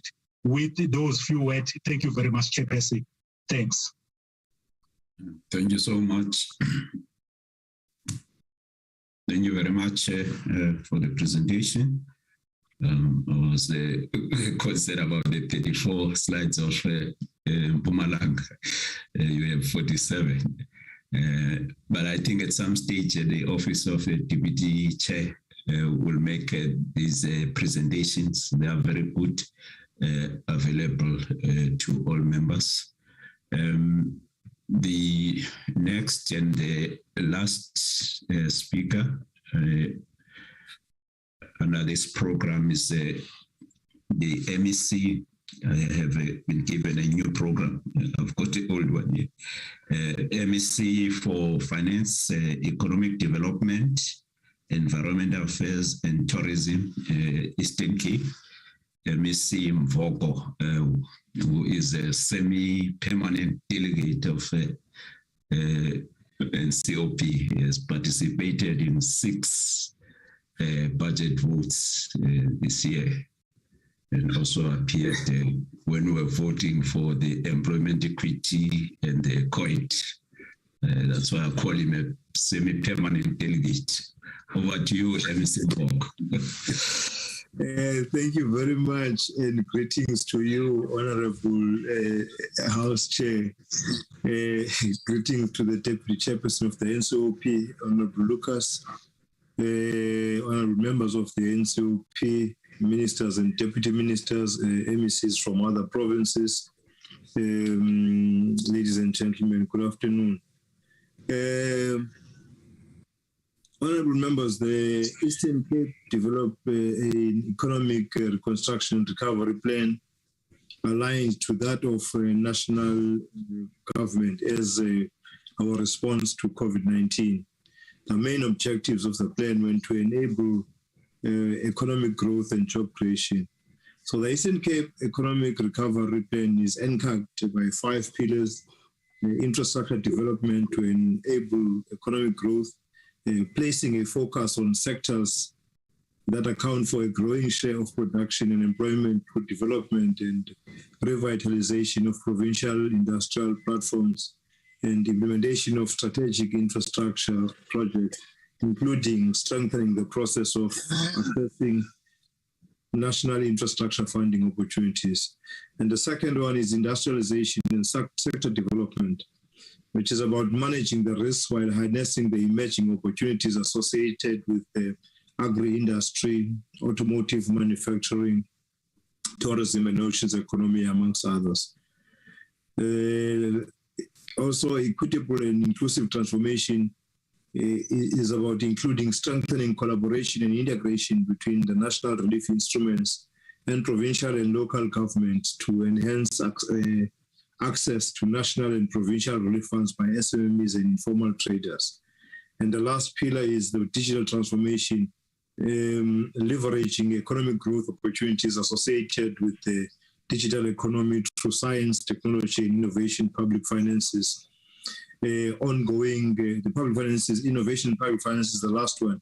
Ongoing investor mobilization, leveraging private capital, and provision of fiscal and economic stimulus through the various provincial instruments.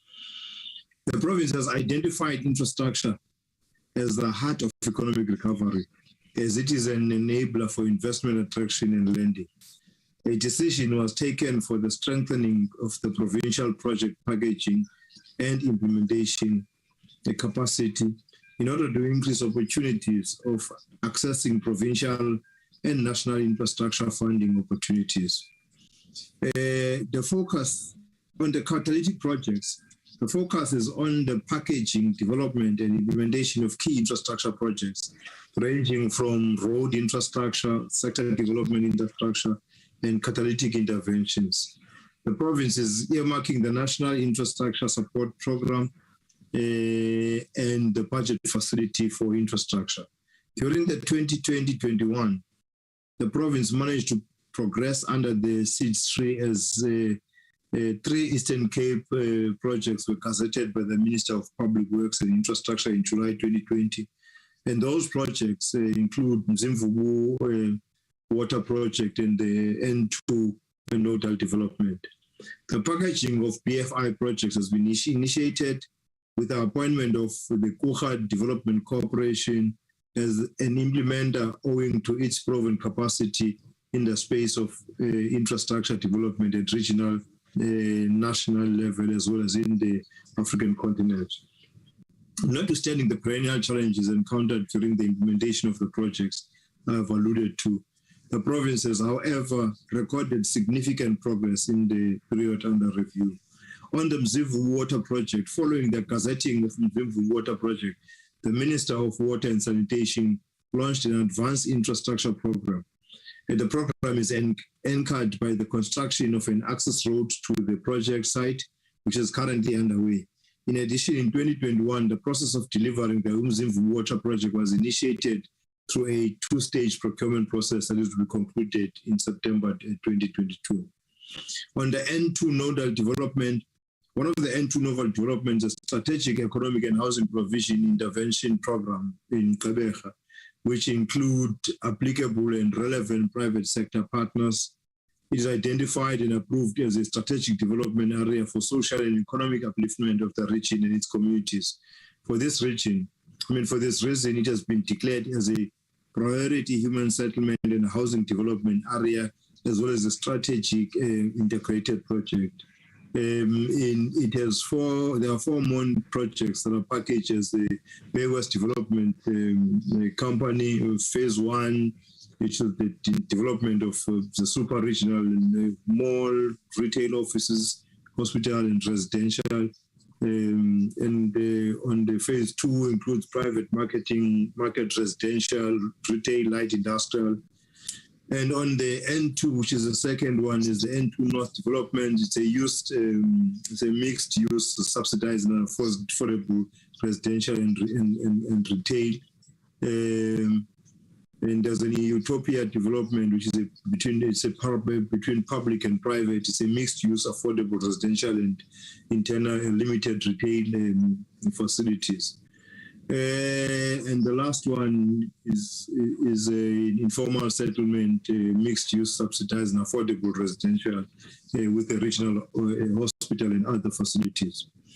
On the N2 Wild Coast Highway project, the other strategic project of province gazetted by the national government is the N2 Wild Coast Highway project, which constitutes a 410-kilometer stretch of road from East London to Mdavuma River on the border between the Eastern Cape and KwaZulu-Natal. The other 112-kilometer length of this road is on greenfield alignment between Ndwalane near Port St. John's and the Mdavuma River near Port Edward, including 2 mega bridge structures on the Msikaba and Tendu rivers. There are 7 additional major river bridges and numerous interchange bridges, frequent under overpasses, access points, and new or upgraded local access roads to ensure easy mobility, connectivity, and access to socio-economic opportunities for affected communities. As an enabler for economic growth, the province has recorded a considering progress on roads infrastructure projects that we announced in 2021. The last phase of N2 to SPAY 2 is currently at 30% complete.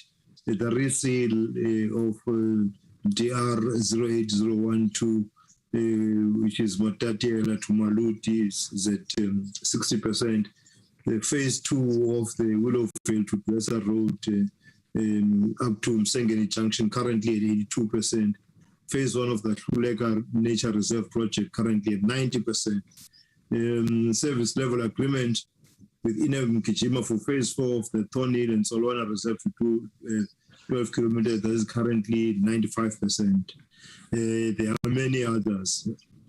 On industrial parks, the revitalization and development program, honorable members, the revitalization of our state-owned industrial parks remains one of the top priorities in the province. These parks are currently undergoing upgrades to provide world-class services to current and future industrial investors in the province. Through support from DTIC, the State and Provincial Economic Stimulus Fund funding of 304 million was allocated for the upgrading of infrastructure in the parks, with a resultant 460 construction jobs and 46 operational jobs created during the year. The parks have secured a total of 14 investors with an investment value of 1.2 billion. The parks are all over the province, thus ensuring spread of industrial infrastructure and include Vulindlela, Timbaza, Patawe, Somerset East. The Wild Coast Industrial Park in Tata is a new addition to the portfolio and is at the development stages with 35 million rand invested for security fencing and 49.5 million rand for bulk infrastructure. The park has an investment pipeline of 1 billion rand of agro-processing companies with a mixture of local and foreign investors. On the sector of infrastructure development, agricultural infrastructure, in promoting agricultural development, 160.5 million rand was spent in support of smallholder farmers with infrastructure ranging from livestock, horticulture, and grain production infrastructure. There were 350 livestock enterprises that were supported. The infrastructure projects are inclusive of dipping facilities, boreholes for stock water, animal handling facilities, etc. On tourism infrastructure, the development of infrastructure is vital for the revival of the tourism sector. The outbreak of COVID-19 delayed the implementation of tourism infrastructure projects. However, it's important to mention that the Bavian's Mega Reserve World Heritage Site Interpretive Center project and the Leopard Trail project and the Leopard Trail Hikers Huts were completed in February 2022. Both projects were handed over to ECPTA as assets. Projects implemented at various beaches through the National Department of Tourism Infrastructure Program for 21 million rand in environmental protected infrastructure program funded through the Department of Fisheries, Forestry and the Environment valued at 95.7 million are being implemented and are in various stages towards completion. Four projects that are implemented by ECPTA, 11 SMMEs were contracted and 418 jobs created with over 7 million rand expenditure. On the tourism sector development, the Provincial Tourism Recovery Plan was developed to support the sector as it was one of the significantly affected by the COVID-19 regulations, and through the implementation of an unprecedented increase in the number of domestic tourists who visited the Eastern Cape province in 2020 was observed. South African tourism reported that in 2020, despite ravaging COVID-19 pandemic, there were 3 million domestic trips. This has placed the Eastern Cape at number 1 in the country in terms of all domestic trips undertaken. The amount generated is estimated at 7.3 billion. The performance was backed by a very aggressive marketing campaign launched through ECPTA, and the results have exceeded all imaginations. On the manufacturing sector, to support the manufacturing sector, it did develop and implemented a systematic approach to support industrial and service-related companies that are in distress in the province. The nature of the support entailed the implementation of a manufacturing support center and COVID-19 business support portal, which is web-based portals, which with functionality allowing distressed companies to log their distressed nature and then being provided with assistance from TDIT and other social partners, namely EXEC, IDC, NEF, and relevant municipalities and provincial department. In 2020, 321 companies were supported with financial and non-financial support, which impacted a total of 9,063 jobs. On the Job Stimulus Fund, we also implemented the Job Stimulus Fund and approved a total of 63 companies at a value of 41.1 million rand, saving 2,026 jobs. Honorable members, the province also benefited in the rollout of the programs to support business established by the Department of Employment and Labor, thus contributing towards reducing the impact of COVID-19. On government market access program, the provincial government continued with the provision government market opportunities for local manufacturers and SMEs as means of providing for localization and sustainable jobs creation. Building from the 61.6% achievement in the budget spent on Eastern Cape-based companies, a target of 60% LED procurement spent against provincial goods and service budget was set. The total procurement spend for 2021 financial year amounted to 13.6 billion rand, and out of this amount, 7.4 billion rand was spent on Eastern Cape-based suppliers. On the energy sector, the province is engaged in a number of energy projects to support the country's electricity generation. the round 5 of the National Renewable Energy Procurement Program, 2 wind energy projects were awarded in the Eastern Cape in October 2021. The province has been working to provide institutional support to relevant projects as they work towards financial close. The province is supporting the development of a liquid natural gas hub at the Kucha SEZ and Port of Ngqura.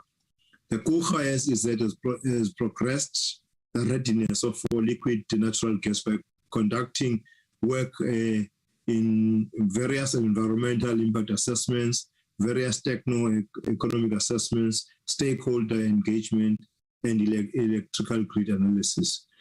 Furthermore, Kucha SEZ concluded a joint development agreement with the Central Energy Fund and Transnet for the development of gas infrastructure. On Oceans Economy, as a province that is endowed with coastal resource, Oceans Economy is one of the sectors that were identified by economic growth.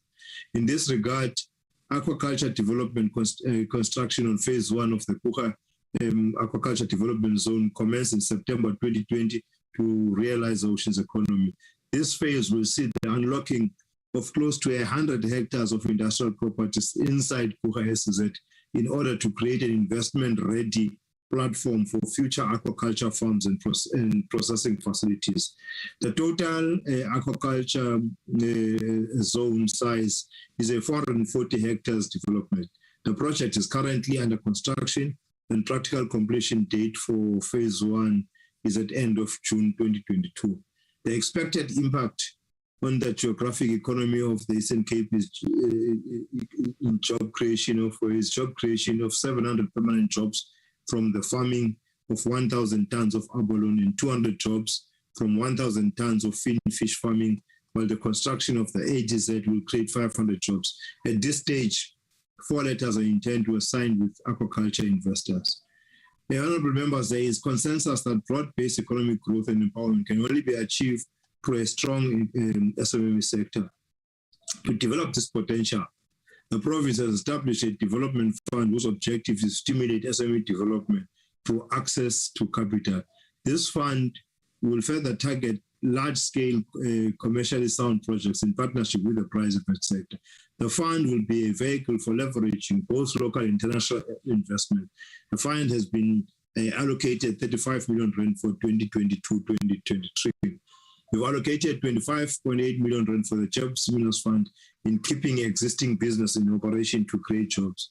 The Department of Economic Development, Environmental Affairs and Tourism in the province has also supported 27 cooperatives in the last financial year to a tune of over 30 million rand, where 153 jobs were created. We're utilizing the local and regional economic development fund instrument to provide financial support in the local and regional economy. This financial support is implemented in the form of a grant to legally registered enterprises meeting the requirements of the department. An amount of 90 million rand has been allocated in the 2022-23 financial year. On informal business support, we are at the advanced stages of the rollout of the informal business support program that we initiated last year.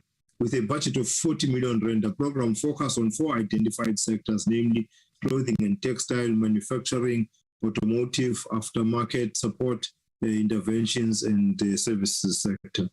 This program will see about 1,000 micro and informal business supported with equipment, machinery, and inputs for approximately 30,000 rand per successful applicant. The disbursements are currently being processed by ECGC to all successful applicants. Excuse me. Honorable Chair, at the heart of our economic reconstruction and recovery plan is the goal of building a new, fast-growing and more inclusive economy propelled by greater levels of public and private sector.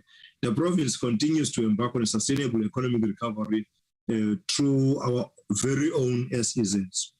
As part of our support, the province is allocating 90 million rand in 2022-23, 19.8 in 23-24, and 20.71 million in 24-25 to Kucha Development Corporation as their operational expenditure.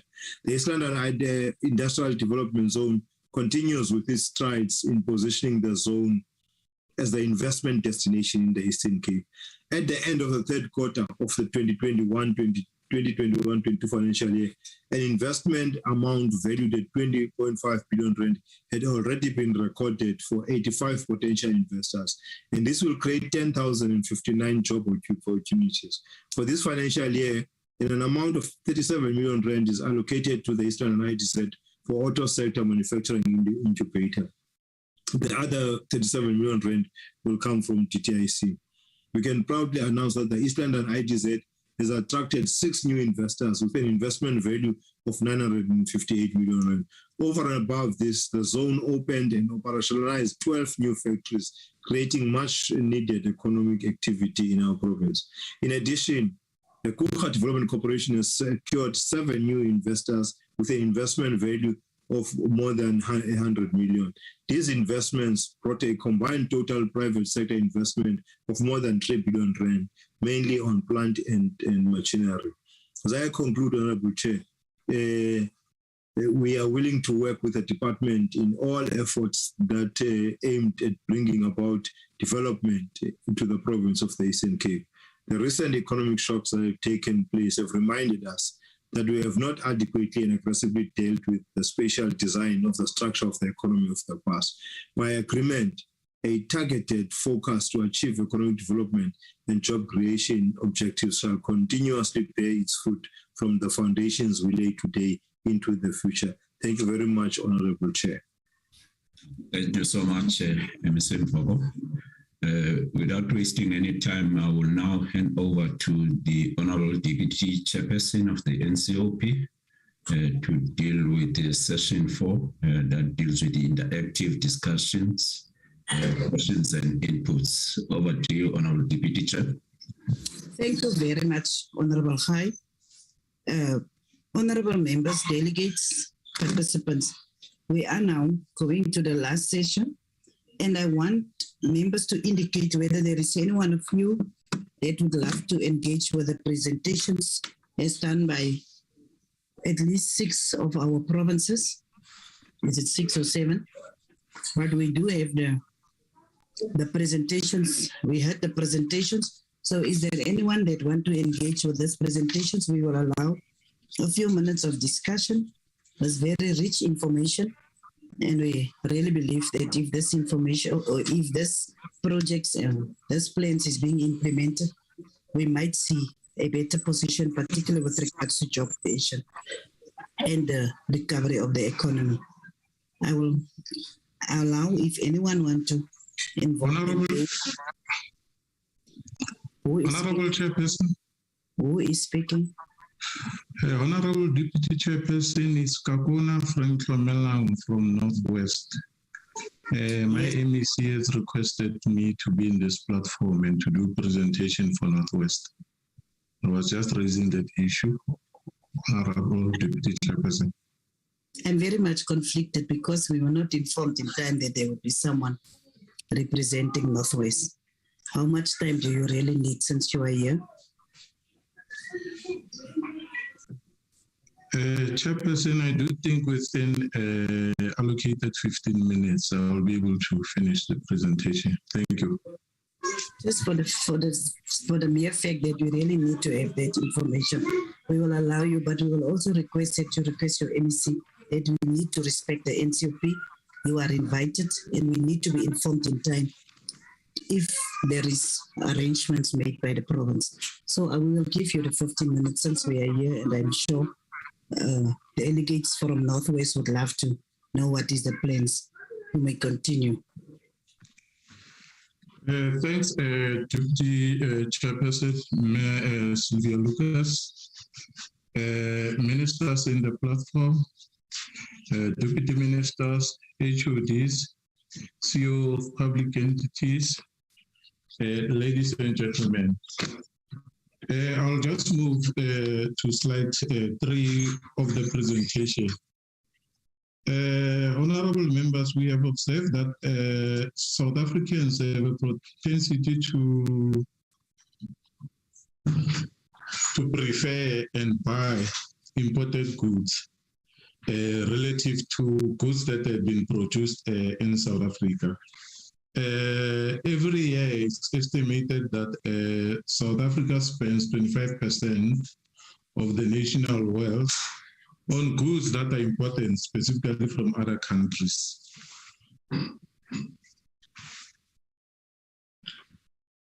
According to the Development Corporation, for every job created or sustained in the manufacturing industry, 4 jobs are created or sustained. And this honorable person indicates the direct and indirect multipliers of the manufacturing sector. I also want to indicate that the province, like the rest of the country, is focusing at localization, which is at the heart of the government strategy to create sustainable jobs and to build an economic base for lasting prosperity. During 2020 and during 2021, when we have been experiencing the impact of COVID-19, a number of small producers increased their capacity in relation to playing and manufacturing of products that were supporting within the COVID value chain. We have observed, Chairperson, that South Africans, when they do decisions in terms of purchasing products, normally they look at the product, they look at price and other areas. They are not necessarily looking and supporting and choosing a local product. In 2019, Honorable Chairperson, the department hosted a session in all the 4 districts of the province through buy-local campaigns in partnership with Proudly South Africans. This was basically to call South Africans in the Northwest to support local businesses so that they become profitable and also to generate jobs. I will indicate that in this workshop, we mainly targeted women. As we know, they are main decision makers in terms of purchasing goods and services for their families. On the 27th of August in 2019, we hosted a workshop in Hunters Rest to encourage all the stakeholders to focus on buying locally made products to contribute to job creation, skills development, technology, and basically to grow the local economy.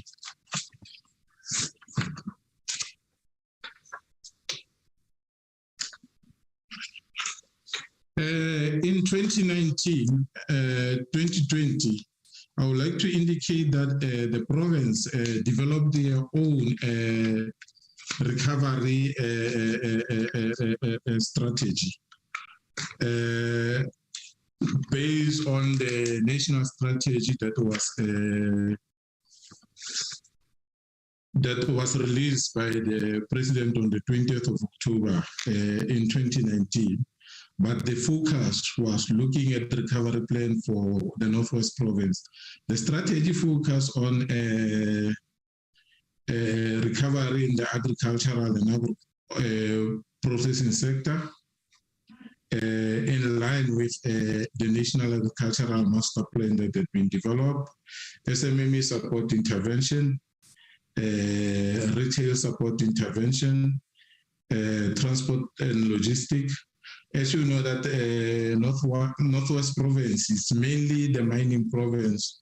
We also look at mineral and mineral beneficiation and tourism, which was highly impacted as a result of the closure of transport and the airline industry in early 2020.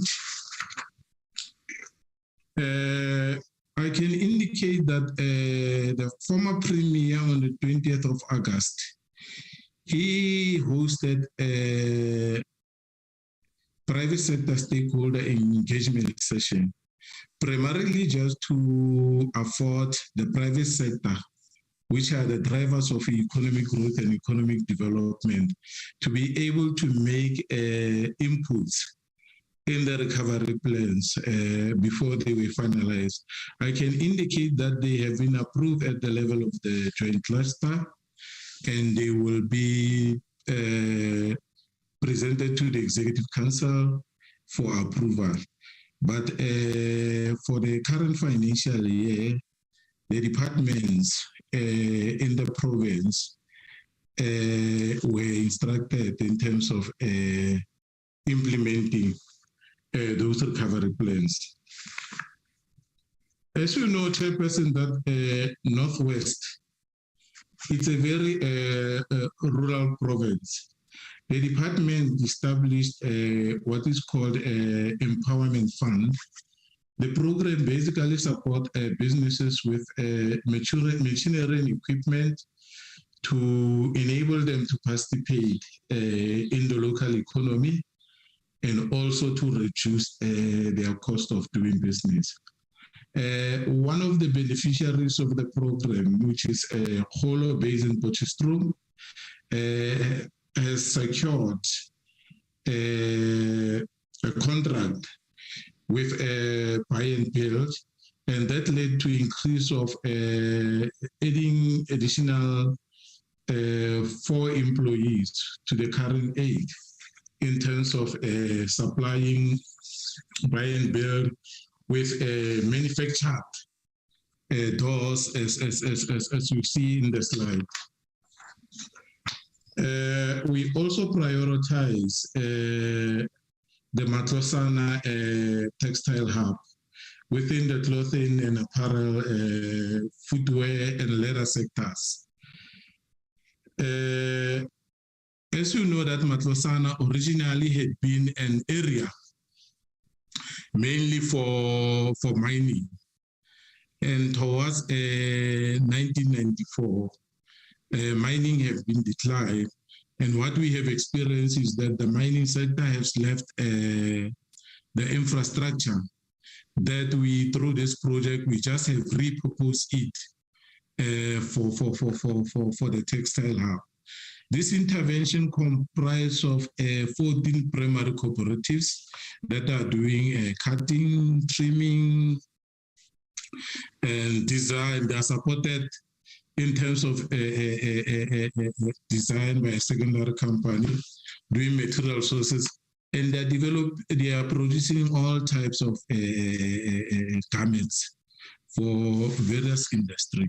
The intention of the province, Chairperson, is basically to convert this into a hub in line with the national clothing, textile, footwear, and leather master plan that have been developed.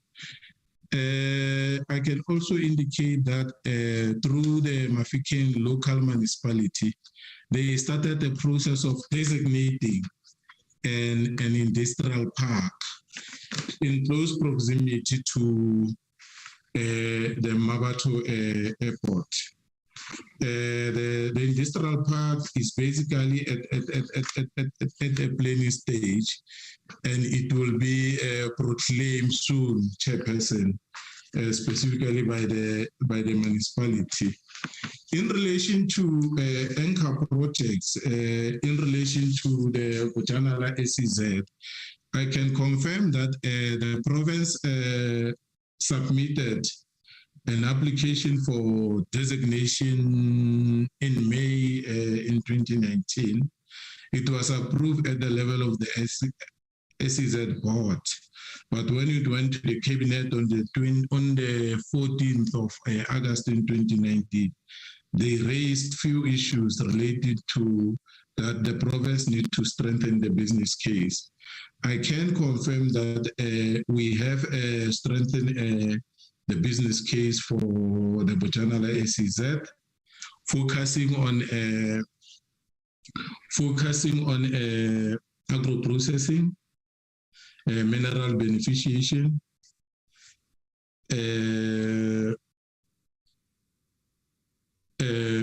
manufacturing, and light equipment manufacturing. I can indicate, Chairperson, that we'll be ready to resubmit to the Cabinet by the end of the second quarter in 2023. We have received a number of investors that have committed that they will invest in the Northwest SEZ. The initial value of investment was around 8.2 billion. But when they got information that we have not yet been designated, one of the company in mineral beneficiation decided to locate. We are not losing that investment closer to mining as it's dealing with mineral processing. Currently, we have 6 investors that have the potential to create around 1,050 jobs with an investment of around 4 billion. The interaction with the investors is ongoing so that they don't lose interest in the project. In relation to stimulating township and rural economy, slide 17. As you know that Northwest is a very rural province, Chairperson. The department has partnered with the Baking Council of South Africa, which is BICSA, to provide training in baking and confectionery, and to empower members through training to produce a fortified bread. As you know that the school nutrition program, which is feeding our children at school, they only purchase fortified bread with nutrients. I can safely say 15 cooperatives in different villages in the Northwest, Chairperson, had been supported. There is a picture of all of them in page 18 of this presentation. I can also indicate that through the Empowerment Fund, which basically support startup enterprises with machinery and equipment for them to be able to operate and start specifically their businesses. We normally advertise every year. I can confirm that through the Empowerment Fund, we've got about 750 applications, out of which 115 had been approved to the value of around 15 million. So we'll continue with the program. I also want to indicate that in the 2021-2022, in response to the challenge of unemployed youth or the high need rate, we developed a separate intervention targeted specifically to support youth that want to enter into business. We also established a chairperson in partnership with CEDA, the Mahikeng Incubation Hub. Every year, the current Mahikeng Incubation Digital Hub. Every year, they are incubating youth. Currently, we have 30 companies that are going different levels of incubation in the hub, in areas of prototype development, product development, carcass development, materials development. And we are working with other stakeholders in terms of finding those initiatives for them to establish a sustainable business.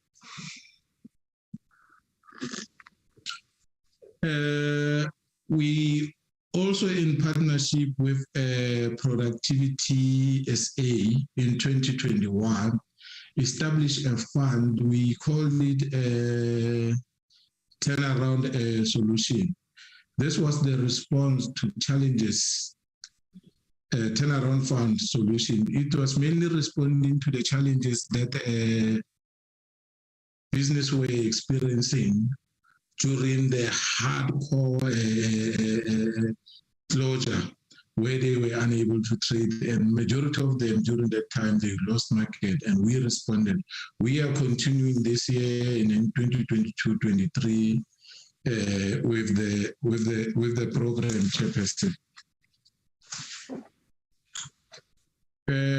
In relation to youth skills, youth technical skills, as you know that our roads in the province, they are in a very bad condition.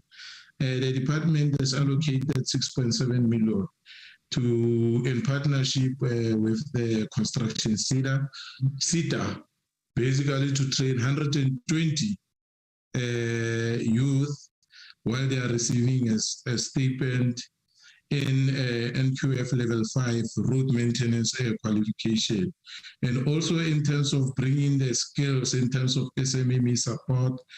We have partnered with Services SETA to provide skills to graduates as a candidacy business advisor while getting the stipend. 100 have been enrolled, and the program will be running for 12 months. We also have a business advisory for matriculants. The program is running for 6 months while they are getting a stipend. Upon completion, each and every graduate will be given, Chairperson, at least 5 SMMEs to support. In the best interest of time, that's the end of my presentation, Chairperson. Thank you. Thank you. Thank you very much. Honorable members, I want to apologize for that. It's just that we have not been properly informed that there would be a representative from Northwest, and that is why it was not, the program was not amended as such. But we have got someone from Northwest, and I'm just asking again, is there anyone that want to engage with the program, with the reports or the presentations? So if none, we just want to then conclude on our business as we have been coming on, and we will now just acknowledge the protocol as being observed, including those of the House chairpersons. And I think we all agree that at the center of building a new society is the need to address socio-economic inequalities, which breed social ills such as high levels of violence, gender-based violence, and femicide. As we have been listening to all the presentations, it is clear that there is a need for more integrated cooperation in governance. To this end, the district development model requires all spheres of government to be actively involved in the process of integrated planning, budgeting, and implementation in each of the 52 district or metro spaces. We need a municipal rescue plan that is premised on an understanding of why previous plans failed and also take into account the current realities. We fully agree with the submission made by the Parliamentary Budget Office on the transformation of the financial sector. We agree on the basis that the allocation of capital greatly influences patterns of ownership and production in the economy. So why is great transformation and economic inclusion in the financial service sector being so slow, seriously lacking, and at best regressing? We've listened to the presentation by Honorable Dr. Dlamini Zuma when she made some practical examples as to how we can make sure that there is transformation in the economy, but also particularly in the financial sector, by possibly bringing in issues like municipal or village banks that can actually respond to the direct needs of people in villages or in townships to access finances or resources to be able to build their businesses. Why is it that even after more than 25 years of our democratic dispensation, we still need to create the economic ecosystem necessary for the transformation of the financial services sector to thrive through an integrated planning environment that encourages transformative venture to take hold and succeed? I repeat, the practical proposals by the Honorable Dlamini Zuma, some of the things that we need to see as to how we can make sure we implement that, particularly through the different models as being proposed. We will need to increase the inclusivity outcome of growth, and this can only happen by means of increasing the employment intensity of growth, especially in the low-skill segments of the labor market. Given that we are not competitive in the low-skill segments, we need to be far more bolder and more creative in how we use our tax regime to incentivize the creation of new jobs, especially among young people. Distinguished delegates, allow me to express our appreciation to all the participants at this event. We thank you for the thought-provoking inputs and presentations. We need to process this input, and we will do so, and we will embark on outcome-based oversight to ensure that the ideas are being turned into tangible programs with clear timeframes for implementation. COVID-19 has meant that the national conversation is about inclusive economic growth, and the economic recovery plan provides us with the opportunity to achieve a sustainable economic future. To our strategic partners, we will continue to knock on your doors for support, for knowledge sharing, and for accelerating and deepening our democratic gains, which are currently threatened by the sluggish economic growth. We will also rely on our cluster chairpersons in the NCOP to assist us to further process the undertakings made as we all work cohesively and cooperatively through strong social and resilient compacts to realize the objectives of the ERRP. I really want to express our sincere appreciation to each and everyone that really brought out your time today to be part of this very important event. And in the follow-up, we would love you to still participate with us so that we can, through our oversight role, but also through our engagement with different stakeholders, make sure that we eventually achieve what we are envisaging through the ERRP, and to make sure that we've got steady economic growth with the outcomes of job creation. With all of that said and done, let me really appreciate all of you, and let me thank those that have been together with ourselves responsible for the for conceptualizing and also for arranging this very important event. To all the ministers, other than Minister Dlamini Zuma and Deputy Minister Moloi, the others that have also joined us today. We appreciate your sustained support for our programs and for the fact that the NCOP is more and more becoming a very important role player in making sure that the debate or the ideological engagement continues. Once more, also thank you to the two other presiding officers that assisted to preside over this very important event. And I really want to thank all of you and wish you a blessed weekend. For NA members, enjoy the fact that you are ready on constituency in the NCOP. We are soldiering on. Thank you very much. God bless. Thank you, Chair. Thank you very much. Thank you, Chairperson. Thank you, Honorable Mashlobo.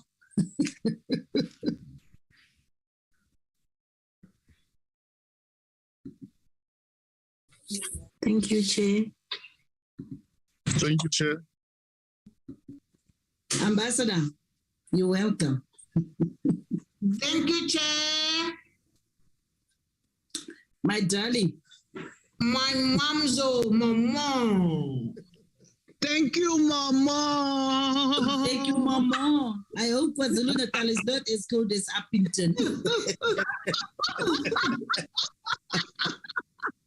Not at all, Mama. I love you, Mama. Love you I too. love you, Mama. Oh, thank you. Thank you, great. Mama. At least NCOP members, we only have one more big event for this quarter. This next Friday, the Women's Charter report back in the Northern Cape. Thank you, Deputy Chair. Yes. I can't see. Let me just put my glasses. Thank you very much, Kenny.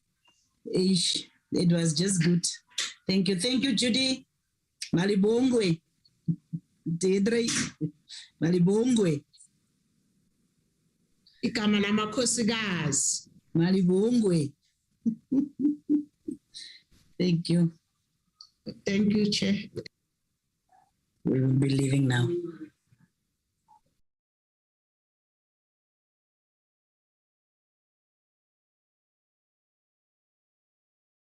Recording stopped.